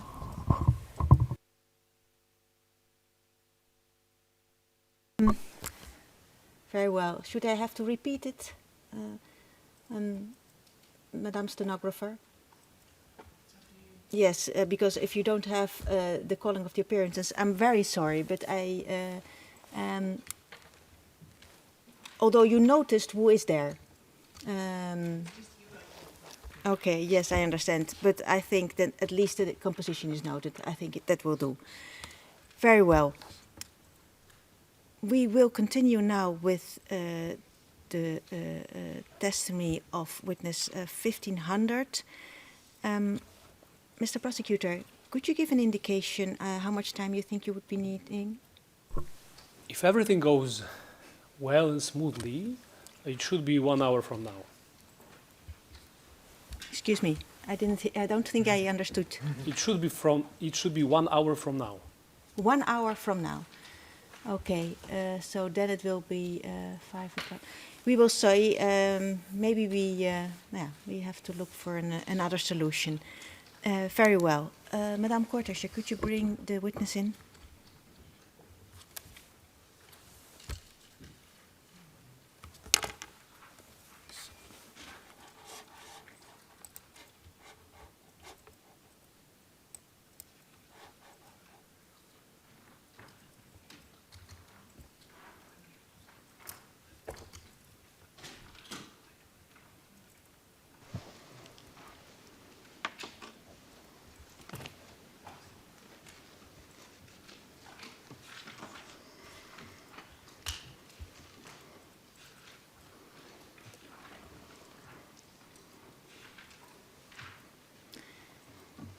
Welcome back, Mr. Witness. We will... Thank you. I will give the floor again to the prosecution. Mr. Prosecutor, you have the floor. Good afternoon, Mr. Ayeti. Good afternoon. Photograph featuring 4 persons. One of them was you, there was Fatmir Sopi, Salih Mustafa, and also Agron Jamaili. Do you remember that?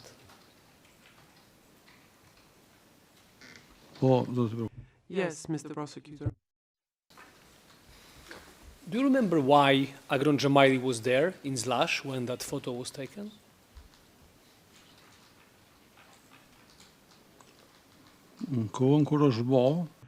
At the time when the picture was taken in December, he stayed there as a soldier in one of the houses. These 2 houses were in use. One of them was also from Fatmir Sopi, and Agron Jamaili stayed there for as long as I stayed there. In the same house together with Salih Mustafa at that time?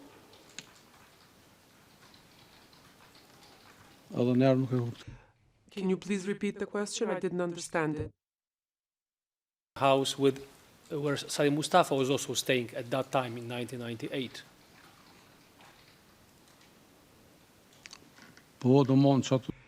Yes, in those 3 or 4 rooms where we all stayed. There weren't many soldiers, but the ones that were there in 1998. Did Agron Jamaili belong to?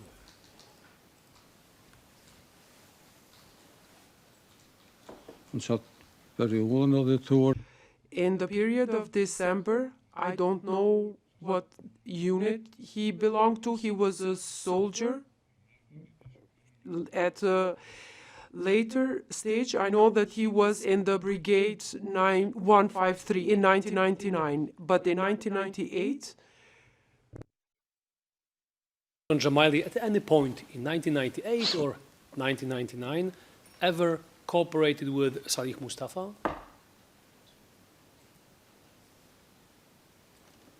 Nuk e di, I don't know. I know that we all stayed there together.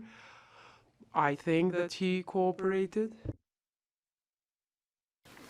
Your Honors, so maybe first the question, and then I would ask Your Honors for a kind permission to show another photograph, one of the last ones of today. Mr. Ayeti, speaking about the period of time after the war, even about recent times, did it ever happen that you socialized together with Salih Mustafa and Bahri Gashi? Sorry, Ibrahim Mehmetai, excuse me, Ibrahim Mehmetai, Salih Mustafa and yourself. po më nënë me ndajt me We did socialize with Tsali and Bafta after the war. Your Honors, I would like to show the witness very quickly a photograph. It's SPOE 00325-835, 00325-835. And the reason is? And the reason is that I would like to confirm that also in more present times, the witness, Salih Mustafa, and other members of the BIA were also socializing. We are talking about most recent times. Please proceed. This is the photo that you posted on your Facebook account, Mr. Ayeti, on the 3rd of March, 2019. Do you remember posting it?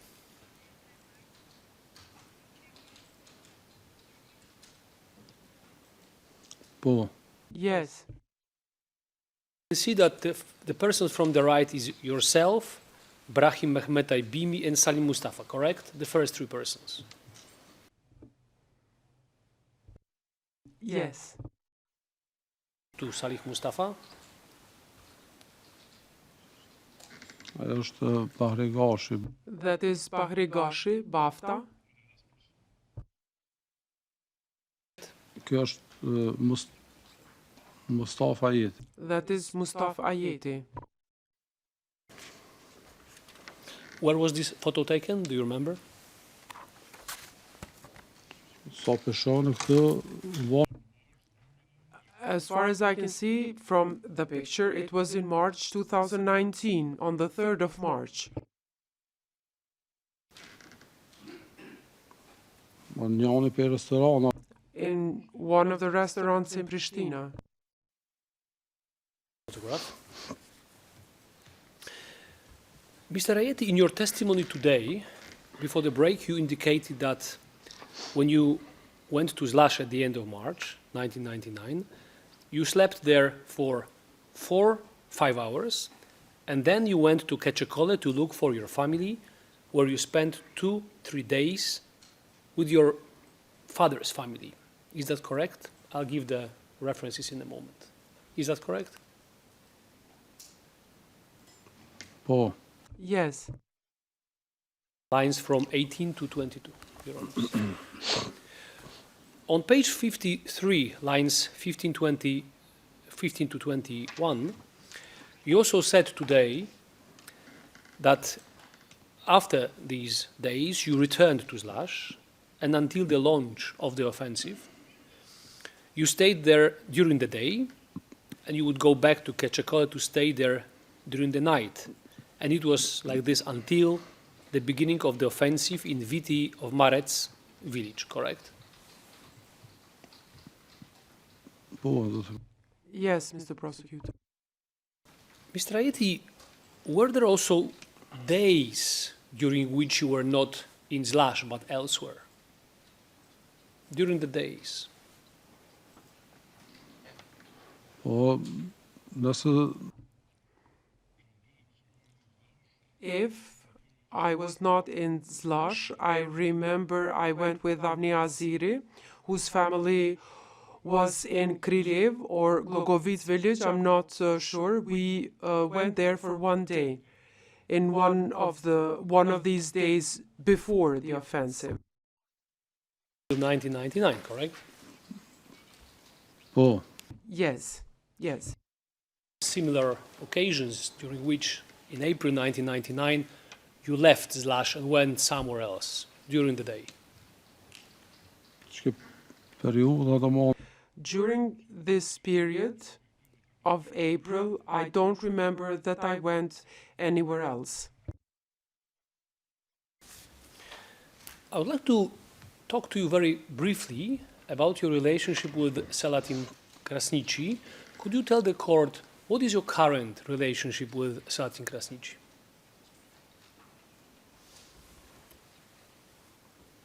Aktualisht At the moment, we have no particular relations. I haven't seen him in a long time, but I know him from before the war. We lived in the same neighborhood. We went to the same school. He's older than I am, but we know each other. When was the last time when you saw Selatin Krasniqi?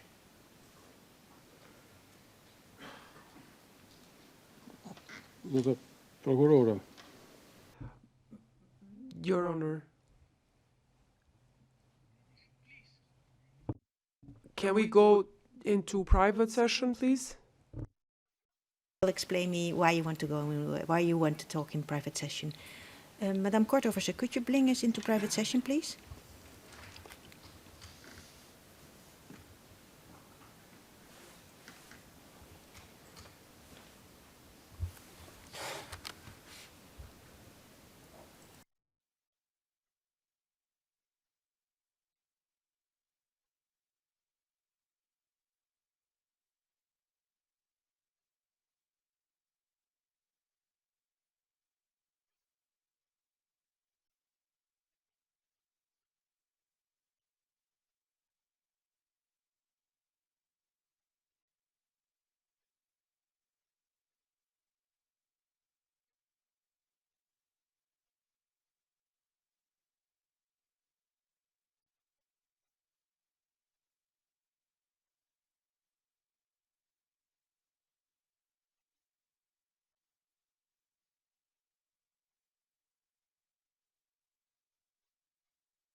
Your Honours, we're in in open session. Thank you, Madam Court Officer. Mr. Prosecutor, please proceed. Mr. Ayeti, you gave at some point this year a statement to the defense. Is that correct?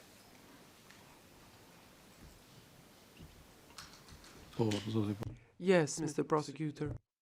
After you had given that statement, did you ever talk to Seatin Krasniqi about the statement, the fact that you gave it, or the content of the statement that you provided to the defense? Jo. No. Do you know whether Seatin Krasniqi at some point gave the statement to the defense?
I have some of them, not all, but part of the hearings.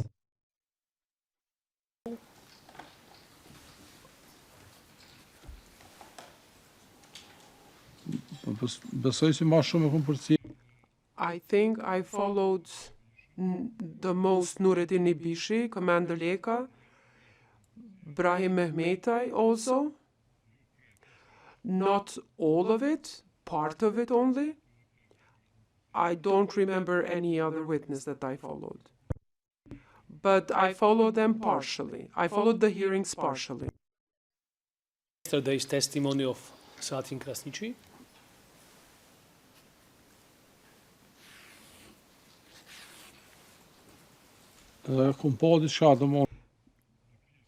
Yes, some fragments of some parts, but not all.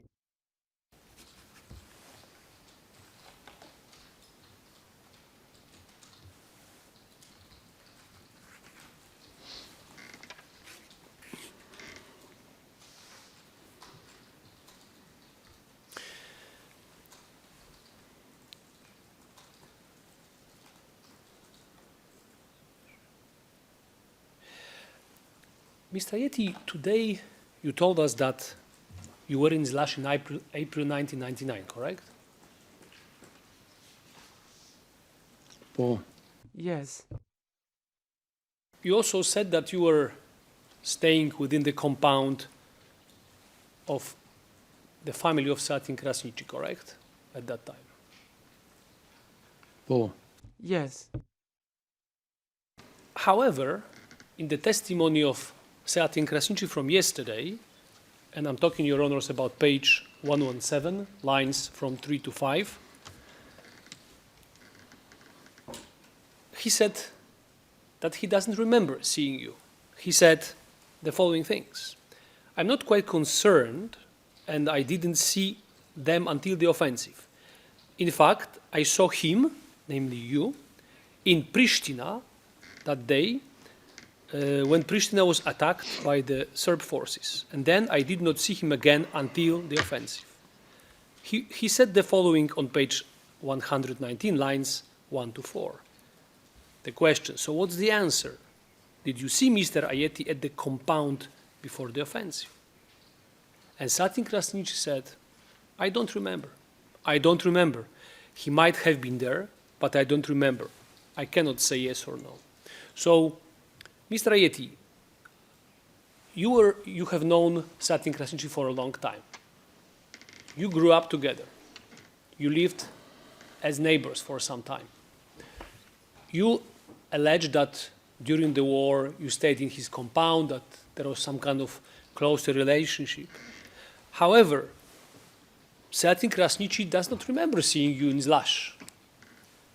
What would you say to that? Mr. Prosecutor, there were many people there. He may have forgotten. I know I saw him. But Selahattin might not have remembered it because he was engaged in other duties there as well. He might have forgotten it or have another reason. Satin Krasniqi, but he might not have seen you. Is that what you are saying?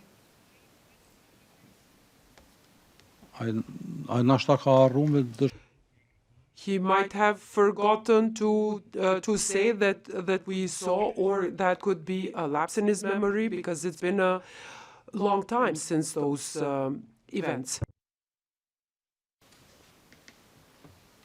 Let's change the topic slightly.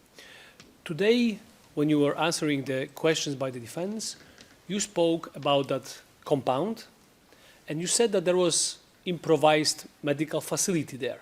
Is that correct?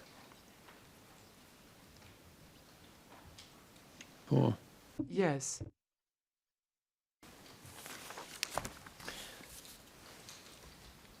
On the 18th of January, 2022, one of the brigade commanders from Brigade 153, Fatmir Sopi, testified in this court about that location, that compound in Zlash.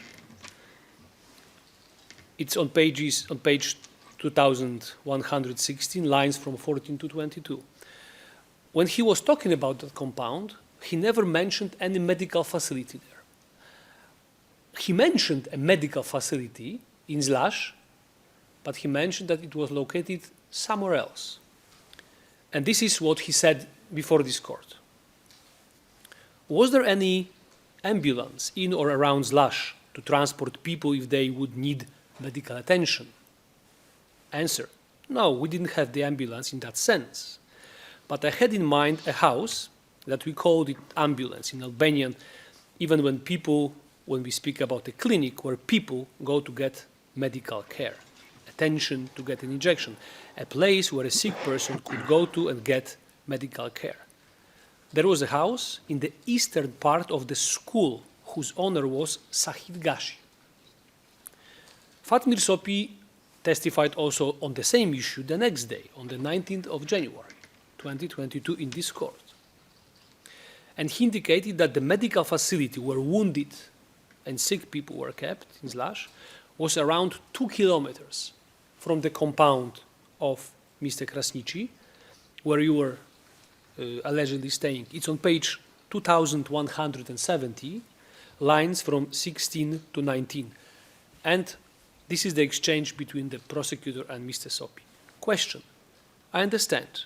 My question would be, how far was that location where you kept the wounded and sick from the compound occupied by the BI unit? Answer: even in relation to that, it could be 2 kilometers. So Fatmir Sopi, the commander of Brigade 153, was saying that there was medical facility in Zlash, but not in the compound where you said it was.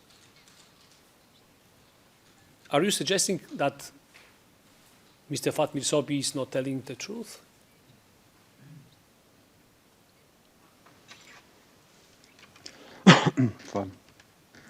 Excuse me, Mr. Prosecutor. whether there were other clinics or other places. I know of one in VT where we fought. There was a building where called ambulant outpatient clinic where people would go, but the wounded people were wounded during the fightings. They received the medical care in Zlash. It could be that there was some place lower in the village at Sahid, but all of us who were in Marets and that arrived from other places, we all received medical care at that place. One of the commanders of Brigade 153, and he lived in Zlash most of his life, if not all of his life. Is saying that in the compound that we have been discussing today, there was no medical facility. Would you agree with me that Fatmir Sopi, a high-level commander, knowing the place, would know better where the medical facility was and where it was not?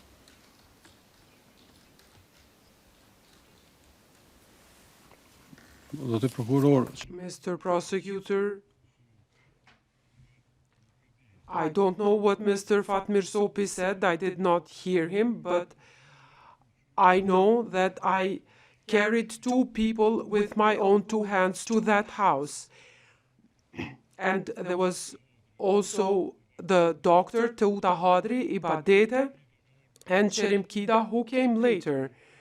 That was the place where the wounded received medical care. If there was a place that was used earlier, in the outpatient clinic, but the wounded were treated there. I say this with full responsibility. Maybe Fatmir Sopi confused matters, but I stand behind what I said, that the wounded received the medical care there, and from that place they went to Mayats. Mr. Ayeti, today you said, and it's on page 73, line 3, that you did not see Salim Mustafa in Zlash in April 1999. Is that correct?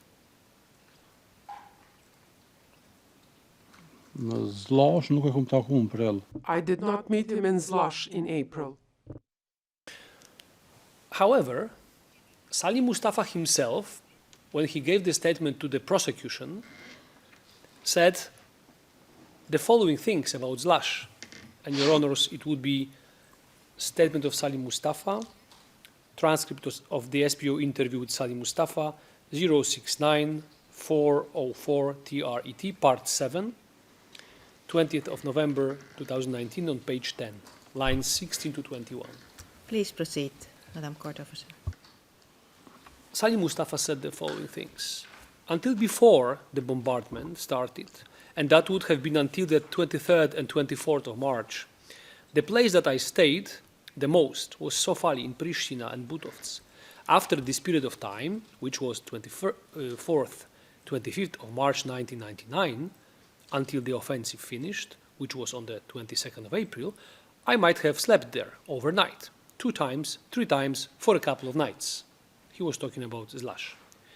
Salim Mustafa continued in the same statement about his presence in Zlash, and this would be the same part of the transcript. However, it would be on page 12, lines from line 3 to line 8. Question: were you yourself personal in Zlash before the Serbian offensive started, on or about 16th of April 1999? Salim Mustafa said yes. Before the offensive started, how long had you been in Zlash for? Answer: I would usually stay a day, 2. He continues further about the same issue, and this is in the same transcript, the same part 7, page 22, from lines 17 to 22. That's right. The offensive started on the 16th, and I left Zlash either on the 12th or 13th or the 14th. And I've said it was a couple of days. It's now been a long time. I cannot be precise about the date. Okay, there we are. That's your answer? Yes. However, as I mentioned, I went back there on the 20th of April.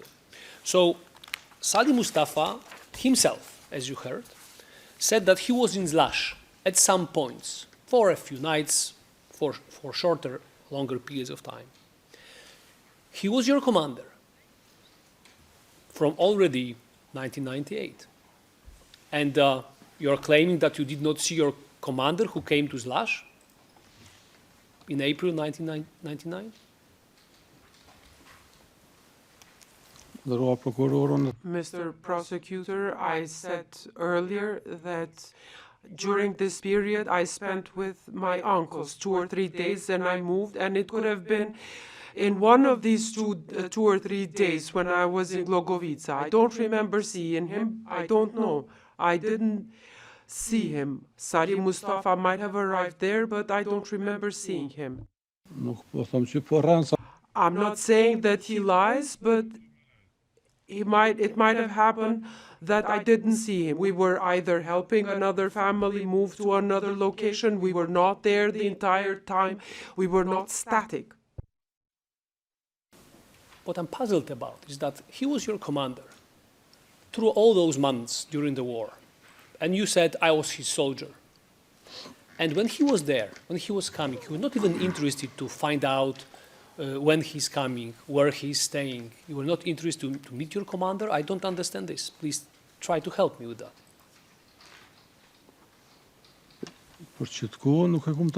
Not during this period. I didn't meet him during this period. I met him in Pristina one day before I left Pristina. Or the last day before I left Pristina, I met him in Kolic. After we withdrew the wounded, I saw him with a number of soldiers. There was a corridor that was created so that we could escort the wounded. And I met Sali Mustafa in Kolic. Because I have a few questions on that. But let's talk about the fact whether you saw or met Sali Mustafa or not in April 1999 in Zlash. Speaking of the presence of Sali Mustafa in Zlash, also Selahattin Krasniqi confirmed in the statement that he gave to this court that he saw Sali Mustafa in Zlash. And this is the transcript of yesterday's testimony of Selahattin Krasniqi, page 75, lines 20 to 25. It is also on the next page, page 76, lines from 1 to 10. And he said that he saw Sali Mustafa during the offensive in Zlash.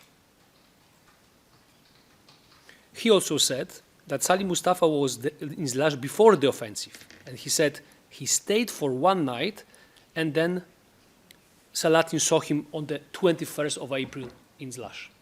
So, again, it seems that Sali Mustafa, in that period of time, April 1999, was in Zlash, and he was seen by the person who was close to you at that time, Selahattin Krasniqi.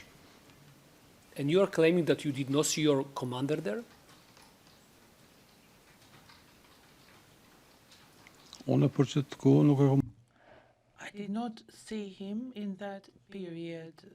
When the offensive started, the day when we set off for Viti of Marets, I know that when I arrived in the morning, we were kind of preparing to get to Viti.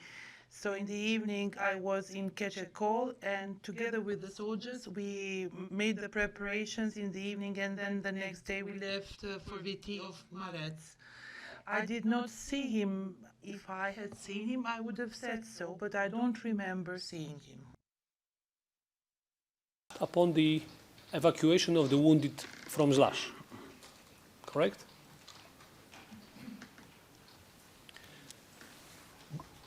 Did you participate yourself in the evacuation of the wounded from Zlash in April 1999? Yes. Exactly when it was, when this evacuation took place from Zlash?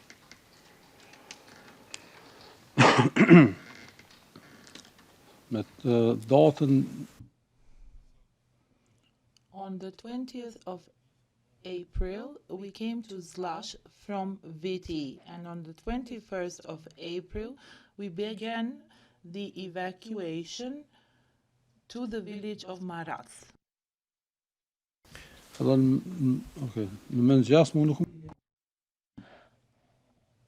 remember that Salih Mustafa was in the morning when we set off with the wounded. It was Issa Castrati, Rahmandini on the 21st, Barigashi as well, and they set off to Mayats, to Lap. For this issue, you said that you saw at some point during this evacuation Salih Mustafa. Where was it? In which place that you saw Salih Mustafa? in college. In college. You said the same today. It's on page 73, lines 13 to 18 of the transcript. Who was commanding that evacuation operation in Zlash?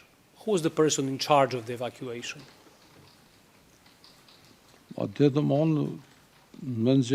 That day, in the morning, I saw Issa Castrati making the preparations. There was Bari Gashi and many others whom I don't remember. And we set off towards the village of Mayats. Mustafa, during that evacuation in Zlash.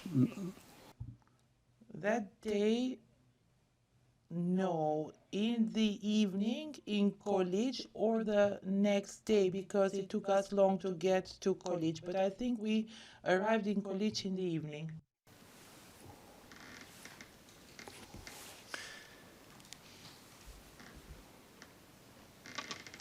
Mr. Ayeti, I would like to refer you back to the SPO interview with Salih Mustafa, where he actually said that he himself, personally, was in charge of this operation, of the evacuation of the people in Zlash.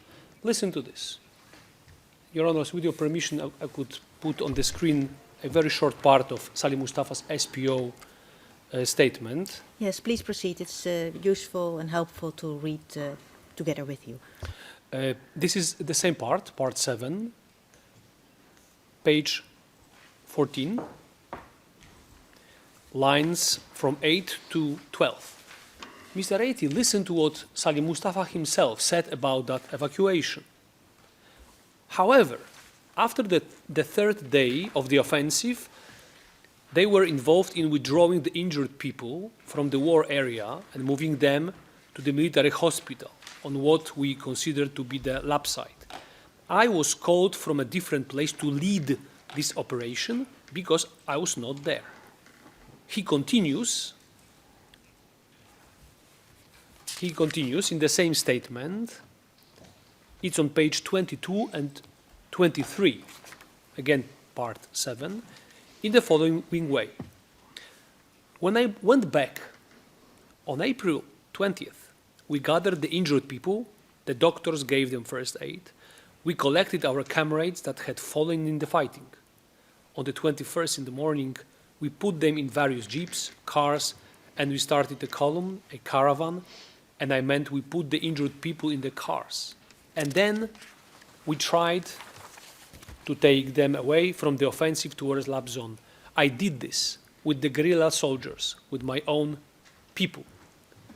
So, Mr. Ayeti, Salih Mustafa says that he was not only taking part in that evacuation, but he was in lead of this operation. And you are saying that he was not even there, present? This is in the context of the evacuation from Zlash, of the wounded people after the offensive. Are you saying that Salih Mustafa did not tell the prosecutor the truth about his involvement in that evacuation?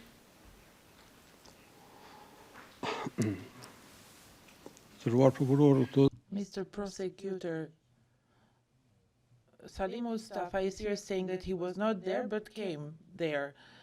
And during the preparations with the wounded, a part of the soldiers took care of security to open the corridor up to the asphalt road. So I believe, since he said that he came during that time, and we set off first. And when we arrived in college, that's when Salih Mustafa came there as well. Salih Mustafa is not talking about being somewhere else. He's talking about we collected our comrades that had fallen in the fighting, and in the morning they left from Zlash. So he's not talking about college. He's not talking about waiting there for somebody to bring the wounded, but he himself is taking part in the evacuation of the wounded from Zlash. He's leading that operation. So are you saying that it's not the case, that he was not doing that, what he's claiming? Mr. Reti, tell us whether Salih Mustafa was in Zlash during this evacuation or not. He was your commander. He's claiming he was there. Mr. Prosecutor, as I said, in the morning, I set off with a number of soldiers to secure the road. I'm not saying that Salih Mustafa is lying. He was part of the operation, and I know that he arrived in Kolic because, as I said, part of us left first for Kolic. And when we arrived in Kolic, the most of the burden was on my shoulder up to the next destination because I was familiar with the terrain. Seydi Veseli, one of the superiors whom I met during the journey, gave me the radio communication. So I was in front to provide security for the road, and the wounded were behind. And as I said, most of the burden was on my soldier because I was familiar with the terrain. I knew Mayat, I knew the superiors there.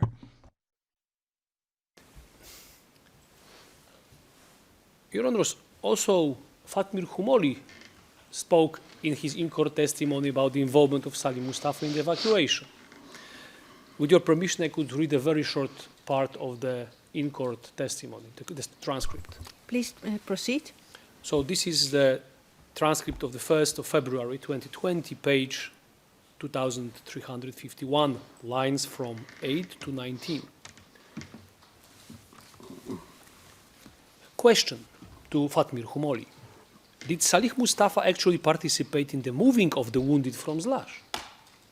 Did you see him doing that, removing people, participating in any way in the removal of the wounded people from Zlash? Answer of Fatmir Humoli. He was personally involved, Salih Mustafa, because he had a friend of his who was wounded, and I remember that he went to the wounded. Question, so you saw him attending the wounded, being with the wounded people? Answer, yes, we were together. He saw me, I saw him. We engaged in the same movements to transport the injured to the rear part of the enemy lines. Also Fatmir Humoli, one of the members of the command of the LAP operational zone, said that Salih Mustafa was there, helping the wounded in Zlash. Are you still saying that he was not there? Your commander, he was not there in Zlash? Is that what you are saying? Mr. Prosecutor, let's say I've forgotten this. It's been 23 years, and you see, I forgot to mention Fatmir Humoli. I know him even better than Salih because I've been with him in Shale Baygoros as well. As I said, part of us went first to secure the trip, the road. I'm not saying that Salih Mustafa was not there, but I set off with the group first to secure the road in the morning. Salih Mustafa was not there, or you don't remember seeing him there in Zlash attending the wounded?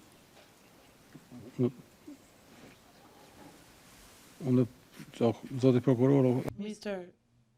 Prosecutor, it was a very difficult night when we sent the wounded. The next day, I don't know if Salih was there that night or not, but the next day I mostly saw Isa Castrati and Sokol Sopi, and we were told to begin with the securing the road. I know that there was Barigashi and Fatmir Humole, now I remembered. So we set off towards Celevit and we arrived in Golic.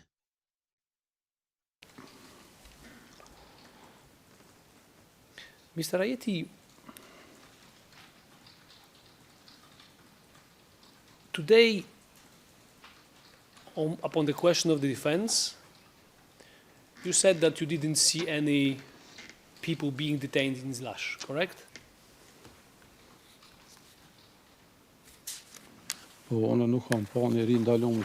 Yes, correct. I didn't see people detained in Slash, nor did I hear about that. In the context of the compound and the statement of the witness that he didn't see anybody detained in Zlash, I would like to show him a photograph. Please proceed. This is the photograph appended to the statement that was taken by the defense. So it was also shown today, defense statement of Muhammad Ayeti, DSM 00615 to 00632, page 13. There is a photograph there of the compound with several markings made by the witness himself.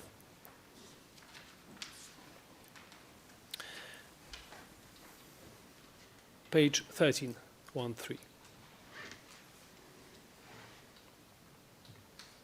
Oh, there should be, excuse me, there should be a photo. This is the page where it is mentioned.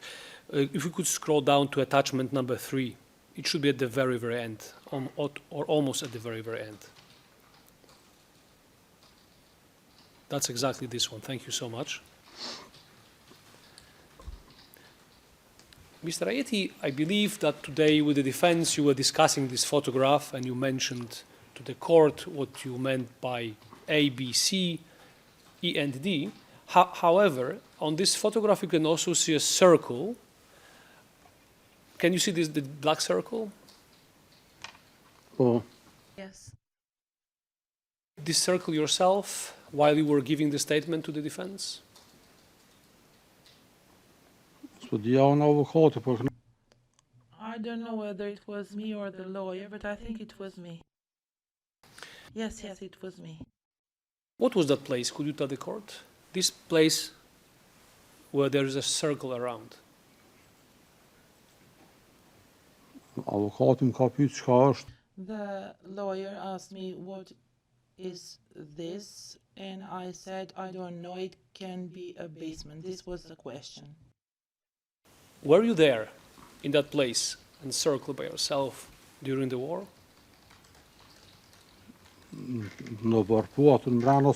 In the yard, yes, but I don't remember going inside that location.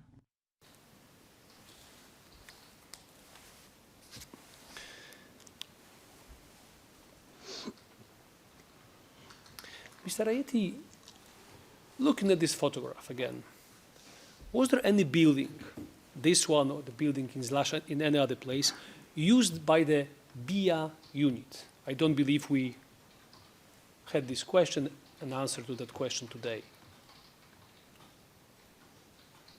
Again, was any building in Zlash, in this compound or elsewhere, used by the BIA unit during the war?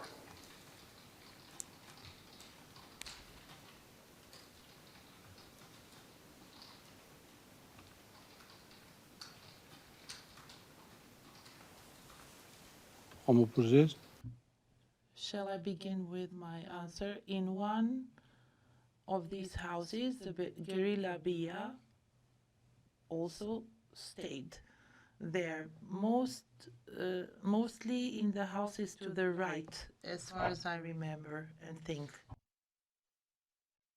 Within this compound, there was no detention facility as far as you know, correct?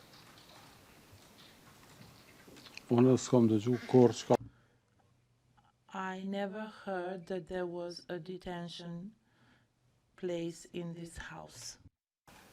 However, Mr. Ayeti, Salim Mustafa himself in his own statement to the SPO, admitted that there were detainees there, exactly in that location.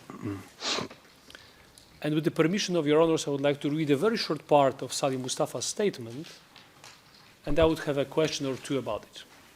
Please proceed. For the record, this is transcript of SPO interview with Salim Mustafa, 069404 TRET, part 7, page 6 and 7. Question to Salim Mustafa. You said that this was also used, the house was used as a detention facility. Salim Mustafa. From what I know, just the one room, they had soldiers that had been detained who had violated the rules. Question. They were held downstairs on the first floor? Answer. On the ground floor, yes. In the second room, the ground floor also had 3 rooms. There was a bigger room that was used as a kitchen. And then on the next page, page... Interpreters kindly ask the prosecutor to read more slowly. Then on page 7, lines 21 to 25. Sorry, this is still page 6, line 21, 25. Question. Did you actually witness people, soldiers, being detained at this location? Answer of Salim Mustafa. Yes. Question.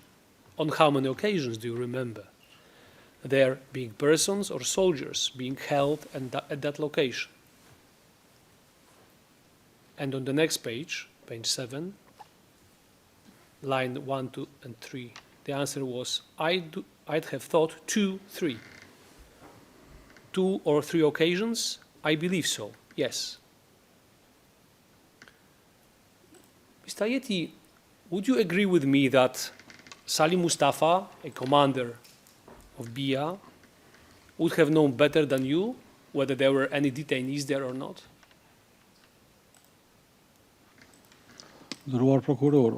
Mr.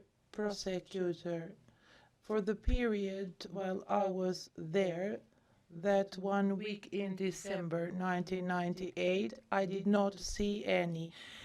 Even in the period when I went there after March, I didn't see any. If Salim Mustafa was referring to another period, that I don't know, but I personally did not see any. I was in Mayaz in March, and when I returned, I did not hear of people being detained there. Of course, Salim Mustafa knows better, but for the specific period of December and the period of after March until I went to VT, I don't know of a detention facility there. I don't know if he was referring to some other period of time. Mr. Ayeti, today you said that there were no guards in the compound. Nobody was guarding this compound. Is that what you said today? I didn't see guards in that place. When Salim Mustafa spoke to the SPO, to the prosecution,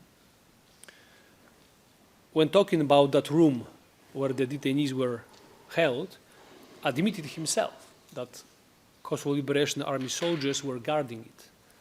And with the permission of your honors, I would just quote 2 lines from Salim Mustafa's statement to the SPO. Please proceed. This is, again, part 7 of the same statement, page 10, lines 23 to 24. The question of the prosecutor to Salim Mustafa. Who was guarding the bedroom where the detainees were kept? And Salim Mustafa answered shortly, the KLA soldiers. So, are you suggesting that Salim Mustafa, a commander there, is not telling the truth, that there are guards there? Mr. Prosecutor, for the time I was there, I didn't see any. There are months when I was not there, but this 1 week period in December and the period when I went from Pristina there until I left for VT, I didn't see any. Mr. Ayeti, it's not only Salim Mustafa who was talking about the guards. It was also another commander of the KLA, Fatmir Sopi, who also spoke about the presence of the guards in the Zlash compound. And with the permission of Your Honors, I would like to quote the last few lines from the statement, this time of Fatmir Sopi, about exactly the presence of guards in Zlash compound. Please proceed, Mr. Prosecutor. This would be the testimony Fatmir Sopi gave in court, dated 18th of January 2022, page 2049, lines from 9 to 17. Question to Mr. Fatmir Sopi. Do you remember whether this house was guarded, this compound was guarded by anyone? Answer. In every place where the KLA was stationed, for its own security, of course, there were guards. Question. So who were the guards? Did they belong to any unit? Did BIA unit or any other unit? Answer. I mean that every unit that was stationed somewhere had its own soldiers guarding it, as usual. They appointed someone to do guard duty. Mr. Ayeti, the compound you were talking about, as you claimed yourself, was full of soldiers. BIA soldiers, you also mentioned some other soldiers. And you are telling us that that place was not guarded at all? Mr. Prosecutor, I didn't see guards during the period I was there, and I'm telling you with full responsibility that I didn't come across a guard there. And Fatmir Sopi said that earlier that there was no hospital, but the wounded were treated there, so maybe he was mistaken. I personally did not meet a guard during the period I was there, and I'm here to tell the truth. I didn't see guards there. But Mr. Fatmir Sopi, that any military facility where soldiers were present should be guarded. There should be some guards around. He said that himself. Would you agree with him?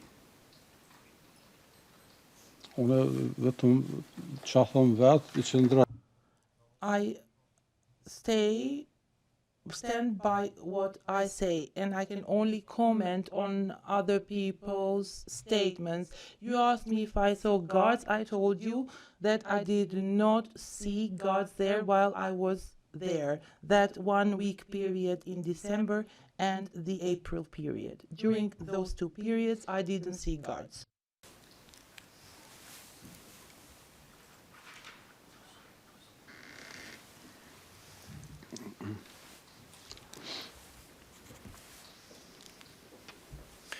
So just to sum up this part about the presence or absence of the guards in the Zlash facility. So it was Salih Mustafa, the commander, who was saying there were guards there. Fatmir Sopi, one of the commanders of the brigade, 153, saying there were guards there. In any military KLA establishment, there are guards. People are appointed to guard duty. Are you suggesting that that compound Zlash was somehow the only KLA facility which didn't have guards? Let me try to understand it better. It's a military place, military facility, soldiers from different units, and you are claiming there were no guards.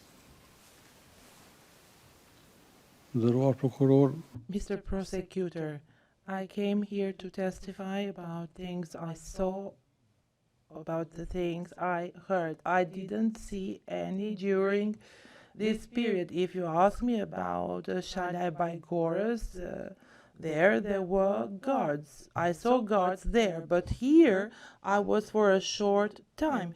And during that time, I didn't see any. If there were guards a little bit further down, that I don't know. But where I was, I didn't see any. I just have a few last questions, Your Honors. And maybe you should continue without the break, if Your Honors will allow me. There is no break. We will just continue, and at 5:30 we will decide what to do. A possibility is that we recall the witness if we still need to do more questioning. It is as it is. Yes. Mr. Ayeti, I asked you before whether in this compound that we were discussing and you have in front of you on this photograph, whether BIA soldiers were using any of those buildings, and you said that yes, indeed. Are you aware whether any of those buildings was a safe house of that unit, BIA? Of your unit, actually? Господин Швархоптин. I don't know what you mean by safe house. Various soldiers during various periods of time stayed there. There were also inhabitants, civilians. Was any place within this compound occupied exclusively by BIA soldiers whenever they were there?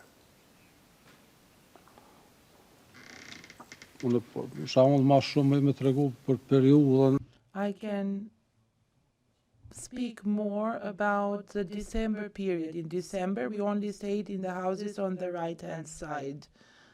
In December, there were also people from Karadak operational area, Ahmet Yusufi and some of his soldiers. Then I was there with these 4 or 5 comrades of mine.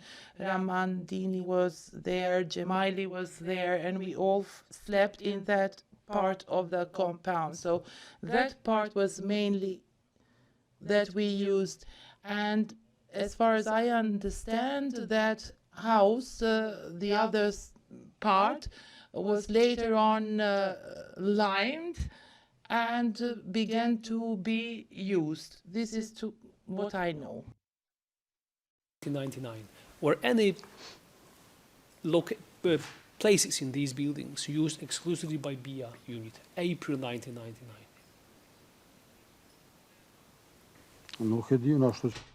I don't know whether they were used exclusively by BIA or whether there was a place that was exclusively used by BIA. Your Honor, I would like to read one part of the Salim Mustafa's own statement about dealing with the issue of the safe house there. Please proceed. This is the statement of Salim Mustafa 06-9404 TRET, part 7, page 5, lines from 8 to 24. Salim Mustafa quite precisely talked about this issue. Listen to this exchange between the prosecutor and Mr. Mustafa. How many times did you visit this place? I don't know exactly, but many times. Why did you visit it? Because this was the house where my soldiers slept too. We used this house as a safe house. In this house, when your soldiers were using it, which part did they stay in? In the first 2 rooms. Because I think you said there was a downstairs underground and an upstairs. So was this downstairs or upstairs? Answer, upstairs. Who did these premises belong to? Who had control of these premises? KLA. Within the KLA, which unit? Salim Mustafa said, myself and my soldiers had under control these 2 particular rooms that we used for ourselves. So as a member of BIA, who stayed in Zlash in December, in April, would you confirm what Salim Mustafa said, that there were certain rooms in that house used by BIA when they were there?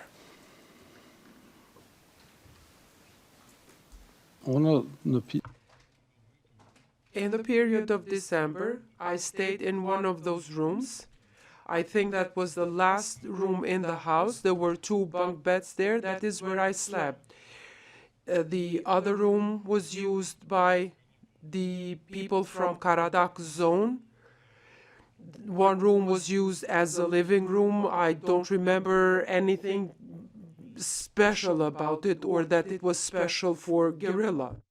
And in April 1999, was BIA using this location? April, Mr. Prosecutor, was a bit chaotic. Civilian soldiers slept in the same place. It wasn't very strictly divided. Civilians, families, soldiers, children. You talked about it before. There were plenty of people there, several soldiers. My question was, in April 1999, did BIA soldiers use any places in that house for themselves? Yes. They stayed in the yard, in the houses in the yard, but I don't know which rooms exactly they used. I slept in one of those rooms for 1 or 2 nights, but I never know in which house or which one of the rooms. Yeah. You knew BIA members, other BIA members, and you don't know whether they were staying in that particular house. How is that possible?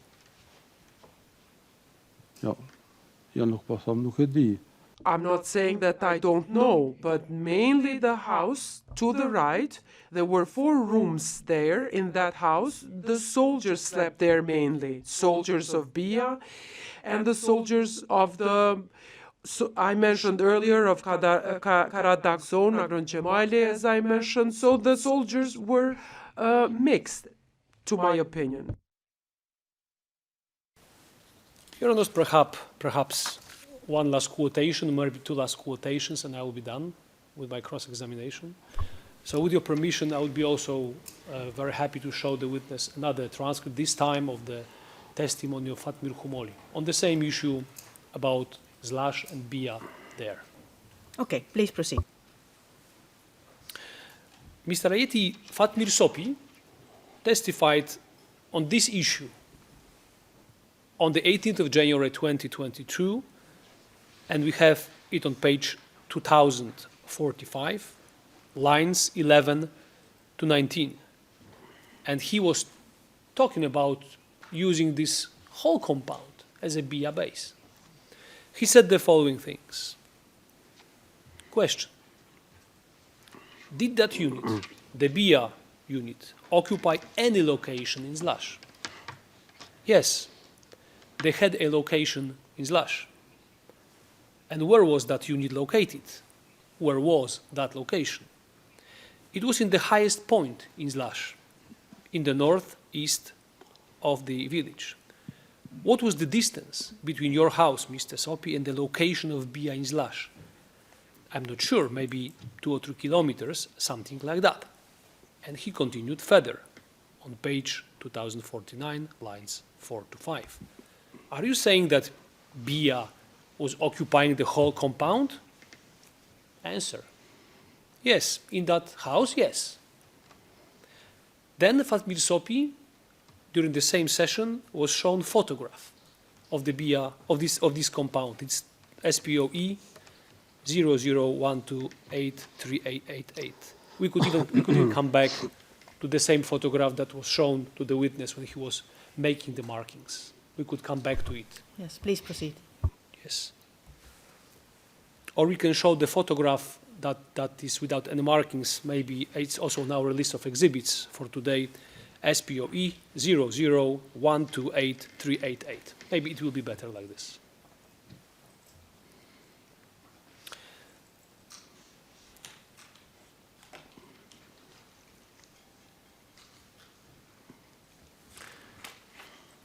Fatmir Sopi was shown the photograph of the compound, the photograph that we discussed today at length, depicting these 3 buildings. And on page 2053, lines 22, and on page 2054, lines 17, he said the following things. Question. Mr. Sopi, I'm going to show you another photograph. For the record, it's number SPOE 001283888. Mr. Sopi, can you see this photograph in front of you? Yes. What is on this photograph? A house, yes. Today, a few minutes ago, actually, we discussed the BIA location.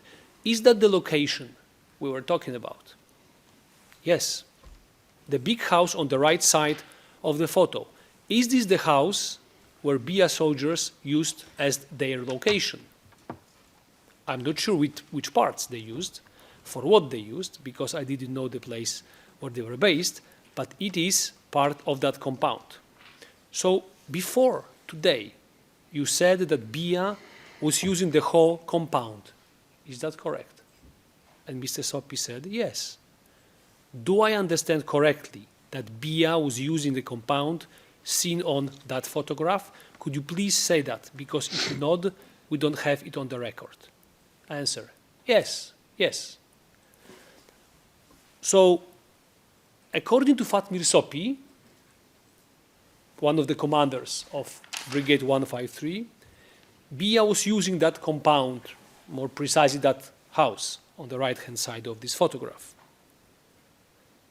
The same compound that you seem to be familiar with and where you spent some time in April. So, was BIA using that house as Mr. Fatmir Sopi is claiming?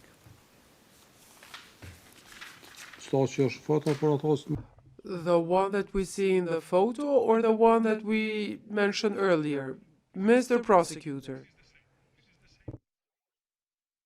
Your markings on it with the letters A, B, C, D, if you remember. This is the same photo but without any markings. This photo was shown to Fatmir Sopi during his testimony in this court.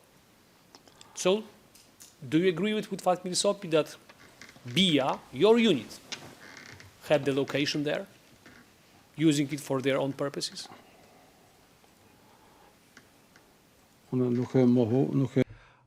I did not deny that BIA stayed there. I'm speaking of the house where there were 4 rooms, and the question was whether one room was specifically for BIA, but mostly the BIA guerrilla stayed in the house on the right. Fatmir Sopi, what he said, he was born there, and the school is 3 kilometers from there, and in 3 kilometers you can arrive to Pristina. This is 700 or 800 meters from there. I'm not saying that guerrilla didn't stay there, not there. This is where the wounded and the population stayed, but the other part was used mainly by the guerrilla soldiers. I thought that you were asking me for one specific room, whether one specific room was used them, but mainly they used the house that was to the right, on the other part. Just a few seconds of consultation with my colleague, Your Honor. Mr. Prosecutor, we are going to stop in some minutes, wherever you are in your cross-examination. Yes, of course, so, of course.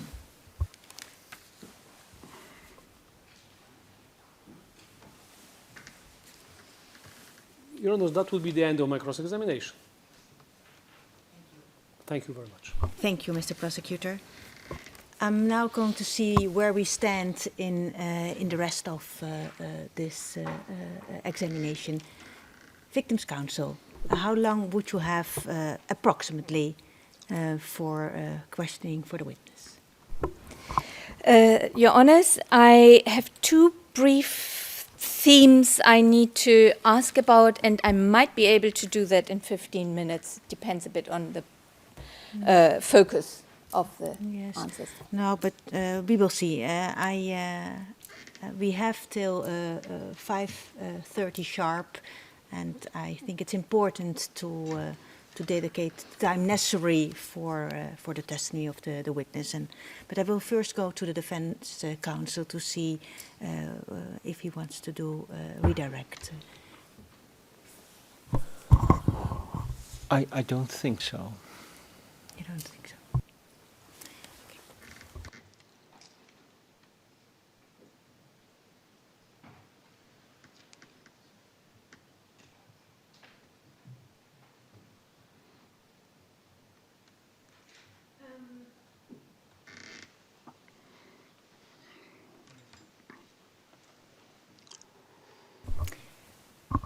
We will give it a try. So, but in bearing in mind that quality goes before speed. But yes, it would be wonderful if we could do it. Or maybe that's not a good word. But it would be better to finish today. But we have limited amount of time. You have the floor. Thank you, Your Honours. Good afternoon, Mr. Witness. Thanks for your information so far. I'm the Victims' Counsel, and I've got a few remaining follow-up questions resulting from what you've said today. How was contact between you and the Defense Counsel established?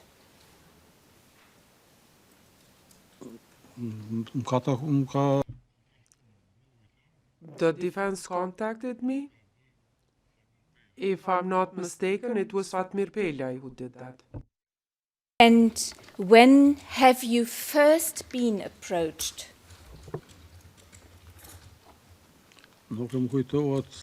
I don't remember exactly when. This year? Last year? In February 2022.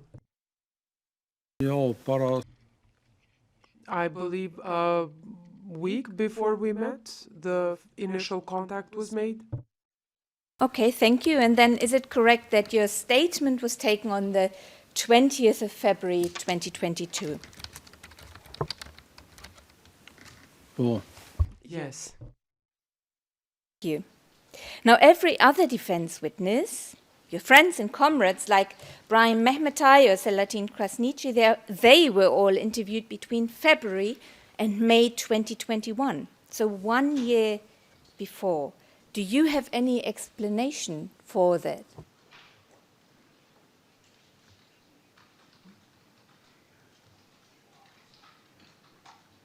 No, I don't have an explanation for that.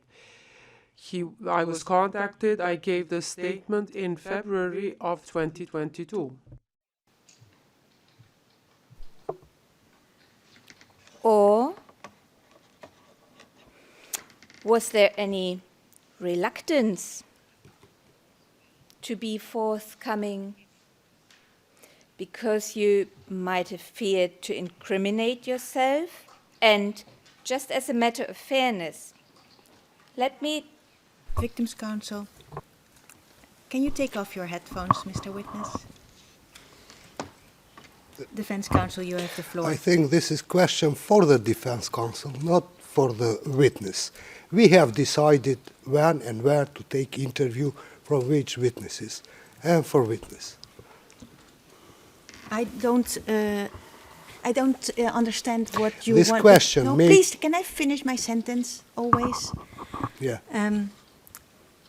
What is the point you want to make with regard to this question? You have the floor. The point is that the witness is not decided, is he going or not to give the testimony to the defense before he is called. So, in time when we called him, he decided to come. And that was happened in February of this year. Yeah. So this is not question for the witness. Thank you for your clarification. I will give the floor to the Victims' Counsel. And if she thinks that this clarifies enough her question, then it will do. If she wants to rephrase it in a different way, not implying anything that Nou ja, or maybe you want to imply. I see your point, but I don't want to prohibit this question. But I leave it up to you, Victims' Counsel, if this suffices that they called him just later on. I will reformulate. Yes.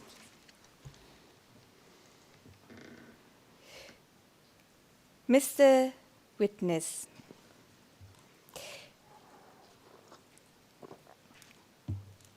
we heard, and this as a matter of fairness, in previous testimonies, this is for the panel, for example, on the 23rd of September 2021, in transcript page 728, that a person who was, as we heard, detained in Slush, tortured in Slush, and later killed, was handed over to a person with a pseudonym Shuti. Confronted with that, was there maybe a reluctance on your part to testify here any earlier? Ja, No, there was no reluctance. The moment I was contacted, I gave the statement. There was no need. There was no pressure. I went there of my own free will the moment I was contacted by the defense. Okay, thank you. I'll leave it there and turn to a different topic. And this is, we heard it earlier today at various points, that you, in April 1999, before the wounded were evacuated from Slush, slept at your uncle's house in Keçiören. That is, for example, on page 53, lines 16, 17 of today's transcript, and that you then, during the day, would go to Slush. What was your reason to go during the day to Slush from Keçiören? It's better to ask me what was the reason to go to Keçiören. The reason was that the area was overpopulated, and the conditions were at my uncle's house better for sleeping. That was mainly to do with the conditions. With sleeping conditions, it was better for me there because my parents were there too. Oh, wait, Victims' Counsel. It's the Victims' Counsel who decides on what question to ask, not you. Okay? I apologize. So, what were the duties or the reasons that took you to Slush during the day? The reason was to return to the area where we served as soldiers, and at night I went to sleep at the same place where my parents. During the day, there were no specific activities that we carried out apart from helping the villagers there. I didn't have any specific duties, but we had to go and stay where the soldiers were, and the purpose was to stay there, not to stay at another village.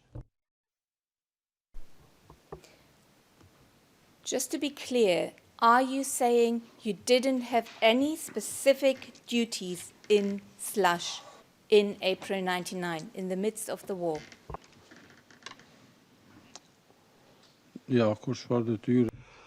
No, nothing particular. Just regular duties. The main duty when the fighting broke out was to go there and to fight at the front line in Marets. I had no other duties except for that one. What did your day in Slush look like then? Could you describe a typical day during that first half of April until the wounded were evacuated from Slush. What did you do during the day? Wat deed en zo tot. During the day, we would move about. We helped the population. I don't remember anything specific that I did. So it was just another regular day. The people were moving. We'd receive supplies, or there were new people that came. We'd receive food. So that was it mainly. The tractors would bring flour or food supplies that I just thought of. Did you for that stand what I would describe as perhaps the entrance to the compound we spoke about to receive goods and people?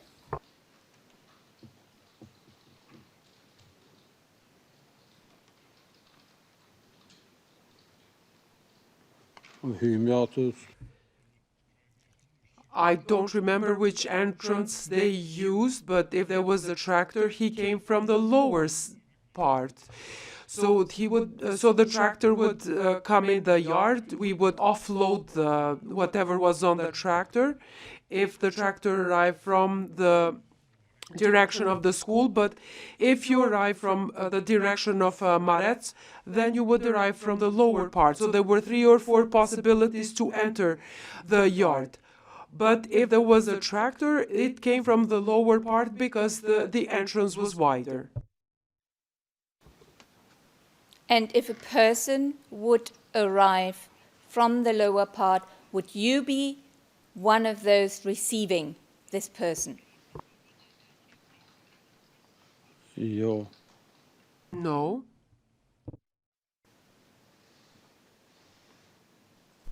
Did you just receive tractors then? Ja, No, you asked me about the activities. If a tractor arrived, we helped offload it. If a tractor arrived, we didn't have specific duties. It was very quiet during those days until the 16th. Perhaps the 2 days before that, the helicopter started flying around. So that was a period during that period that was quieter, was to escort civilians or direct civilians to places where they didn't go. If a tractor came to the yard, we would unload the tractor and such things.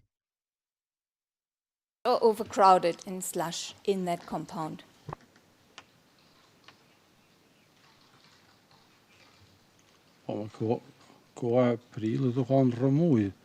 No, the month of April, there were many people there. It was overcrowded.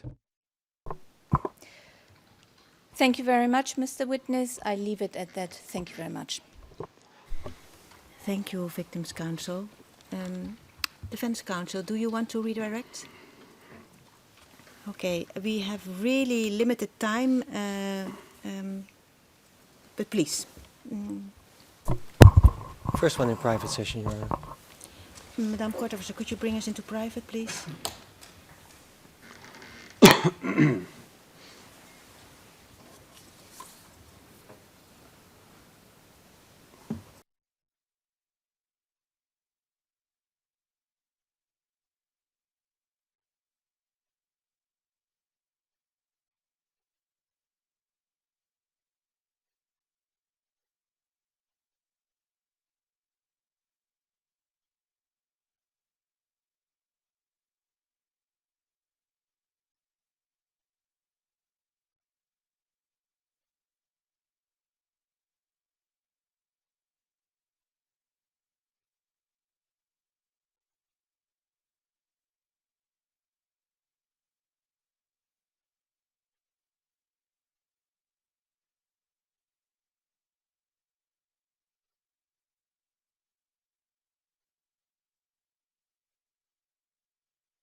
Your Honor, we're in open session.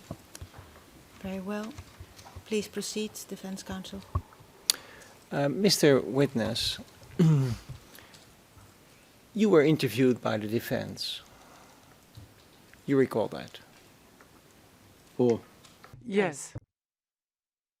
Ever approach you to state something other than the truth, what you have experienced yourself, what you have heard yourself, or what you have seen yourself? Did anybody ever approach you and say, please say this or please say that? ja, mu kur koshtum. No, no one told me to say anything, and no one knew that I gave the interview. You stand by that statement that you gave to the defense? Sigur, Of course, I stand by it. You told me that I should keep that confidential, that I gave a statement, but the only person that I told, of course, it's only natural, I told my wife. And I also told my brother who's in Germany. He's older than I am. I told him that I will be coming here to testify, and that was all that I told him. I said that I will testify in the process of against Ali Mustafa as a witness. And I also told my wife, as I mentioned, but I did not discuss it with anyone else. Influence you in any manner before you arrived here in The Hague to testify in this case? ja, kur kosh. No, no one. Yes, but we have to...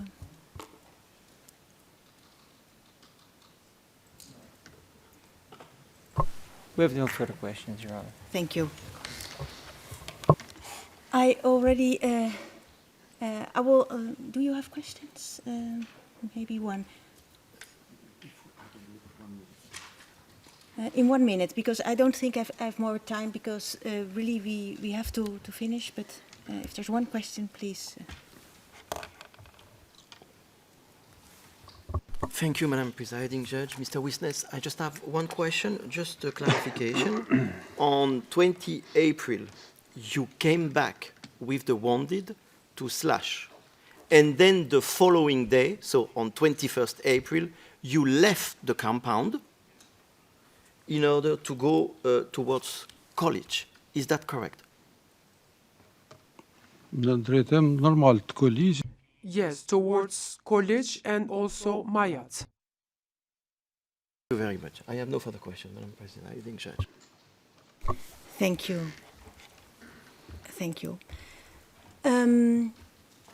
Is there rejoinder desire? No, Your Honors, nothing. Nothing from our side. Very well. Then we are going to wrap it up.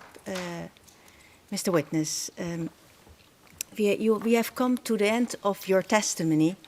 It has been an intensive day. I will not deny that. And I want to thank you for the effort you have put in giving your testimony. And I'm sure that it will be of help for the panel in order to understand what happened back then and to find the truth. I want to wish you a safe trip home, and I insist that you should not discuss the testimony you have given before this court with anybody else. So, thank you. Madame Kortersje will usher you out. Faleminderit. Thank you as well, Your Honor, and all of you present. Thank you.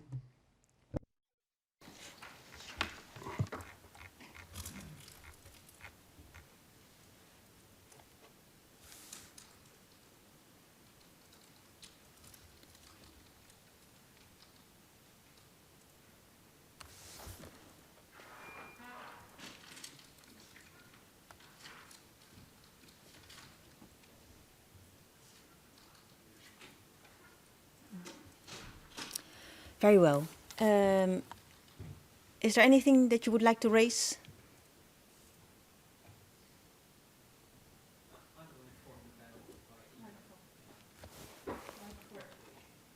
I will inform the panel about one thing. Very well. Concerning the next sessions. Very kind that you want to do it like that. We will resume on Wednesday, 11th of May at 9:30 with the testing of defense witness 1600. Very well. And I thank the parties in the council, Victims' Council, for their attendance. I thank the interpreters for their patience and their hard work this week, and also for Madame Stenographer. It has been very intensive. The audiovisual technicians and the security personnel for their assistance throughout this week. The hearing is adjourned. All rise.